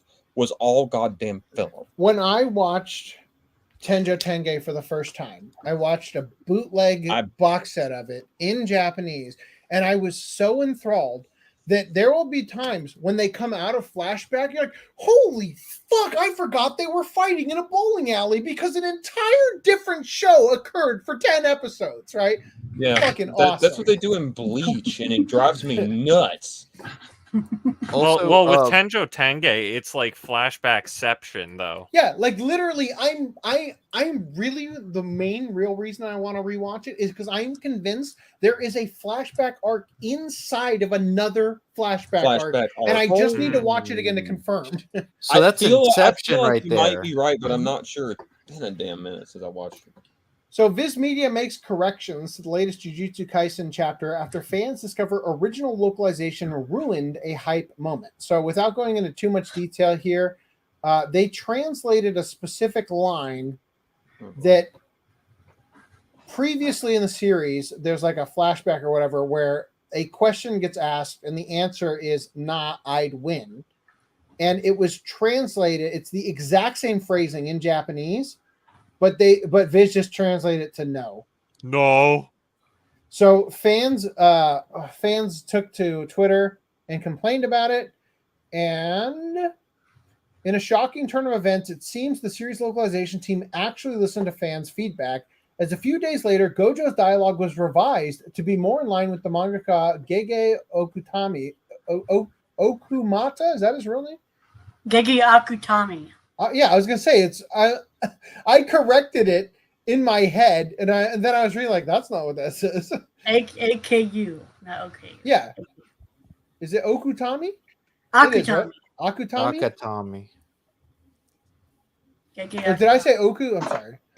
The point is, yes, I was still somehow saying it wrong, but the point is that they wrote here Akumata instead of Akutami. Is the point anyway? So anyway, as this change was applied to the digital release of the chapter, it remains to be seen which edit Viz will be using in the collected tankobon form. Meaning they may have already printed that. We'll have to wait and see. The no is probably still there. These have not been. This chapter has not even been printed in the tankobon in Japan yet. Okay, then you're saying there's a chance. All right. Chainsaw Man mangaka Tatsuki Fujimoto confesses to having once eaten a pet fish instead of burying it. Is there anything wrong with that? You fucking paid for it. You better enjoy it, right? Yeah. So at what point do we draw the line? I mean, if your chicken dies, you don't bury it, you eat it. Right? Yeah, I mean, you're right. What about your dog? In Asia, mind you. This is Asia we're talking. Yeah, they'll definitely fucking barbecue that bitch. Yeah, they'll put that into a stew. They'll literally put it in a stew. Example says, when I was a kid, I thought Monkey from Monkey Magic was African American. Oh, wrong on both accounts. It is too fucking late because Viz Media left the altered dialogue in Sailor Moon and Burn the Witch. Well, got him. I loved the main cast of Tenjo Tenge, but they were hardly in the anime. They had more total airtime in the opening and closing, which are both bops. Rurikon. Dear Lord. Okay, I'm not going to bother with that right now. Yeah, we'll be Shame here all me night. harder for not covering Mashal tonight. Okay, I am deeply regretted of this decision. I have been putting off this topic, not the Mashal one in particular, but like there's like a whole slew of articles I've been saving and just not getting to. Forgive me. Punish me later. Okay. Also, Bob Makihara is a main character and he's black, and that was made in 2004. Critics just haven't watched enough anime. It's like show me you're a whiny ideologue leftist who doesn't watch anime without telling me you're that thing. Anyway, all right. So Chainsaw Man manga ate his pet fish. So whether it's the latest manga chapter, insanely low Japanese anime Blu-ray sales, or the mangaka's odd Twitter shenanigans, social media is always buzzing about Tatsuki Fujimoto's Chainsaw Man. This time, however, social media has been set ablaze by the series creator's bizarre confession that he once opted to eat a dead pet fish rather than burying it. Or flushing it down the toilet. Well, I have a feeling this pet fish was probably like a koi, not a goldfish. Yeah, it's probably huge enough that you couldn't flush it down the toilet. It probably clogged the toilet. And my favorite joke: what's the difference between a koi and a carp? You don't eat koi because they're the same fish. Okay. Stealth weed shirt wins. I mean, this is as bad as I think it is because the voice actor in Japan for Aaron, he admitted to wearing the same underwear every session, all the time, almost. So you're telling me that in your mind, not taking a bath and or changing your clothes is the same as eating eating your dead fish. I'm saying that this isn't that far-fetched. That wearing your lucky boxers to your does not mean you session, didn't wash them. Yeah, it does not mean that you didn't wash them. I mean, he admitted that they had holes in it, so that is evidence that they have been washed repeatedly. Either that or really, really my shorts have holes in them. It's still weird that, like, my lucky underwear. I mean, really, it's probably like he's getting too much attention from female fans. So he's like, all right, I got to gross him out a little bit, make him think I'm scuzzy. Let's come up with a story here. Oh, yes. What if I didn't change my underwear for 10 years? That'd be the funniest shit ever if we find that out. So the story in question, which occurred at a time when he and his girlfriend were in a less than ideal living situation, was recalled by Fujimoto in the author's notes section of Viz Media's English release of the mangaka's Tatsuki Fujimoto before Chainsaw Man 22-26 one-shot collection. Wow. You don't think he's embellishing a little bit? Speaking to some of the struggles he experienced while pursuing his dreams, Fujimoto recounted to readers how, until the age of 24 or so, I lived with my girlfriend in a 15,000 yen a month apartment in Yamagata. Despite the couple being relatively poor, the mangaka noted that they, quote, had a pet Japanese rice fish. Okay. Until he unfortunately found it dead one summer.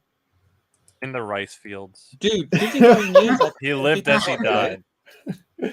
Fujimoto then goes into a detailed confession on how he ultimately was given no choice but to eat their deceased pet Japanese rice fish behind his girlfriend's back. Why? You should have eaten it together. However, when he went, hold on. He did unspeakable things with his fish. Hold on. Fujimoto then goes into a detailed confession of how he ultimately was given no choice but to eat their deceased pet Japanese rice fish behind his girlfriend's back. However, when he, quote, went to toss its body into the trash like in Parasite, don't remember that part, his girlfriend instead said she wanted me to bury it. So off I went to bury it in the park alone. I tried to bury it under this big tree, but the ground was too hard, said the mangaka. What? As I watched it for a little while, ants found the body and began trying to carry it away.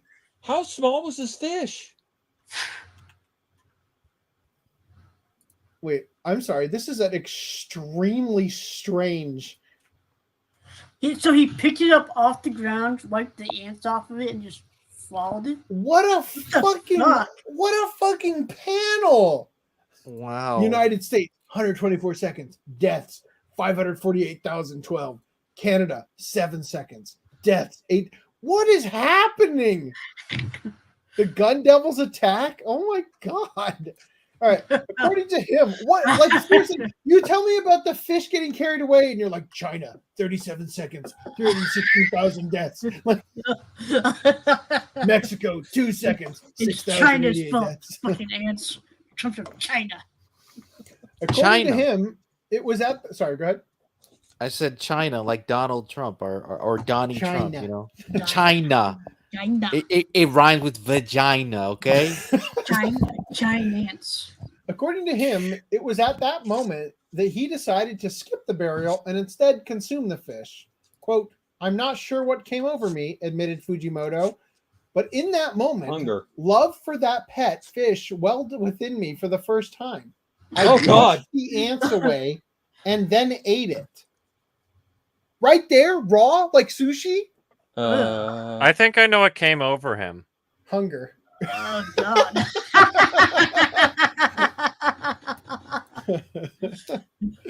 Ultimately, consuming the dead raw Japanese rice fish resulted in Fujimoto getting a nasty case of food poisoning. Look, if a fish dies of natural causes, it probably died of something that will make you sick. Like, if you didn't kill that fish, you don't want to eat it. In turn, he told a small white lie to his girlfriend about the actual cause of his ailment, with the Fire Punch mangaka confessing that throughout he has a tendency to lie as a defensive mechanism, okay, when frightened or under pressure. Despite somehow getting away with his white lie, Fujimoto decided to confess to his crime in order to absolve himself of the guilt that in the years since had been causing more internal turmoil within him than the food poisoning he got from the fish. That brings us to now, he concluded. The memory of lying to my girlfriend is far stronger than the guilt of eating our pet fish. Please allow me to confess my sin here. Do you think every time he ate her, he thought of the fish? Ooh. I'm going to move on. While I was eating her, I was thinking of you. Every time. Luigi Mouse 64. White lies are also censorship. Oh man, free Bring 'em on, promotion from the Luigi. channel from a clearly not reputable viewer. Oh no, what? I tried to see if Rumble would pop up on live chat, but I guess not. Wait, are you hot on Rumble now? We're streaming on Rumble tonight. Nice. Yeah, let's get ready to rumble. Where's John Cena? Give a man a fish, he'll eat for a day. So Lorena and the Land of Ruins is censored by publisher Nekonyan.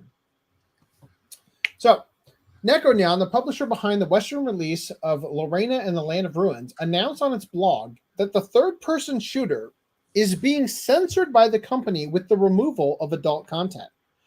While the publisher Nekonyan has had some questionable localizations in the past with unfaithful English translations in visual novel titles, the request to remove all adult content comes from the game's developer, Shimenawan.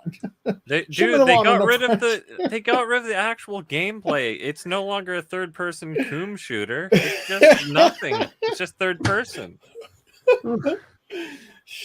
Why does Shinamawa sounds like an old 1920s word? Yeah, Shinamawa me a drink. Quote, I see it. It's all right, Ronan.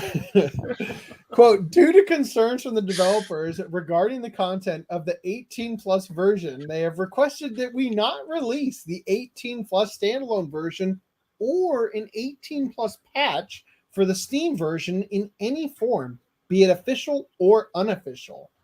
It also appears the developer will no longer produce adult content in the future, as it will also be removing the 18-plus version on the Japanese version. Ooh, Quote, okay. they will simultaneously also be taking down the 18-plus version of the Japanese version as well, and will not be producing adult content in the future. This person was coming, and they had a come to Jesus moment. Like that's not a come to Jesus moment. That's a I have someone that I need to pretend to be something I'm not to, and let's sell out. Or I don't want to get in trouble in another country, so I want to pretend I'm the moral police. Luigi about 64 says, boycott! I mean, how about just, let the company go on? Sorry, I should have read that like in Bleach. Boycott!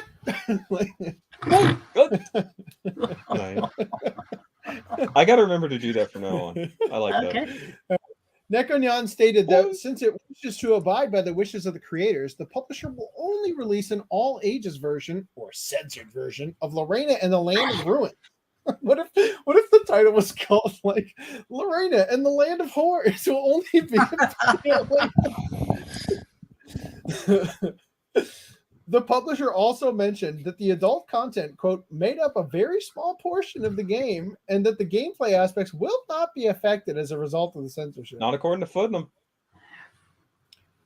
Why do companies always think that the bait and switch will... Seriously, who's going to fucking buy this now?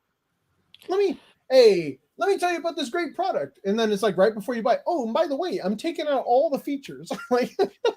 Well, that's like watching an R-rated movie and then it becomes rated G. Come on now. Yeah. Which is sometimes hilarious with the monkey fighting snakes on the Monday to Friday flight.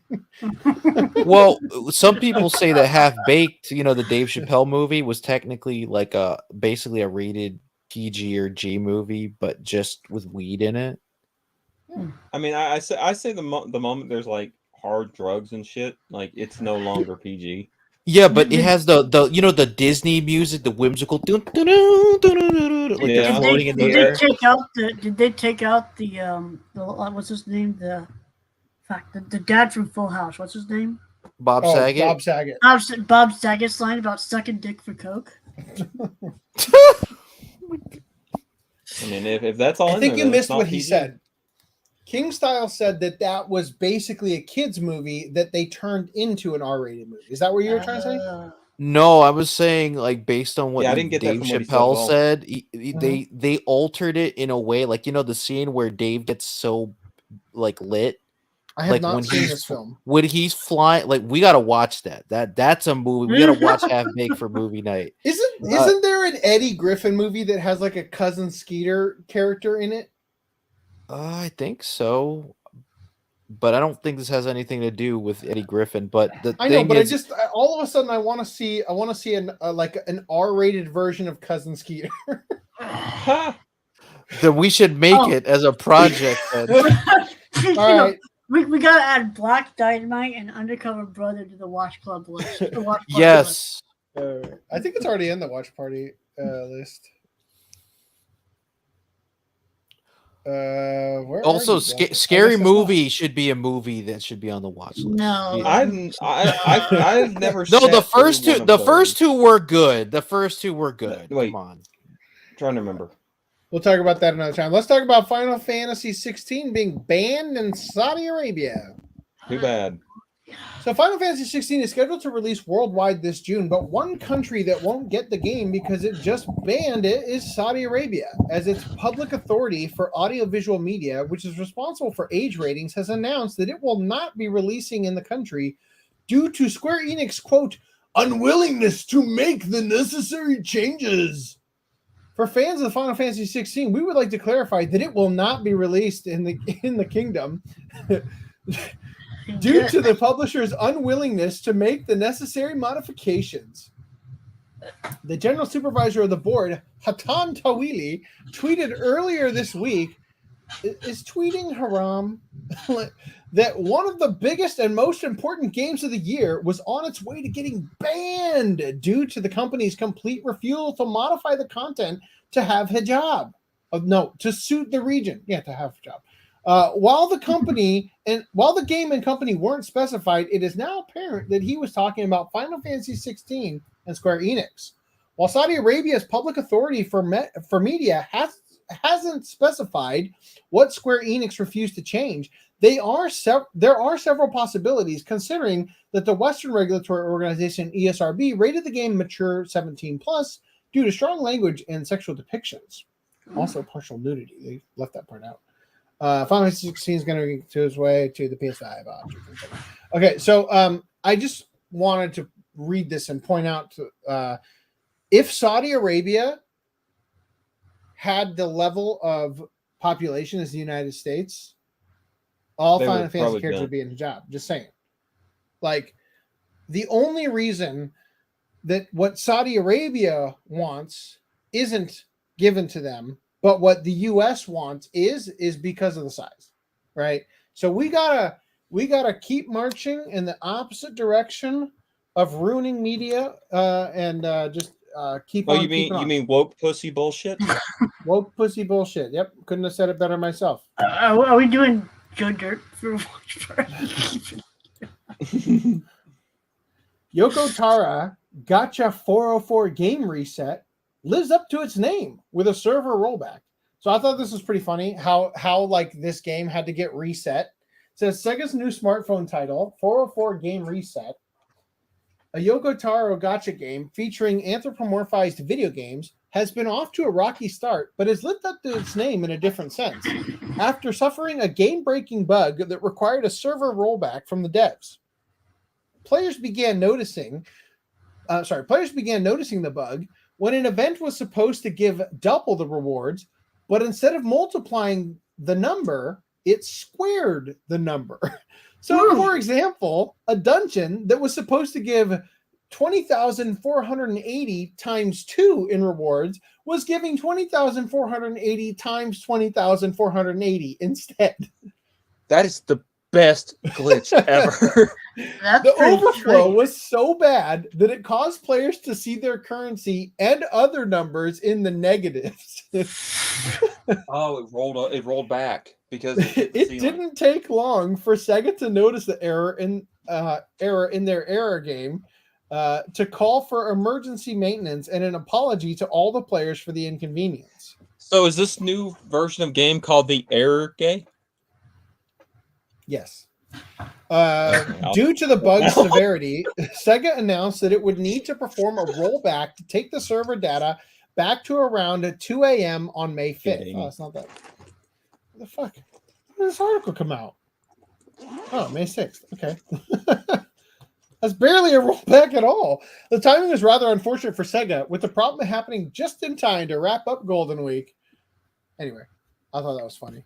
Now let's talk about Blue Archive, the game that said, fuck you, censors. We just won't release it over there with a teen rating. Right? That was this game, I think. So Blue Archive is accused of stealth marketing after artists post and delete fan art before the announcements. So the popular smartphone game Blue Archive is being accused of stealth marketing after several artists uploaded artwork featuring a blonde bunny girl, only to delete them en masse shortly before the game's official socials revealed new characters, including a familiar blonde bunny girl named Toki. Greenline, you approve? He's very approved. He's been staring at this for the last 2 hours. Seems pretty blind to me. I don't know. You could be served by a tiny maid. I'll pass on that too. Alice, the maid, and Toki, the bunny girl, were revealed on April 22nd live stream. New Blue Archive trailer introducing Toki, bunny girl. However, after the reveal, people pointed out that several artists uploaded new artwork featuring a blonde bunny girl who looked strikingly similar to Toki. Moreover, the artists all deleted their uploads right before the reveal, which made things even more suspicious. Who just jumped in? King style. You're back in here. Why didn't it change the layout? That was weird. Did you get that right on time? Okay, cool. I don't know what's happening now. Back to full screen, bitch. There it is. Okay. However, after the reveal, people pointed out, blah, blah, blah.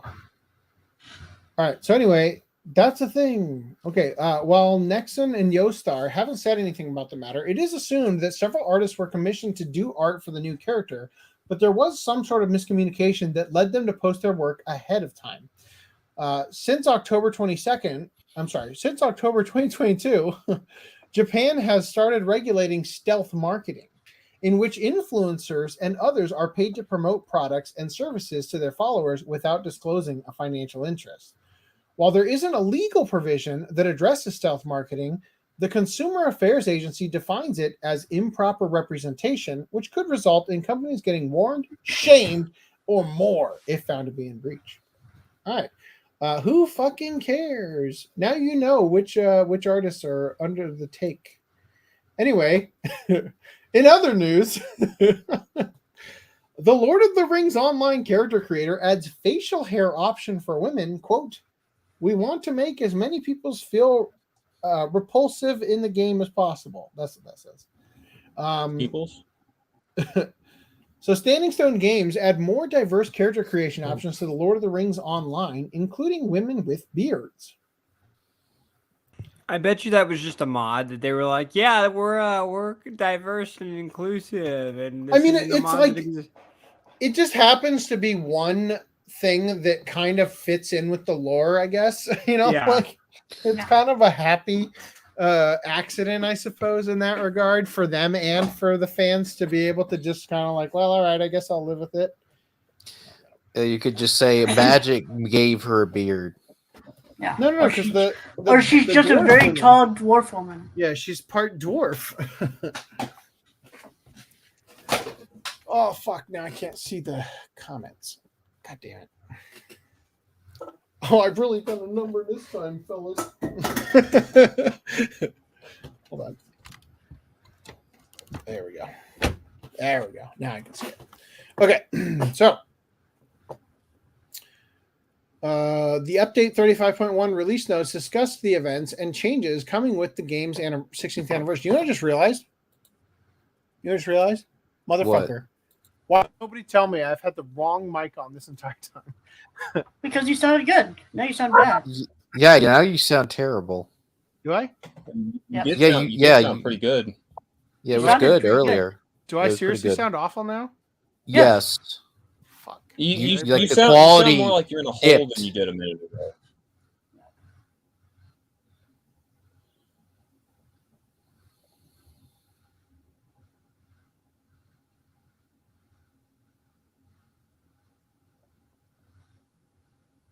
And how about now? Yes. I still sound off. Okay. Because I unplugged this cable to plug in my dash cam to try to pull footage off. And I thought I might have damaged it. Does this sound okay now? Yes. Sound good right now. All right. So the update 35.1 release notes discussed the events and changes coming to the game's 16th anniversary. And with the new Gwathrenost, the Witch King's Citadel raid. Wow, that's terrible. Among these changes was the section detailing how the Lord of the Rings Online is, quote, celebrating the uniqueness of every player. Well, how about the majorly hung players? Who want big bulge in their pants? Yeah, it's gonna be a special. They're gonna call it the Pinocchio, and it's gonna just grow it's time they lie, and then shrink when they tell the truth. Our latest update celebrates individuality with additional character customization options for the race of men that left-foot players express themselves in new ways. Developer Standing Stone Games boasts, quote, "We want to make as many players feel represented in the game as possible, and we are introducing a new character creation option for your face, hair, and body." Show me these body. Quote, "We know there is more work to do to offer a wider variety of character creation options, including wheelchairs." Right. And we will be following up this release with additional options in the future. The blog post goes on to explain existing characters will remain, quote, mostly unchanged, bar updated textures, but there are now more shared options between genders, including hair and beard styles and titties. No, I was gonna say that. You see that? Are they gonna give guys cans now? Like they're gonna give them huge titties. In addition, a body proportions range has been increased. You can now be morbidly obese. YouTuber Aubrey the Weird. What? Okay. Discussed the changes to character creation, noting that characters looked better and lighting had improved. Players can now choose their facial hair and stubble even for female characters. Men have one additional facial hair option than women. Oh, that's sexist. Wow. Wow, you pulled that darkness slider all the way down on White Tom over here. Like the character customizer allows players to adjust their character's girth via the body type slider. Okay. Wow. And introduces more hairstyles for both men and women. Players can also mold the shape of their character's head to look like a penis. No wait, and face via various sliders for the crown, nose, jaw, ears, lips, cheeks, and more. Some of those who had showcased the new character customization on YouTube, such as all these people I'm not going to read, saw a large number of dislikes on their videos for those who utilize plugins to view dislikes, despite them not being the game's developer. There may be a bias, as those displeased over the changes may have gone looking for video showcasing it. Yeah. Oh, dear God. Yeah, because why would I want to spend money on something I don't know if something's good or not, right? Why would I want to look like that in game? Yeah. YouTuber and comic creator John De La Raz discussed the update, lamenting yet more of Tolkien's lore being bastardized since his estate was sold out from his family's care. Noting that Middle-earth was an allegory for ancient Britain, he felt attempts at woke diversity clashed with a world that was more homogenized. Ironically, he proposed this resulted in it being homogenized in another way. Quote, It's always about the represented. Everything has to be represented all the time, to the point nothing is represented, because of course you turn everything into gobbledygook. Oh, Korean slur. No. Because everything looks exactly the same at that point. And it's not sold out, AC. It's hoard out, because at this point, you're right. Literally, it's like, a Chinese person was an elf, and yeah, of course it is. There always been Chinese elves. It's always been a thing. Seb is right. Women characters weren't able to kill the Witch King, so they had to add the beards. She looks like Neil Patrick Harris with the beard. Oh. They should do a storyline where they're in disguise. It's like, wait a minute, didn't I see you earlier? No, you didn't. They're wearing glasses and a beard. Yeah. Oh, you can come in. Come on, go to the pub then.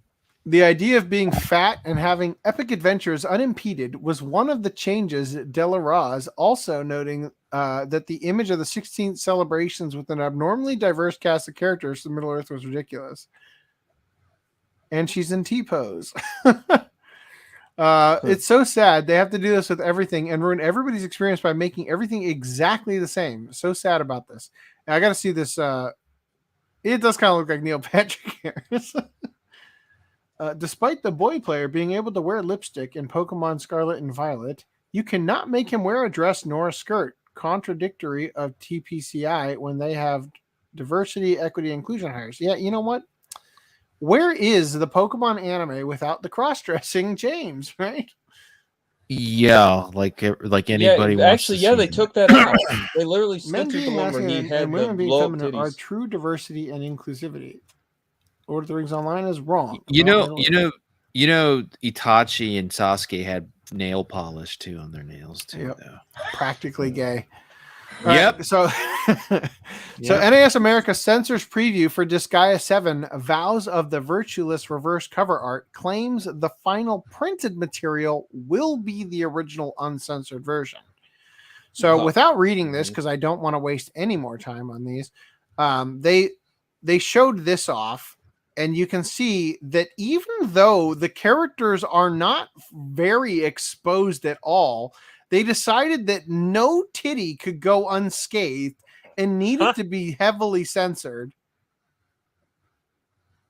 But they say, please note that some artwork has been slightly modified for marketing purposes only. The artwork used in the final product will be the original, unedited version. Unfortunately, the game has been modified, as we will look at now. Skipping the rest of this. So shout out to Dimitri Monroe. They said clip from an NIS America stream where they admit to censoring anything that makes their localizers uncomfortable and further stating that their localization is often, quote, better than the original. Let's hear what they had to say. Sometimes it'll be jokes, Japanese jokes might have a little different values than we do. Yeah. So things like we try to kind of work around things that might be a little sexist, for example, like in Japanese humor. Activate fire. And with those things, we like to try to make it more culturally appropriate for our players. And that doesn't mean it has to be made less funny either. No, not at all. We can work in something even better sometimes. Let's go. All right. Well, there you go. That's what they had to say. I'm not going to buy it. This guy hasn't been fun. No. That wasn't. Well, was that this guy they were showing off? That didn't look like it. Oh, that was just another NIS America thing, wasn't it? I wasn't even paying attention to it. But the idea is that they'll have this ideology behind the localizer. Sure. Thank you for that. What was this game for? Okay, so yeah, I didn't even think about it because this was in reply to this. You're right; it's a completely different game, clearly. But the idea is that behind the scenes, they have an ideology to uphold of like there can't be offensive things in the localization. So they very well could have on this game. And he had a follow-up tweet saying something else. Okay. Anyway, moving on. Don't have time for this. Calling onigiri jelly-filled donuts is never better nor funny. That is being a bigot towards Japan by calling something that it is not. War crimes. No. That was a Trails of Cold Steel game. Oh. Thank you, Seb, for being thank on you. it. Oh, that was okay. Thank you. Yes, I'm so fucking tired. I'm barely even falling. Kotaku journalist Luke Plunkett insinuates a desire for anti-Japanese violence in response to Nintendo denying the outlet a review copy of The Legend of Zelda Tears of the Kingdom, which comes out this week, right? I just couldn't trust Friday. Yeah. So, giving you the shortened version, it's preview day for Zelda Tears of the Kingdom, a huge game I would love for Kotaku to be able to inform its millions of readers about firsthand. Unfortunately, Nintendo still has it blacklisted from advanced coverage, a move I would argue is both unprofessional and coercive. Oh.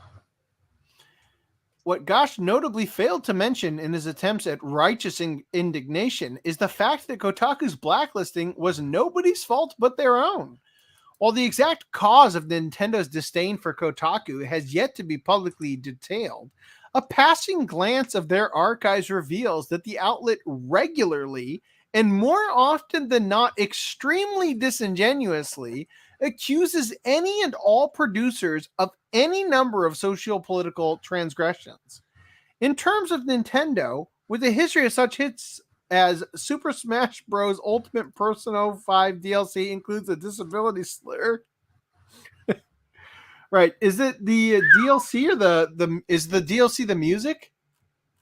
Or is this a completely different thing than what the DLC is just like the character, isn't it? Quite the ratio. We updated the story to reflect that there may be another explanation. So this is, yeah. So it says that, okay, it is from the song because this is the thing. It says retard it in the thing. Which is French for slow it down, right? Like this, the terminology comes from in music, right? Now they're saying a lot of Persona fans are insisting the lyrics are retort it or retardendo. Retardando. We've listened again and still don't quite hear it that way. I'm pretty sure the song is retard it, not retarded, but retard it, meaning slow it down. Who cares though? You're playing Smash. Do you really care that it has lyrics? So their other absurdity is Metroid Dread is already running great on Switch emulators, which was published the day after the game was released. So it's not hard to see why the esteemed Japanese publisher would view working with Kotaku as bad business. Shortly after he hit send, Gotch's whining would see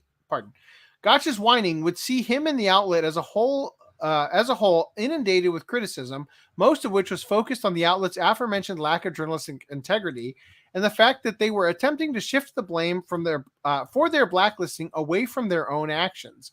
However, rather than engage in even a moment of self-reflection, Gosh decided to add to Kotaku's history of acting like a petulant children by responding to the criticism by publishing a self-explanatory article detailing everything we're learning about Zelda, Tears of the Kingdom from the leaks, a response that was soon met with a backlash of its own. Kotaku's journalistic integrity 404 not found at MagFest 2023. So enter Plunkett, a senior editor for the outlet. Plunkett joined the conversation on May 3rd to defend his colleague, sharing a tweet by Game Slush Pile after seeing Gotch's petty leak coverage. Question: you complain about Nintendo blacklisting you, then you post spoilers based on leaks. Who is being unprofessional here? And shared the official business email address for Nintendo America's legal division. Plunkett declared very normal behavior. I am years past caring what these people say, he added. I am simply aghast at the fanatical fervor with which it is thrown in 2023. Then, allowing his mask to fully slip, Plunkett concluded his rant by highlighting a historic World War II era photo of 356th Fighter Squadron Commanding Officer Lieutenant Colonel James H. Howard sitting in his P-51B5 Mustang, showing off his victory markings, detailing his confirmed kills against both Nazi, German, and more specifically Imperial Japan. For the record, he concluded, obviously posting it with aggressive intent, this is how I feel about publisher blacklists. Huh. Wow. So there you go. We covered it. I'm sure that the viewer who commented it has not stuck around, but we did it. Any thoughts? I'd blacklist still them exists? too. I know, right? It's a miracle. Amazing. Can't believe it. Thought they were gone decades ago. Okay, let's get into release news, right? That's where we're at, right? Please, dear Lord. Okay, good. Yes. No, you got that. I got right stuff. You don't Okay. get that. So, in Japan, they're getting a Blu-ray for Ashita no Naja. Also known as the transitional anime of Ashita no Joe. Yes. Not really, but that it goes from Ashita no Joe, Ashita no Naja, Naja Bliss Tactics, right? yeah, that's a trilogy. All right. Hello. You ready? So we've got Dustbook Kishibe Rohan limited edition Blu-ray coming from Viz So you're Media. not going to get cucked by Yeah, the Netflix having it. So this also says, we might actually get donation from Sometime soon. Viz. So that's And it's cool. nice that's limited edition too, because it'll match the rest of them. Yeah. True, Or but it at would least, have or at least Golden Wind 1 and 2. It looks like Is there an LE for it? this is it. Yeah. Yeah. Oh, That's wait. why Coomden Why don't I DM'd see the it? one time. Or the group messaging. I don't see. I only see the one. Is that? Oh, This is- that's the one. Okay, great. This is the only listing. Because Just the like how picture I'm much- looking at has the blue thing at the top. Sorry.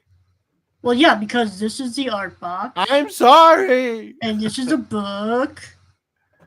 And it includes an interview with Landon McDonald. Cue the "How dare you stand where he stood" from Harry Potter and the Deathly Hallows. Oh yeah, the way I put it is Vic's replacement gets an interview.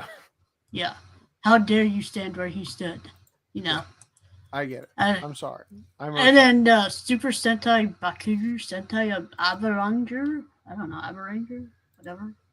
Who cares? Whatever season of Power okay. Rangers this was based on. Yeah. And then that one. Deca Whatever. Ranger. I'm pretty sure that one's Time Force, but I could be wrong. Anyway, Vermilion Gold from Sentai. Also known as Titty and titties. gold. Ara. Let's see. Wait, is it English? dubbed? Yep, English dubbed. You get English titties. Wait, a limited edition is coming. Whoa! It's gonna We can be get shaped a like titty titties. shaped box. A limited edition is coming just along with you. Yeah. Shine Post. Japanese that only. is. Oh, what's this? What? Yeah. Go back. I like their outfits. We talked about this when we first covered it. It was being made. Okay. And The Life of Midori Gusko, Boo. which is a re-release that looks exactly like the old one. Exactly the same, except now Yeah. on Blu-ray or what? It was No, always what's on Blu-ray Blu-ray? before. Oh, was right. on This Blu-ray was a before. Sentai release. That's right. Yeah. Yeah. Fuckers. Yeah, and it's not that good. I bought it and watched it, and I was like, oh, this is. Yeah. It's from the Night of on Galactic Railroads people, right? Well, Yeah, it looks I'll wait like till that goes to $1 on their Sentai sale. If they even do Sentai sale, considering they're changing the Red House. Hmm. Mirage Queen prefers circus. Whatever Okay. that is. Yeah. Oh wait, scroll that's back up. I'm sorry. Why is ONA, Pegasus OVA. here? Yeah. Huh? That's Maximilian Pegasus. Oh, this guy or thing? This man. I don't know. It says Queen, so I don't. Yas Queen. Yas Queen. I mean, it could I be guess a we'll man. have to watch Club It. No, how about no? It's a sequel. 14 plus. It says adventure. 60 minutes. It is only 60 minutes. Yeah, it came out this last year, so apparently. So And then, whatever. what's the clown card? Reincarnated. I'm sorry. I'm not following. You're doing this next. I'm sorry. Does this have an LE? Yes. Scroll Cool. down. Oh, it does. This was a pretty good show. I can't wait for season 2. My sister has no tail.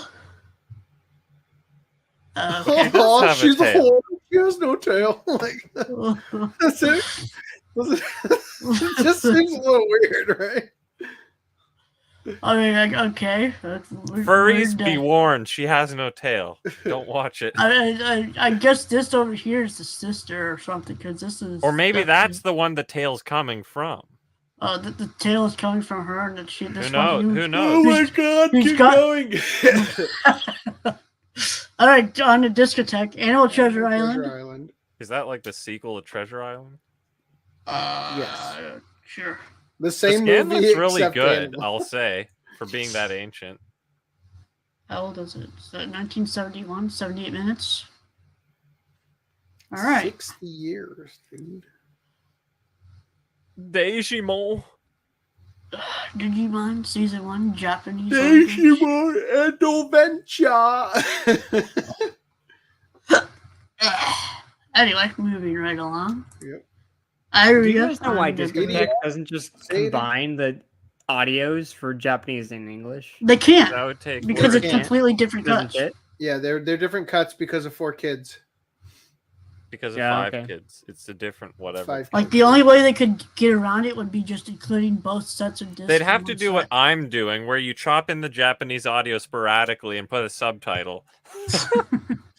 Well, that's what 11 Labs is for, bruh.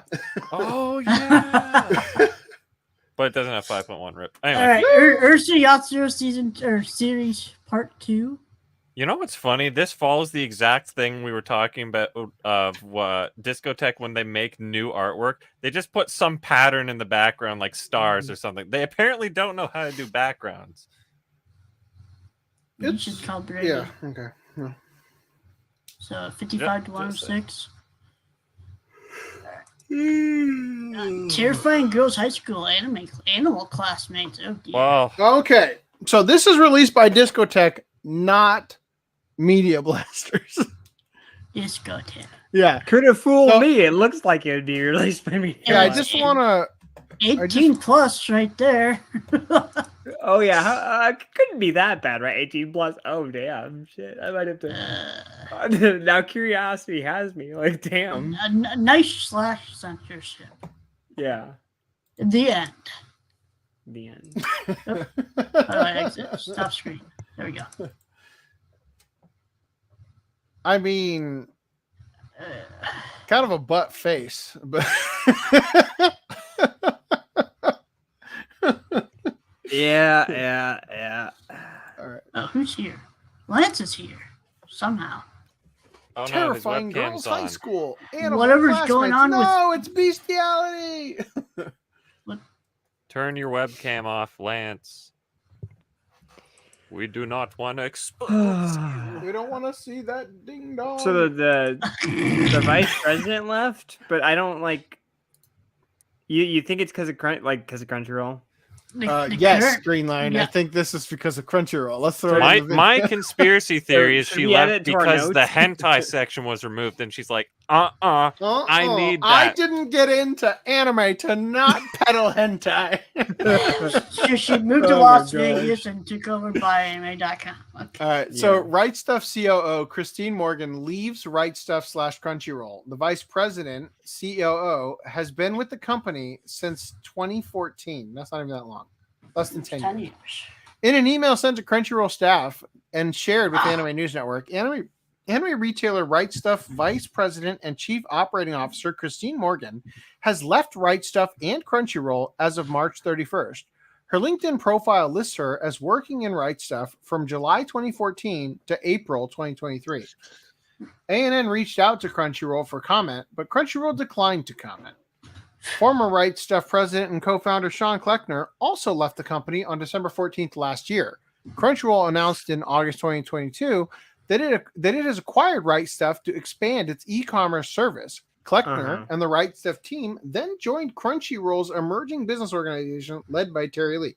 All right, so Green Line. What we got to find out is who was in charge when Funimation had their own distribution center, and find out if they get to usurp this role. Right? Collector's friend Todd Furson launched Right Stuff initially as a shell company to purchase telescopes at wholesale prices. We already know, so let's move on. Anyway, thoughts? Fuck Crunchyroll. Fuck You Sony. and I have more notes to go over. Yeah. I'll be right back.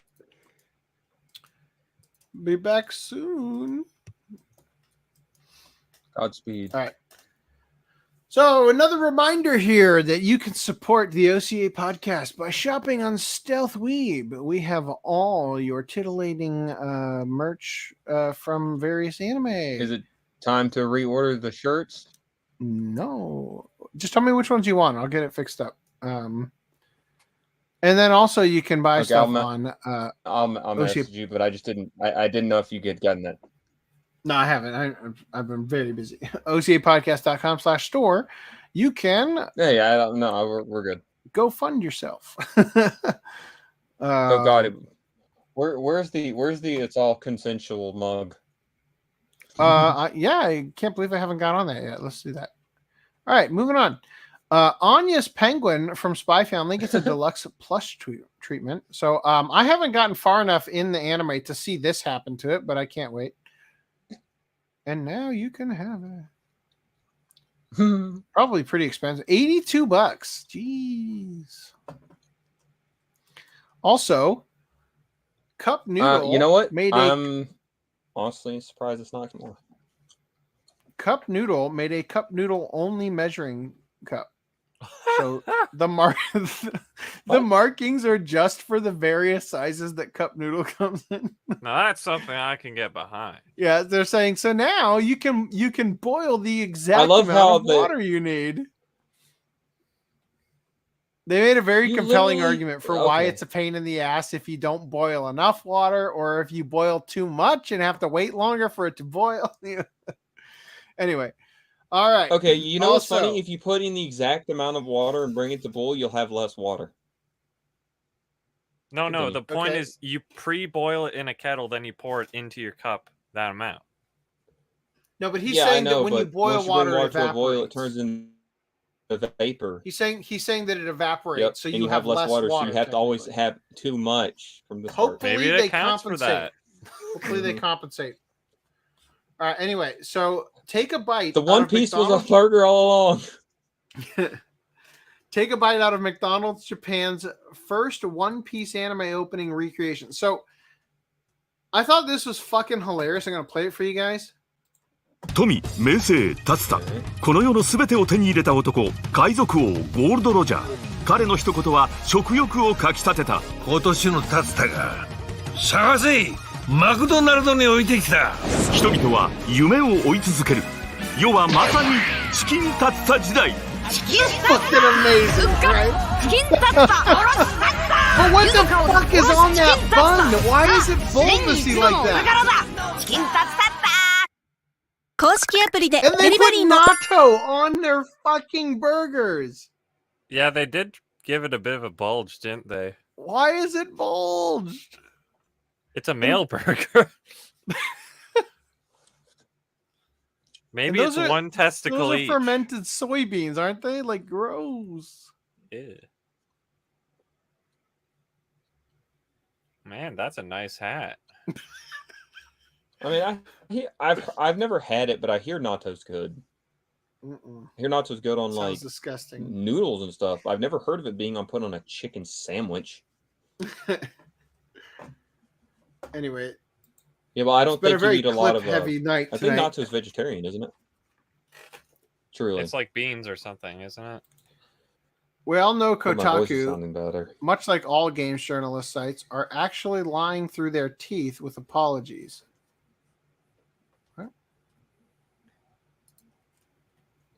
Oh, From the video earlier. Kotaku's doing an where they were apology talking tour about on Twitter now because of that tweet. Oh, okay. Gotcha.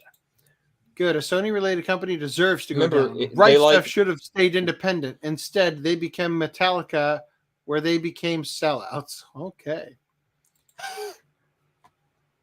B-Fans 221s. Yeah, but it's funny that they even apologize. Usually they double down. True. True. It's a break in the usual mechanism, haha. But not to put our guard down. We gotta be certain about it that they're never going to be honest. Yeah, definitely. Yes. Oh, I was waiting. I knew somebody's gonna say something. This is all we got. That commercial hurt to watch. Well, I guess we'll move on then. All right. Does this hurt to watch? Bada boom. A life-size 4.3 million yen anime girl figure has soft to the touch skin and varying firmness by spot. All right. Damn. So I'm going to need you guys to head over to that Patreon so that I can put this All as right, a Green backdrop. Line. We need to all like make a pool of money. You know what? We I need to do give think you it the should go to figure. Green Line, actually. I believe Green Line deserves this. Oh yeah. If she was in a bunny girl outfit, like forget it. The super chats would have already. It would come already in. be blocked. It'd already be in your name. So Tony's full-scale Yawaraka Elaine is for fans with ample cash and deep devotion and huge boners. It always presents a bit of a linguistic quandary when a life-size recreation of an anime character goes on sale. When they're less than full scale, we'd usually call them a figure. But once a figure is as big as a person, doesn't it seem more appropriate to call it a statue instead? But here's something else to consider. Do you still call it a statue if it's soft to the touch? Right, here's the thing. Wait, is where this the like a real fuck would I doll? put this? Like, that's what people don't consider. It's like, are you gonna Right even have the room to behind you. store this thing? You would make room. You put My this God. thing You right put it on just your look, lap. man, You get- know you it. get like one of those, That's the question indirectly posed by the just announced Elaine Yawaraka maid version. Yawaraka being an emphatically emotional evolution of the Japanese word yawarakai, or soft. Oh. You might recall our previous okay, she discussion. on her knees? No, she's standing. Oh, okay. I never got a good look. You're right. at They it. are All right, they are never mind. cutting it off kind of early. Good time to come back, I guess. Yeah. Where was it? We're talking. We're trying to find out how we can save up enough. Pool enough money to get this for Mhm. Green Line. This is a good endeavor. I approve. All right. So anyway, if Elaine looks all right, this is what the familiar? OnlyFans starts to. If Elaine looks familiar, but you're having trouble putting your finger on exactly where you've seen her, it might be because she's an original character created by illustrator Tony Taka, known within the industry as simply Tony. Though Tony's primary claim to mainstream fame is as a character designer for Sega's Shining franchise of fantasy RPGs, Eileen hails really? from Elf Complex, a work which appears as part of the artist's self-published Tony magazine doujinshi. Oh, so lewds of her exist. Oh, I didn't realize there was a hand pushing on the titty. Oh. It is soft. Look how Nice. soft. Wow. Very important. I literally asked earlier, is lightly this like, gloved is this like hand. In the... What's up? What were you saying? I was just saying, is this a real doll? I was asking, is this like a fucking real doll? What in the As far as I no, know, it isn't. okay, I but, think you're confused. No. Greenland knew exactly but what I was talking about. We have the technology. It Lance can is like, be converted. Lance is like, can you fuck it? Yeah. In the Also, immortal words of Lance, James, actual can you like fuck it? figure of this thing, like the 1/6 or whatever they have for it. The face is a lot better from what I've seen from the figure Reddit. Like, really? Yeah, like she's got a dirt face. Oh, she does kind of have a derp face now that you mention it. Like her eyes are kind of like off center. Well, it's also but her face is like, so big you could paint it on correctly. Yeah, well, welcome to being a fictional character. It's okay. She's got lazy Oh, God. eyes. The Anyway. face doesn't matter. Everything else does. So, as helpfully demonstrated by the politely gloved hand in the above photo, aside from Elaine's head, the figure's exposed skin areas are covered in a soft, pliant material. That's not the phrasing God, I her would head like is hard. What's more, I want human flesh on my figures. What's more, the designers boast that the degree of softness varies depending on the specific part of the body. The design is an upgraded version of a previously 1/7 scale figure of Elaine, with a life-size one standing 180 centimeters, 5 feet 10.9 inches tall. Jesus Christ! Look, she's taller than me. No. Damn. That's well above the average height of women in She's Japan. taller than most American men. She's bending over. Like a foot. Yeah, like She's that literally- is. Oh, are they including If the she stand? was standing up, she'd be like AC, 7 feet are they including tall. the stand? In the calculation, I think they might don't be know. including the stand. That stand is a good 6 inches minimum, maybe 10. Maybe she's only Looks like 5 feet. The stand's 10.9 almost- inches. yeah, is like the- roughly 10. So it says here, but what Like, makes like sense? the average woman world round is like 5'2". Thanks for clarifying that. They said that's well above the average height for a woman in Japan, but makes sense seeing as how Elaine is an elf, a fantasy race known for their leggy proportions. Oh well, she is. And their They are service as incredibly maids, apparently. That is true. Although it's not mentioned specifically in the product description, there's I mean, if also you- some if you have seriously a- impressive. What? Okay. Though it's not mentioned specifically in the product description, there's also some seriously impressive craftsmanship on display in the character's hair, which seems to be being playfully tossed by the wind that always seems to be accompanying elves wherever they go. Okay. It looks really good from this angle, not so good from that angle. Also not mentioned is whether or not you need to adorn the part of your home you're giving to Elaine with flowers, but it couldn't. Okay, cringe. But the million yen question is how much Elaine Wait, is that in a window? Yawaraka. What? Why do people keep interrupting me and then bailing when I tell them to say it again? The million yen question is how much. Wait, what? I didn't hear you ever say it again. Hell. Oh, Jesus Christ. Mute. But the million yen question is how much the Elaine Yawaraka made version will cost, right? Well, actually, it's the 4.378 million yen question, as it's priced at US $33,420. $33,420.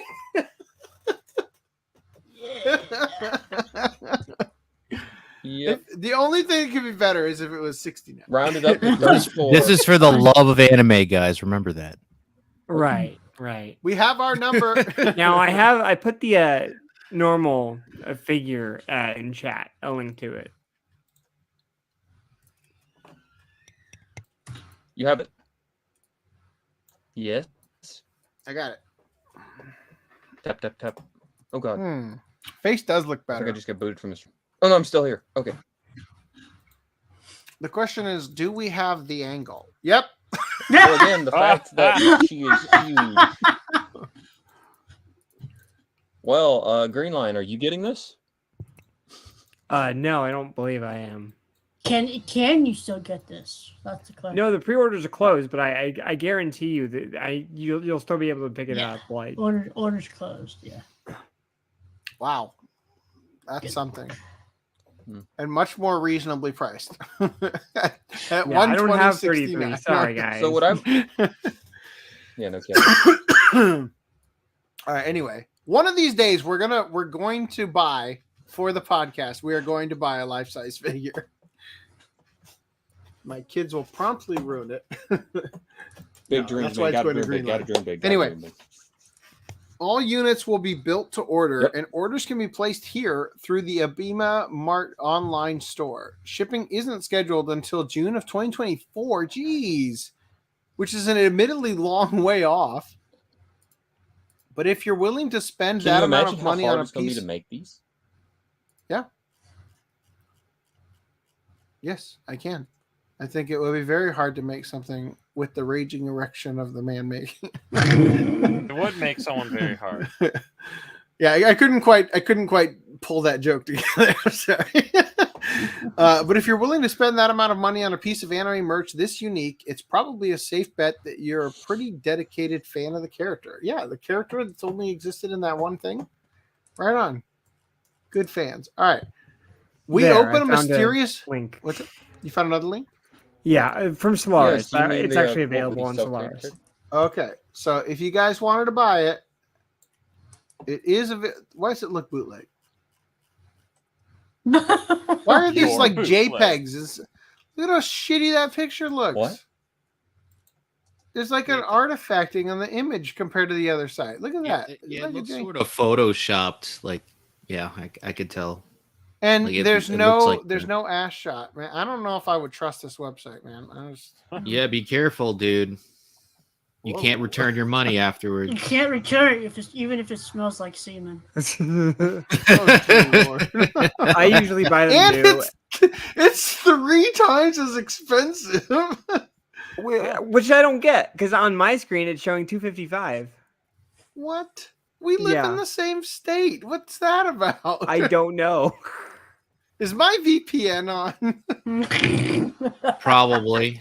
No, no, it's actually not. 255.48. Jesus. Okay, That's so what I got too. So Sword News 24 brand says, new. we open a mysterious package from China, unveil a cheeky surprise. We completely forgot we ordered this, and now we wish we had. I checked it. It says only 25,000. Okay. On this particular package, the item listed under the description of content section is simply labeled ornaments. And this didn't help the Masanuki author guy, because he frequently orders all kinds of decorative items for this series where they get the lowest rated stuff, right? So it was pretty mysterious and kind of exciting, like finding a Christmas present under the tree. We reached into the plastic bag, the plastic envelope, and found a small box which still offered no hints as to what he had ordered. It looked like a ring box, the kind you pop open when proposing to your partner. Masanuki still couldn't remember what he'd ordered, but he was fairly certain he hadn't ordered a ring. Even though it was just a box, he couldn't help the pounding of his heart. Suddenly, he understood why someone would be excited to be surprised with one of these, why they might even want to cry. With shaking hands, Masanuki opened the box and heard a sound. What the fuck? That's incredible. And now he wanted to cry for a different reason. It's a fart in a box. Did I really buy this? He thought. And when he checked his order history, sure enough, there was a fart butt ring box. Farts when it opens. Funny prank toy. Fun practical surprise joke box, which he ordered about a month ago for $7.76. That's funny. You know what that means? He must have been drinking a lot when he placed that order. Seriously, past self? Masanuki was so disappointed with himself that he had to make someone else suffer so he could feel better. So he put it on fellow reporter Go Hattori's desk and awaited his arrival. About 30 seconds later, what? Who put this here? It's so stupid. Takashi Harada, who just come in the door, innocently asked, "What is it?" Takashi burst out laughing. Masanuki was able to avenge himself by torturing his two coworkers, which made him feel better. The moral of the story is, if it's funny, it's worth it. That's like the best, dirty Santa gift. Oh, you shouldn't have. All right, here we go. Oh, dear Lord. Do I want to skip any of these? I think I do. We still have a watch party. Midnight. Okay, here's what I'm going to do. I'm going to skip. 207. All right, skip into this one. Man arrested for upskirt filming girls at park restroom admits to having done it 100 times. Oh God, you're fucked. Yeah. To the chambers with him. Yeah, he's in Japan anyway. Their conviction rating. Yeah, well, but like 100 times. He probably just had a getting caught fetish. Because, dude, like I get it. Like the guy who did Rurouni Kenshin got arrested for something similar to this. Not for this, no. Not looking up skirts, but having underage images. Got that friar tuck being a very sexual deviant. Go ahead, AC. Sorry about that. He's working on that friar tuck look. These could be an adult. He kind of looks like an avocado. You know what he also looks like? He looks like one of those monks, those Christian monks that friar tuck. Yeah.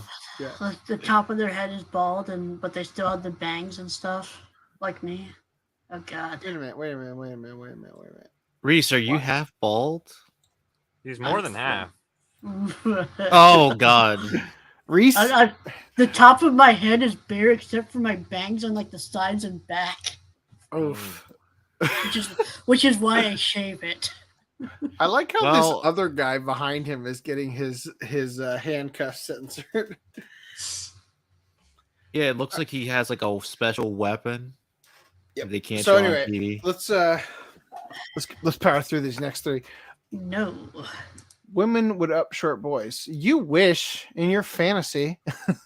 32-year-old Masayuki Asami was arrested for sexually assaulting an elementary school girl. Oh in a my park God. restroom in Edogawa Ward, Tokyo. And admitted to filming upskirt videos of girls on at least 100 occasions. So do you think, is the upskirt even worth it if you're, holding the victim, cramming the... You're not even going to get lighting. Is that sexual assault, though? I thought, sexual assault means, penetration.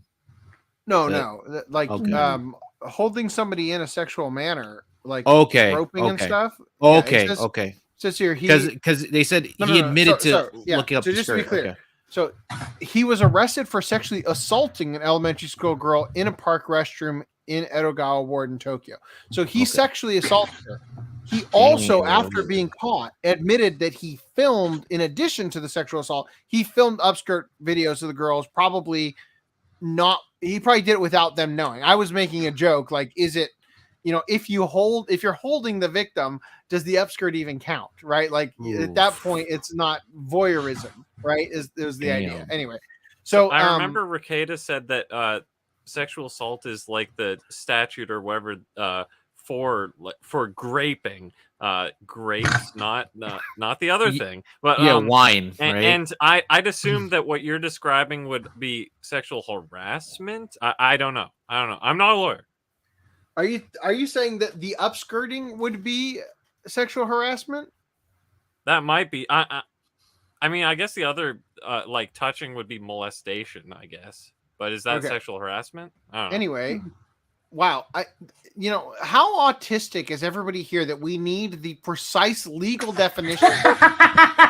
I'm just Does saying it this could fucking be matter? Hold up. No. I love how AC is like, what the fuck? Do I have to explain these idiots? I'm trying to grasp how horrific it is. Oh, If it's that, you're trying to grasp something. There. if it's the Ricada one, then this is way worse than it sounds. It's even worse. Anyway, so according to the police department, the suspect Asami is suspected of touching. See, if you would just let me fucking read, suspected of touching an elementary school girl's lower body at an Edogawa Ward Park restroom in May of last year, and he filmed the entire incident on his smartphone. Damn, it's like everything is just getting thrown into the mix here. Honestly, smartphone, like, is it even worth it? If you're not using like a 1990s camcorder, is it even upskirting? Or 2000s if you count the Yu-Gi-Oh series, Duel Monsters. In response to the investigation, Asami admitted, quote, "I recorded under the skirts of elementary schools at a park, and that done it about 100 times. Great job." And that I done it? What the fuck, man? About 100 times. Elementary schools. When the police searched Asami's smartphone, they found about 100 videos of different girls. Investigations are ongoing. Numerous Japanese. No wonder he admitted it. So he's in the Guinness Book, but he's also in jail. Numerous Japanese commenters expressed their disgust, with many saying that it's because of people like Asami that there shouldn't be gender-neutral toilets, among other reasons. Huh. It's almost like we've been saying this the whole time. All right. Well, now would be a great time. I can't wait till about a year from now. But I guess we'll save that for next. I can't wait till. You teased it, AC. You can't. Yeah. Oh. I'm gonna share all. I can't wait till to year from now when we get the article covering the police officers that kept that phone. And then they get arrested for again. it. All the officers who look at it get arrested for viewing. Konbini owner arrested after hidden smartphone found in the women's restroom. They always think this is going to work somehow. Hey, I think I recognize that screenshot. Oh. From what? Look, the reason they actually do it. Okay, is because I'm sorry. I'm sorry. Hold up. No. Something tells me that's a. It's a fat dude. Just give me a moment here while I open this image in a new tab. The really fat dude. And I save it. Looks like the American old friend. No. I'm not. You have no idea, Reese, what I am actually trying to do here. Are you trying to get his shirt on Stealth Weeb? No.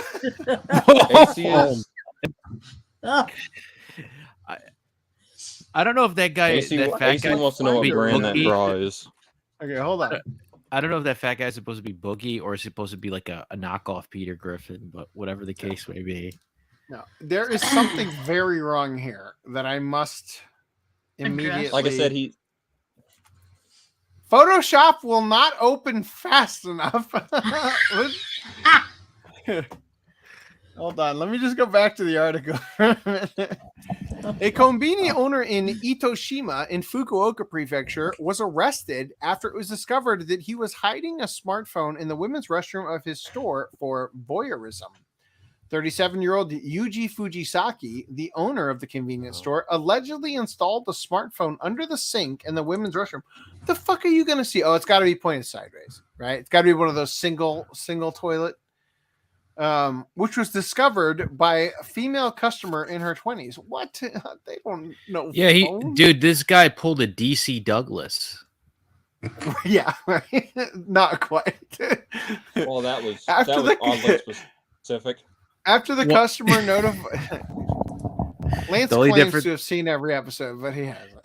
The only difference is DC Douglas is still, outside behind, not behind bars. You're really making a compelling case for putting that guy's DC Douglas face on him. Fucking hell, for goddamn it! Like, Photoshop is taking goddamn eternity here. Anyway, so. Maybe because of the tabs, like it eats up the thing. It's like updating or some shit. All right. So anyway, after the customer notified the shop owner about the device, the shop owner quickly threw the SIM card away. Right? Now, after the customer notified the shop owner about the device, Fujisaki started deleting data from the smartphone and said that he was turning it into the police. However, in an attempt to hide the evidence, he purchased a secondhand phone and handed it to the police. He bought another phone so he could give the evidence to the police because he's like, well, I'm deleting it, but I gotta, if I give it to them, I'll never get it out of the trash bin. All right, so give me a second here. The police discovered the truth after checking the store's security camera footage, and Fujisaki admitted to installing the smartphone in the women's restroom during an interrogation. Wow. Okay, hold on. Oh, God. Okay, I got to open this in Photoshop. And let's put this in here. Okay, so am I the only one who thinks that this is incredibly weird? Because... Well, first of all, that she's wearing clothes.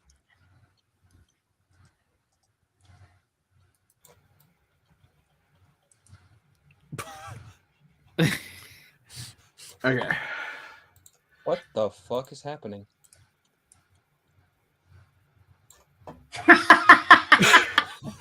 What? Oh, I see what you're doing. Yeah, it's probably. Where the fuck is this guy's shoulder? And elbow? Yeah, where is his joints? It's like he just has a broken arm or some shit. He doesn't have them. This guy's Is been he whacking actually? up so Is he bad. actually swole? Is that what's happening? Yeah, he's a sumo wrestler. He's a fat. This guy has been whacking off so hard, his whole arm disjointed. Anyway, damn, that was necessary. Yeah, your ADHD was like, I have to fucking fix this because I'm not going to be able to sleep at night. Oh fuck! I put it. Where's the remove? Okay, there it is. Stacey, who's the what autistic one here? Me. This was never up for debate. Well, I find it cultural appropriation that you guys keep acting it's all for autistic. debate. It's right here. All right, elementary school teacher fined 300,000 yen for quote relentlessly photographing female runners. She ain't running. No, she's not. She's flexing. She's doing yoga. That's it. A 23-year-old elementary school teacher from Kyoto was fined 300,000 yen for violating the Kyoto Prefectural Ordinance on prevention of nuisance, obscene speech, and behavior for relentlessly photographing the lower bodies of female runners during a national interprefectural women's relay race. I mean, these ladies don't have very good lower bodies, so I don't know what he's going on about. The Kyoto Supreme Court issued a summary order of 300,000 yen to the man after he allegedly filmed the lower bodies of multiple athletes participating in the women's relay race that took place on January 15th. While it isn't illegal to photograph athletes during an event, unless specified, the elementary school teacher was accused of What? Okay, so it isn't illegal unless it's specified it's illegal. The elementary school teacher was accused of relentlessly photographing women on multiple occasions near the first relay station in Nishioji Dori, Kitaku. Last week, a 40-year-old man was arrested for voyeurism after he was caught recording a teenage girl in leggings at a track and field meet. So I have to... It was an honest misunderstanding. I'm pretty sure this article is going to be... Oh, no, wait, what?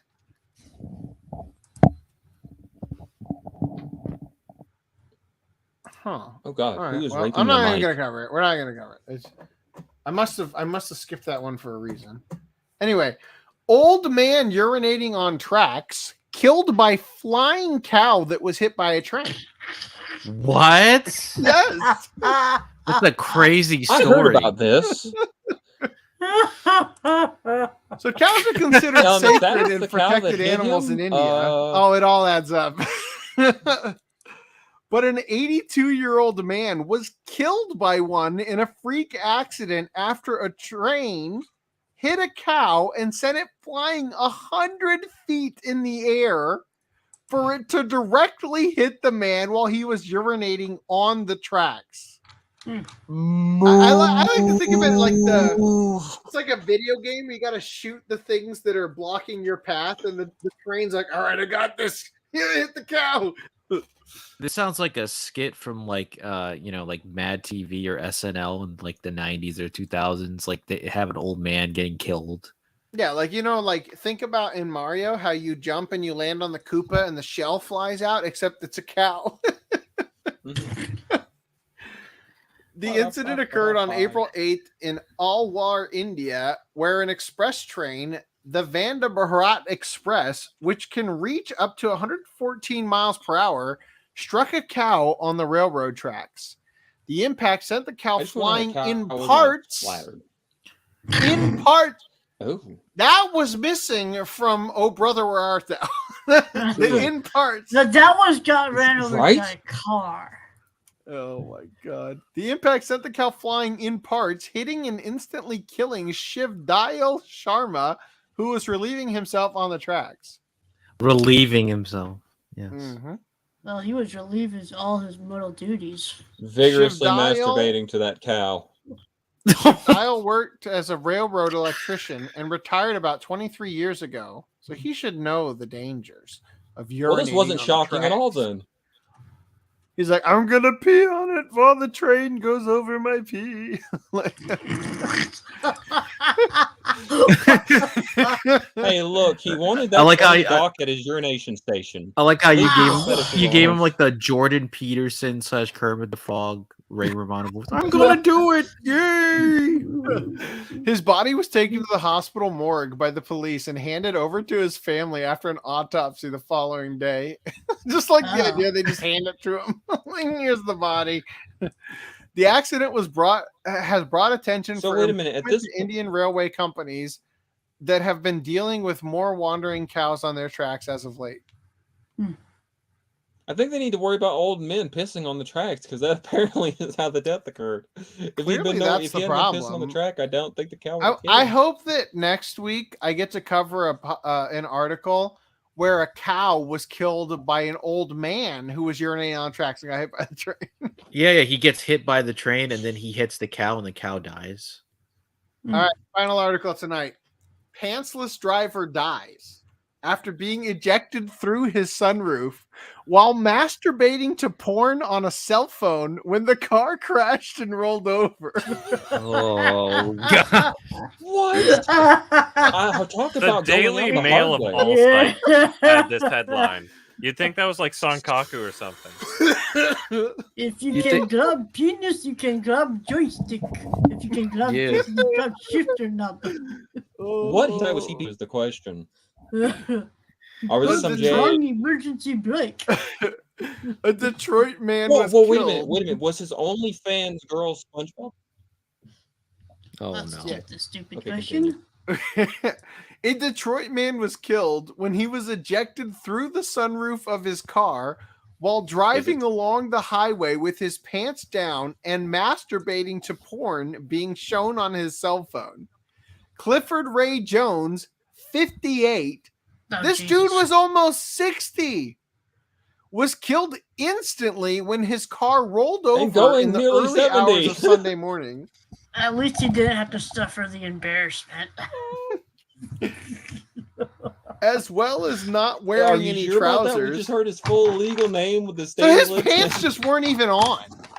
Yeah. Like that's how into this jerk off session he was getting. He's like, my legs need to be free. You know? It's not illegal to drive naked. It's illegal to be out in public because technically your car is your clothes. Okay. Technically it matters speaking, getting in and out. That's the important part. technically speaking, I mean, if he that's would my have whole- survived, he's luck. Look, maybe this is a blessing in disguise. He died because can you imagine if he survived? But he destroyed his lower body. Dude, that would be the best nut of his life. on his podcast. Or his face gets disfigured. Like he's in the air, and that's So, when he. so you're nuts saying and he died with shoots no and, face? Oh god. It says here, as well as not wearing any Oh, trousers. God. The key ring will never be the same. Wow. Clearly As well not as wearing not your wearing seatbelt. any trousers, Jones is not believed to have been wearing his seatbelt, which may have contributed to his partial ejection from the car. Oh god. Okay, the question is, it's like, did he refuse to wear It the just seatbelt gets because in the way. he didn't want to like be a part of the bondage porn he was watching? It just gets in the way. I don't The know. Are your accident- seatbelts? Never mind. Oh my god. The accident happened at 3:30 a.m. on Sunday while Jones was traveling south on the lodge ramp to Interstate 75. It is believed that Jones lost control of the car because he was distracted and was unable to prevent the 1996 Toyota from spinning because he did not have both hands firmly on the steering wheel. He's probably driving with his knees, one I holding really- his phone and one holding his. Look, crank. man. That gives He a probably new had meaning one of to those- no hands. You know that? No hands. Old man says Okay. he came as he Okay, went. Listen, he probably has one of those like Put that on his. razor handles. Put that epitaph on his tombstone. Oh, you sir get. So was this an automatic or a stick shift? All right. That merch Guys, was this needs an to automatic or a exist. stick shift? I don't know, man.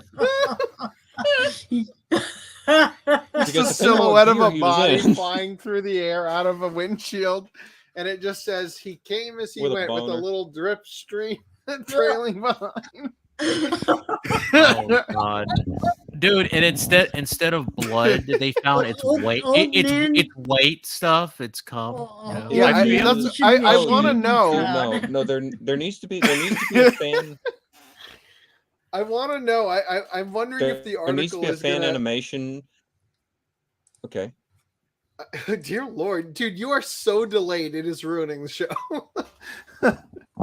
So I want to know. I'm curious if the article is going to let us know if his DNA was found in or outside the vehicle.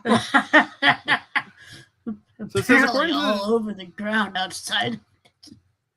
according to the Detroit News, Jones died at the scene of the accident. Did he now? Lieutenant Mike Shaw of Michigan State Police said that the incident was among the strangest he has dealt with during his professional career. Really? I thought this was going to say like, it was only a matter of time. You know? Quite frankly, I saw this one coming.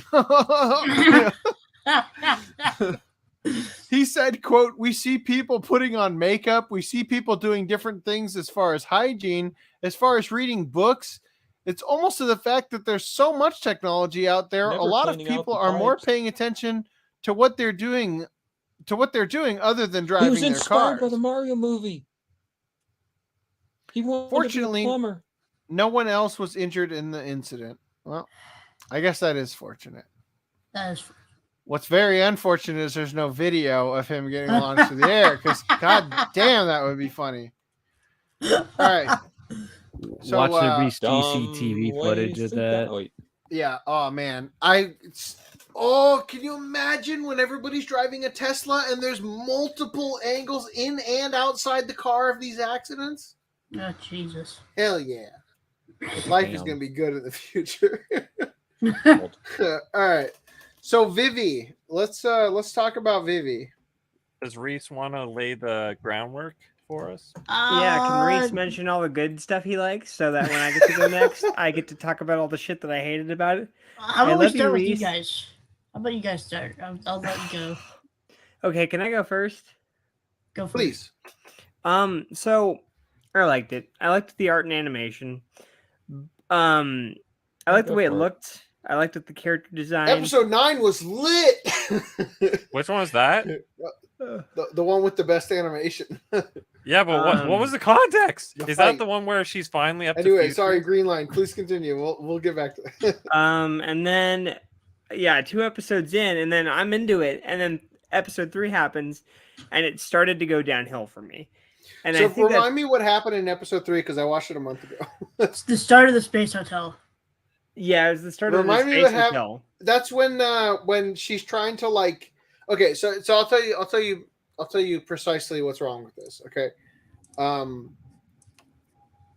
so the story of Vivy is that the singularity occurs, and AI starts killing humankind, and so somebody existing when it's happening has a code that they send back in time in order to attempt to prevent the singularity from happening by sending back basically a algorithm that trains an AI in order to meet with an individual who is responsible for the singularity occurring because they're the first AI. It's overly convoluted. It's Terminator, but with far too many points in it. Like, yeah, I was gonna mention like it's imagine you and your friend are gonna watch a movie, but your friend's like, "Oh, I love this movie, watch it with me," and then he continuously hits fast forward because he's like, "You're not gonna be interested in that part. Fast forward. You're not gonna be interested in that part. Fast forward." Yes, I see what you mean by that. Yeah, With because the time skips. Because they will literally time skip like 20 years, and Vivy looks the same because she's an AI. An AI. And it's like, holy fuck, man! Like, just it. First of all, I don't understand. And the reason I was under the impression that the robot guy that goes back in time was trying to create the future instead of prevent it, or like ensure it instead of That's so prevent funny it. when that wasn't the case. I'm like, oh, well, Brad's going to be let down. So the reason I felt like that was possible is half the events he was having her fix did not seem like they would create the future that he was talking about. Yeah. It seemed like it would be literally the opposite. Oh, I saved the human politician from being assassinated by an AI. That seems like it would be more likely that the AI would get banned, right? Like if There was that AI one scene where literally he was taking over that giant robot and Vivy was all like messed up, and then it just cuts to him being like, yeah, I brought you to get repaired, then he screwed off and waited like another 15 years. Like that distinct moment, I thought that was possible. I'm like, oh, maybe he is a malicious AI. And he also had the red eyes, so it's like a giveaway if that were to be the case. And then at the end of it, it's like, no, he was a good guy the whole time. I'm like, oh, okay. Yeah, it was Which very isn't necessarily a bad thing. Well, it was also very frustrating because in the story of the Terminator, like the goal is simple. You know, you have like prevent John Connor's death, right? That's easy. It's easy to get behind. It's easy to comprehend. It's easy to build tense moments around, right? Now, in the Because story they kind of occur as they go. It's an ongoing thing rather than you have these missions specifically to do, and then, whether or not that happens or not, it's binary. You're also connected to Sarah Connor and John Connor. Yes. I felt no connection to anybody. Even Vivy. I think that was So the biggest issue. the You other didn't have thing- anything to get attached You guys are to. getting onto besides- the wrong point. Let me get this. The other thing is that, so in Terminator, John Connor needs to survive, right? But then on top of that, there's also like Miles Dyson, right? Miles Dyson is an important person to the future from the other end, right? So it's a counteroffensive by Sarah Connor to try to assassinate Miles Dyson because he's going to be one of the engineers. She believes she can prevent Judgment Day by killing him, right? But then her humanity prevents her from being able to kill him because of the family that he has and everything, right? So this is easy to follow.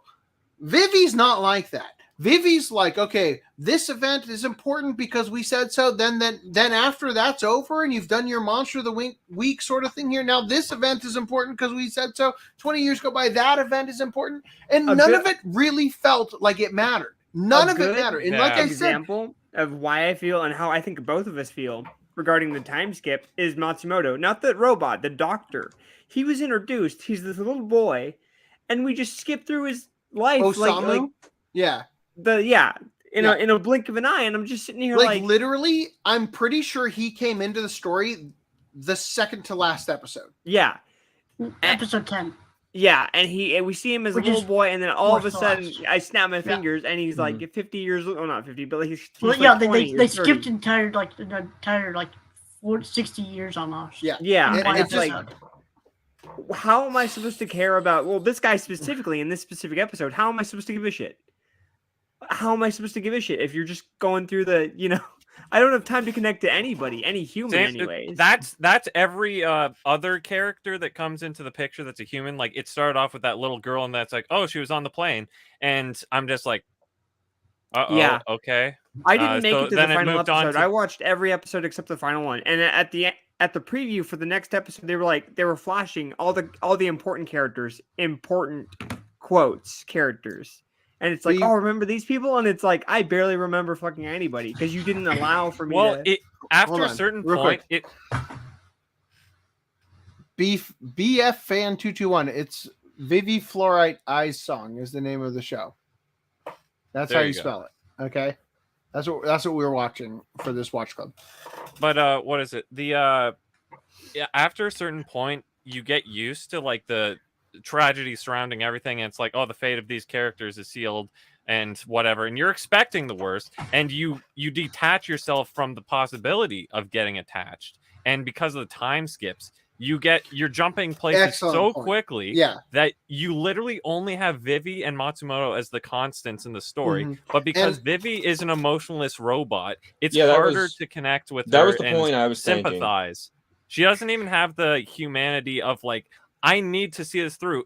These are the orders. You must follow these arbitrary goals. I thought it would have been a lot more interesting if they started at episode 10, whenever it was that they got to the future, and they're like, oh, it wasn't good enough. We screwed up. They went back to the future back to the past, and you had the context of the consequences rather than arbitrary. It starts in the future, and it's like, oh, everyone's just dying. Dystopia, which is kind of cool. I like the concept, but then it just jumps you right to the past. You don't have that one constant character that goes back to the past. That's why Terminator, it has the human element to it, and you have that constant throughout, and the emotion and sympathy towards it. Whereas Vivy, it's like, I have this arbitrary programming that I have this morality kind of, but I don't feel, it's kind of in the middle between those. Yeah, I think something I think it was this that I was watching recently that made me think of Makia. Because the story of Makia, the main character is a type of species or whatever that is basically like an elf in mythology, it just lives thousands of years without aging. And so the story in Makia, part of what the story is supposed to unfold for you is you're experiencing the life of a person who experiences the world around her differently, because everything that happens in our entire lifetimes is like a blink of an eye. And so you're supposed to follow her, get attached to people because she ends up having a child that's human or whatever, and has, ages normally, that she watches that child grow up to be an old man and die, kind of thing, so to speak. Right. So the difference being is that when you do that with a character that is human and not no like trauma. I mean, obviously she's not human, but it's like it's a humanoid, right? It's easier to at least get attached to and experience that like thing from like an immortal being that has human connection. An AI that doesn't have a spouse or a family or anything, like it just didn't fucking matter, And at least in Ghost in the Shell, they give you like a personality. Personality. Feel like it's not even so much a personality, because I don't want to say that they have zero charisma or anything, because I think especially the voice acting of Mary Elizabeth McGlynn and Richard Epcar like bring Bato and Motoko and Ghost in the Shell standalone complex to life. But I think that what they really have is that the characters are contemplating being, right? Like they are, unlike the AI and Vivy, they are, perceptive of like a spirit that exists inside of the construct of their being, right? The ghost in the machine, of course, like sort of idea, right? And so they're constantly having existential, philosophical discussions that as a human relates to you in a strangely, uniquely human way, right? So it's easier to get behind Ghost in the Shell and everything than it is Vivy, because like you said, Matsumoto and Vivy are the only constant, and I don't fucking care about either of them. You know what I mean? They never really do anything. Vivy's got a horrible haircut with that like big old chunk of bangs. It looks like her hair it just grew way too long. Well, and then when she does get a personality in like episode like 9 or 8 or whatever the fuck it was, they got rid of it. False personality. Or 6. Oh, yeah, false. And then I just like the fucking. I mean, granted, I watched the first 6 episodes. I paid attention like to the first 2, and then I was like just trailing. The first 2, I thought it started out. It's like, okay, this is Terminator, but like idle or whatever. I was like, okay, I can get into this. And then the minute episode 3 happened was when they time skipped for the first. And then I watched 9 through 13 on the plane, and I was like really zoned into it. But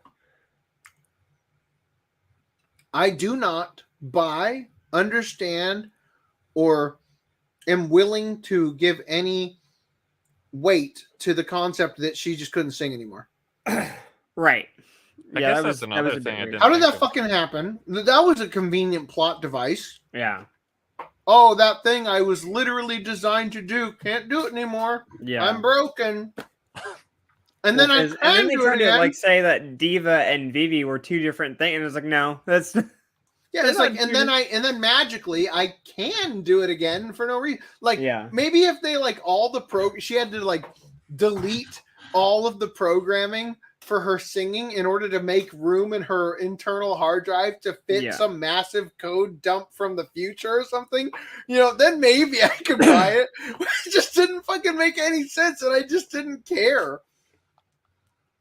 Why are you magically just not able to do it anymore? And then, it's so fucking dumb. And then the other main thing that got me, I'd say the time skips were more annoying, but the other thing that got me was that we were supposed to like get ourselves, I think, attached to the idea that, she's going to try to become an idol or whatever, or get people to listen to her sing. Right. That was an unsung element, I thought. And then it's like, that never comes around like hardly at all. Like we don't get to, because there's time. Yeah, that's another thing. The first episode, they show the singularity happen. They show that main stage that Vivy never gets to, right? Until the very end. Yeah. So it feels like in the first episode, it feels like she's like, I don't even know if you call that a stage. It's like a fucking open lot in the back alley. Like it's a trash heap that looks like she put down. You could have redesigned it with like a upside down bucket and a trash can lid and shit around it. Like they're just makeshift seats, apple crates, kind of just random shit that she just assorted to try to sing in a back alley, because it does not look like a stage, right? And so like they spend so much time in that first episode like look over here. She wants to get to the main stage. And then by the time you get to the end, it's like, oh, you got to the main stage, but it doesn't fucking even matter. You gave up on that like ages ago. Yeah. Like, you know? So it just like structurally, I thought the story was dog shit. Yeah, I feel like it needed like at least bare fucking minimum like 25 episodes instead of the 12. If it had been like a 2.5 hour or 3 hour movie, even, you know, maybe only 2.5 hours needed. Yeah. But like if they had done it as like a 2.5 hour movie where they just really focused on the things that they needed to hit, you know, I feel like it could have been really good. And like I said, the animation in episode 9 was fucking unreal. When she was fighting the guy. How did he have grenades or something? I can't remember. Are you talking about the scene? Is that the same scene that I thought there was some real jank? No, there was some real jank when she was fighting the chick on the hotel at the start of it. I'm like, what is this? It's missing like 50 frames. I think that one looked better for sure. The one you're talking about. Yeah, when she was fighting the guy. And then just like, oh god, it just. I think they did not flush out the world enough for me to buy this stupid like counter-terrorists who want to like damage the people who are going to make legislation to respect AIs and. Yay! I thought that was it. Like either if they made the first like 9 episodes like really quick, like 3 episodes, maybe even 2, and then we were at the future, and then we had the like the quote unquote main characters, because there was that one chick who was crippled or whatever, and then there was that other AI that was like revived or whatever. It's like you had some constants come into the picture kind of near the end. So I'll say this: a reason to help. I feel like there was a really large amount of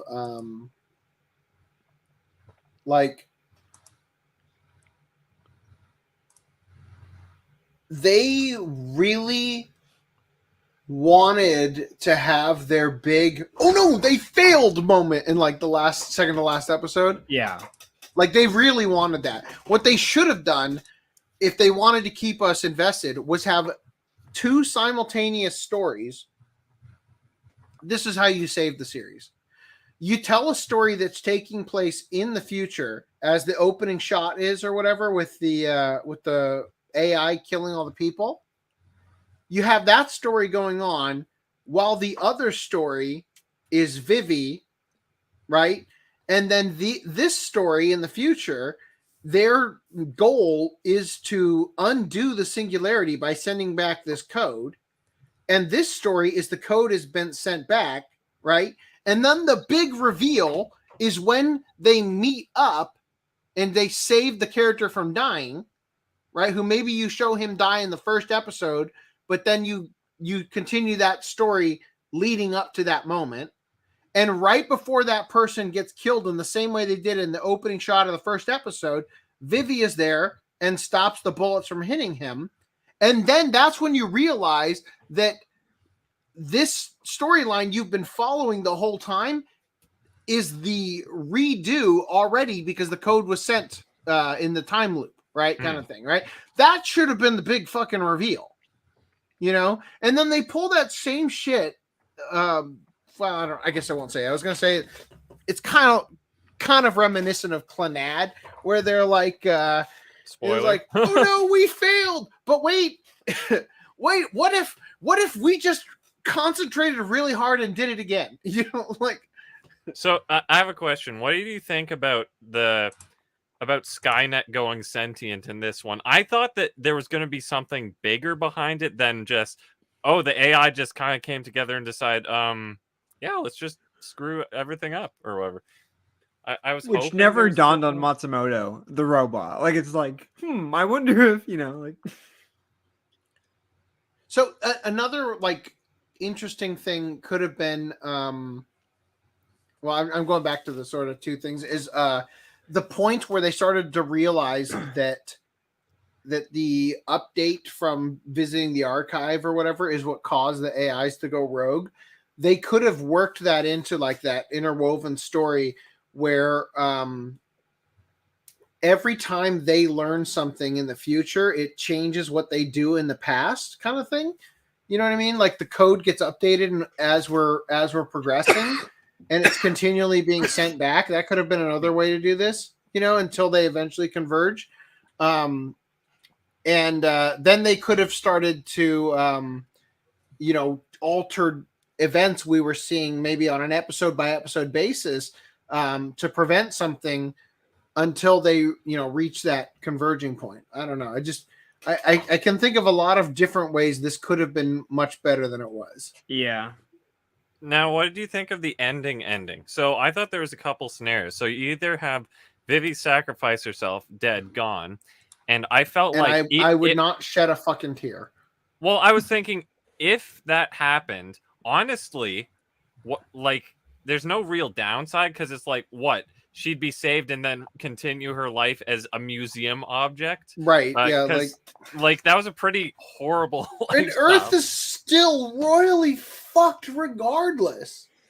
That's Did you the thing understand? That's the thing I want to see. I want to see some aftermath of how they recouped, but it was kind of the traditional anime short ending. Which a lot of anime do. Let me paint a picture for you here. Let's just say that this happened in real life, right? We've got our singularity, right? And Vivy is able to magically undo it, right? And let's just say, for the sake of argument, all those people who died didn't die. Just like that. Everything was switched back because, yay, we saved the future, right? Dude, except the only difference is all the AIs are completely down and can't be turned back on. Dude, that's like Warhammer because their No. technology Hold on, is so hold on. advanced they can't go back and replicate it. But Yeah. because they're so dependent on AI, they are screwed. Yes. For the- So I'm gonna now give you that same scenario, but modern day instead of futuristic AI sense. Okay. So you snap your fingers, everything goes back to normal, except for the fact that every single the internet's gone, grocery store, all transportation is gone, like an EMP, right? Like, so imagine it this way. If you were to shut down transportation for a month, countless people in the United States would starve to death. Yeah. Right? Not many people would be able to survive as is.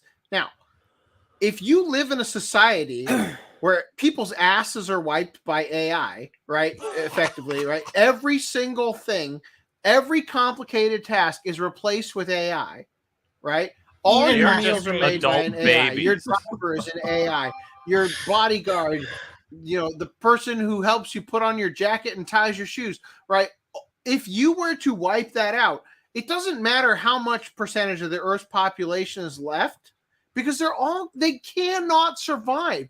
The world is not hard. Like, you're going to have a couple of survivalists who repopulate the whole Earth, if even, like the whole system is fucked. Like, those people do not survive that. That's why I was so interested in seeing what happens for like an aftermath. They're like, well, thank God we've got the one AI who didn't connect to the mainframe, except for the fact that we're going to destroy the mainframe. Well, the interesting thing is that because she's like revived at the end or something, with which I assume is with amnesia, which honestly isn't much better. And she's got like the short hair, and she keeps doing this with her mouth. I think she does this weird gaping open mouth smile that looks so bizarre. But like, it's not. Why would they want to revive her though? Because isn't AI the thing that almost destroyed humanity? Seriously, it's so retarded. But yeah, I realized that there wasn't many scenarios. Like the scenario wouldn't have changed much of her living or dying. Like in the end, I mean. I feel bad. We're over here like lambasting the series, and poor Reese is over in the corner. I'm like, I like it. The other thing about the scenario you proposed is that I'm just like sitting here being like, everyone would go to the agricultural places and just raid them. Mhm. You know, they'd go to the farmer field with corn in it, just destroy that. They would like go, even if it's like, oh, combustion engines is the only thing we have left. They would just go to the people like the gas stations, destroy them. You know? Yeah. All right, hold on. I've got a couple of shots. Do you remember the explanation they used for the time travel? No. I have a quote written down. I thought it was worth writing down. Oh, really? That's why you wrote it down? There's that mouth. I'm Kermit the Frog. Kermit the Frog. Yay! All right. Yeah, so Reese, what did you love about it? Tell us about how it wasn't dog shit. Yeah. Oh, I just it cost a lot of money. No, I watched it as it aired, and I liked every single episode of it. Okay. What did you like about it, though? Well, I liked the story. I liked how it seemed how everything. To me, everything seemed to make sense. I like the idea that Reese is like, well, you see, it all starts with my trash taste.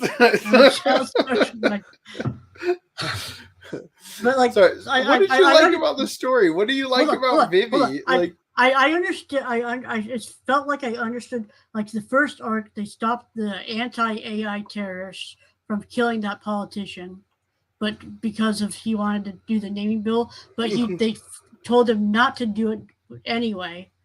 You know, after the end, so instead of killing him. So like they were basically going to do what the terrorists did without killing him. it's so stupid, dude. But Are you making an argument now for why it was good? Because I'm not convinced. I get that. I get that. I feel like a dick, but everybody is entitled to their likes and dislikes. I liked it. I'm glad I watched it. You can not like it. Yeah. That's fine. Like I like the concept. Basically the ending was iRobot. At the end, because of the mainframe saying, "Oh yeah, let's kill everybody." You know, like my logic is undeniable. Oh fuck! Am I here? I found the quote. If you're ready to hear it, yes. Tell me before I. So this is in context of talking about Matsumoto, I believe. So it says he realized that you could turn their consciousness into data. In other words, I thought it already was data, right? Am I crazy for thinking that the AI's consciousness is data? Okay. And then turning it into data, he can send it into the past. That was the explanation. I think the thing was about just the sending it into the past part was his discovery. That was the dub line anyway. I don't know if the Japanese has some mystical methods they explain, but I just thought that was funny. They're like, you realize you can send it down into the past. You've explained the easy part. Okay, so you tweeted something earlier today about like the doctor apologizing. Yeah. That disturbing clip. Here, let me. I could just load the clip into the brand. Hold on. Yes, we must immortalize this. Yeah. I mean, I didn't understand why he was doing it. Why he was apologizing? He was really horny. I'm No, sorry for the apology is not the thing. I didn't. He was really horny, Brad. Oh, the hand gestures. Okay. Yeah, hold on. Here it is. I'm sorry. I'm so sorry. Oh, you added the fat. Okay, that's what I missed. Okay. You didn't need the sound. I didn't know there was sounds. I just saw the gesture. And I'm like, oh. Wow. Okay. Oh. Yeah, you could just attribute it to nerve shaking because of his injuries. I don't know. I don't think Matsumoto needed to die. I thought that, him just. I thought he was a dick. I thought, okay, so I'm like, why does he keep like going to sleep and then waking up like 20 years later? It's like, dude, if you're gonna check on these things, check on them. Why the fuck? No. I'm talking about the man. I'm talking about the man. Sorry. I do want to address that real quick about the going to sleep and coming back. Like, so that's kind of. He didn't want to interfere in anything other than his. I got that. I'm just saying. that to me is what was giving me the Makia vibes. But a series that actually did this exceptionally well was the Netflix Sandman. There's one episode that deals with this sort of idea of people meeting up every 100 years kind of thing. And that did it like exceptionally well in terms of like what are the stakes of missing it and everything, all that. And I don't know. I'm just saying, like this didn't hit for me because of that. Just every part of it, I just felt like I didn't care about the characters. And granted, that's very hard for me. Like in anime, it's really hard for me to get attached to a character, right? Like throughout the thing, because a lot of anime characters just do things that do not come across as like it's not believable. It's hard even to suspend your disbelief that people would talk in the way that they do or act in the way that they do, right? So occasionally a show will I must knocks be out of the a park. master of suspending my beliefs. Yeah. Well, I'm just saying, I to be rewatched fair. Mugen Train because we're trying to work on getting some of those first impressions edits out. And I gotta say, Rengoku basically gets introduced in Mugen Train. I mean, he's not, obviously he was in the series at the very, very, very end. Yeah. Did we lose him? But basically his introduction where you really get to start to know him happens in Mugen Train, and just over the course of that movie, like it means something that he like what happens throughout the story there, and like his backstory and everything, like, and that's exceptionally difficult to do. To I like create how a it got character. to the part where you're like, oh well, oh no, like you didn't sound like you were as sold as you are right now on it in the watch thing or impressions. Well, Vivy, like the characters that they design, they feel like bottom tier original characters, like without any effort. You know what I mean? Like when you just need an extra almost, and like the low tier, like the style of Speed Grapher or like Burst Angel, like character design. You know what I mean? Just like this really lazy, just kind of gonzo, throw it in and run with it kind of character design that just didn't feel like, at least normally you do the main character is the one that sticks out in the crowd kind of thing, and there's like just effort put into the design of it. But Vivy just felt bland in terms of like, yeah, she looked different, but she also just kind of looked like frumpy, poorly rendered in terms of like there wasn't a lot of dynamism to the gesture of the layout in the characters posing and whatnot, even like, and it's not that it couldn't be there, it's just that they had that like real blocky-ish kind of drawing for her. And then of course the hair had that effect that I was talking about before. So like just each character like didn't matter, didn't need to be on camera for more than an episode because each episode is jumping ahead. And Vivy's the only one that really, is constant. And again, the design just wasn't really a character because you simply like the design. You know what I mean? Like you see plenty of shows where it just looks fucking badass. Like in Bleach with all the Bankai and everything. It looks fucking cool. So it's really easy to get attached once they start throwing in the character development. You know what I mean? So anyway, also the singing felt unnecessary as well. Yeah. I mean, she could have been a plumber for all I care, with the goal of unclogging the most pipes. You become the most popular plumber AI in all of history. But I'm just saying, like the singing, like she wasn't particularly phenomenal. I mean, obviously that was kind of part of the plot, but what just, I like, found kind of crazy. What are you giving me? Like I can't even root for her as a singer because she's not like she's a fucking machine. I was thinking this is that, well, for one, you know, in regards to the characters, it's like they could have had more constant characters that were like humans, like her assistant that she had in like episode 6 when she had her personality and stuff. I'm like, okay, you have an assistant here, and they're actually familiar. It's like maybe you could have had this person as a regular thing, and then they're the perspective of morality. But for some reason, they had to make it like 100 years in the future. Yeah, so, and it's like, but how often do you watch a show like fucking Sonic with that human character in it, right? In the cartoon one, Chris or whatever. Sonic 06? No, the cartoon. Sonic X. Sonic X, yeah. Where they give you the human character so that you can relate to it, and it's like I didn't need that because the characters were human enough. But then in the show where you need that, the fucking AI is just like, you know, does not compute basically, right? So the other aspect about that, though, is that I was thinking, like about the singing aspect, is why don't we have, like, I don't know, a scene or two of her writing a song? And then we did eventually.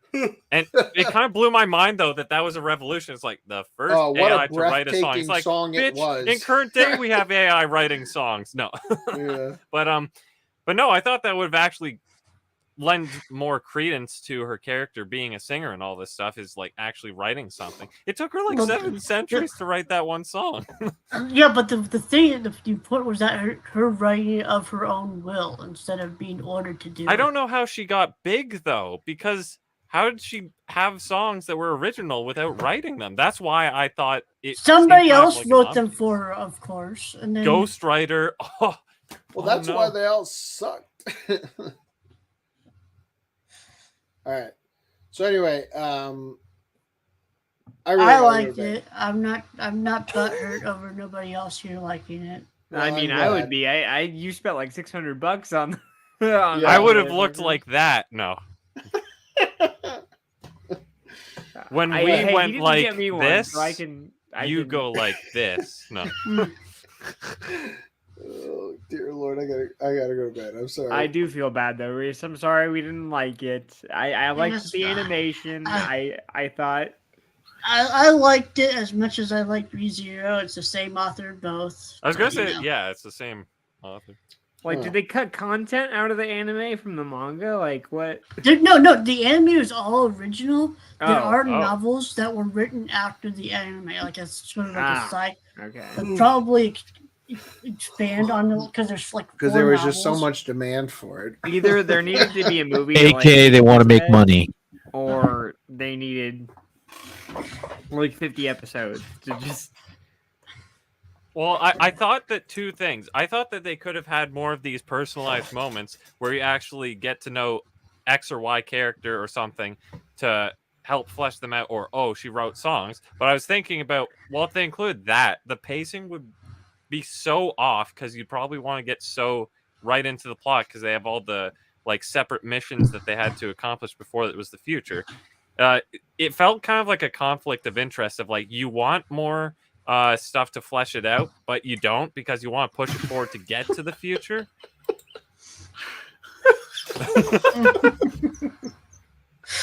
I added that sound effect. It was the trademark Reese Furious masturbating sound. aka the 5-knuckle shuffle, right?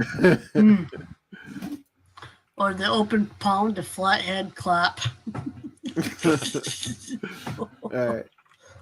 Hey, generated characters. If the ReZero author wrote this, then it's a disappointment. Did you watch it, Cool Tutti? Yeah. Okay, anyway, guys, I'm sorry. I got to split. Do you want to keep going? I will let you continue, but I've really I think we've said our piece on the show. I feel bad for Reese, but we've said our piece. Don't feel bad. This is WrestleMania, guys. It's all scripted. Fuck it. God damn it. You added the other Nick Rekieta clip. Welcome to WrestleMania.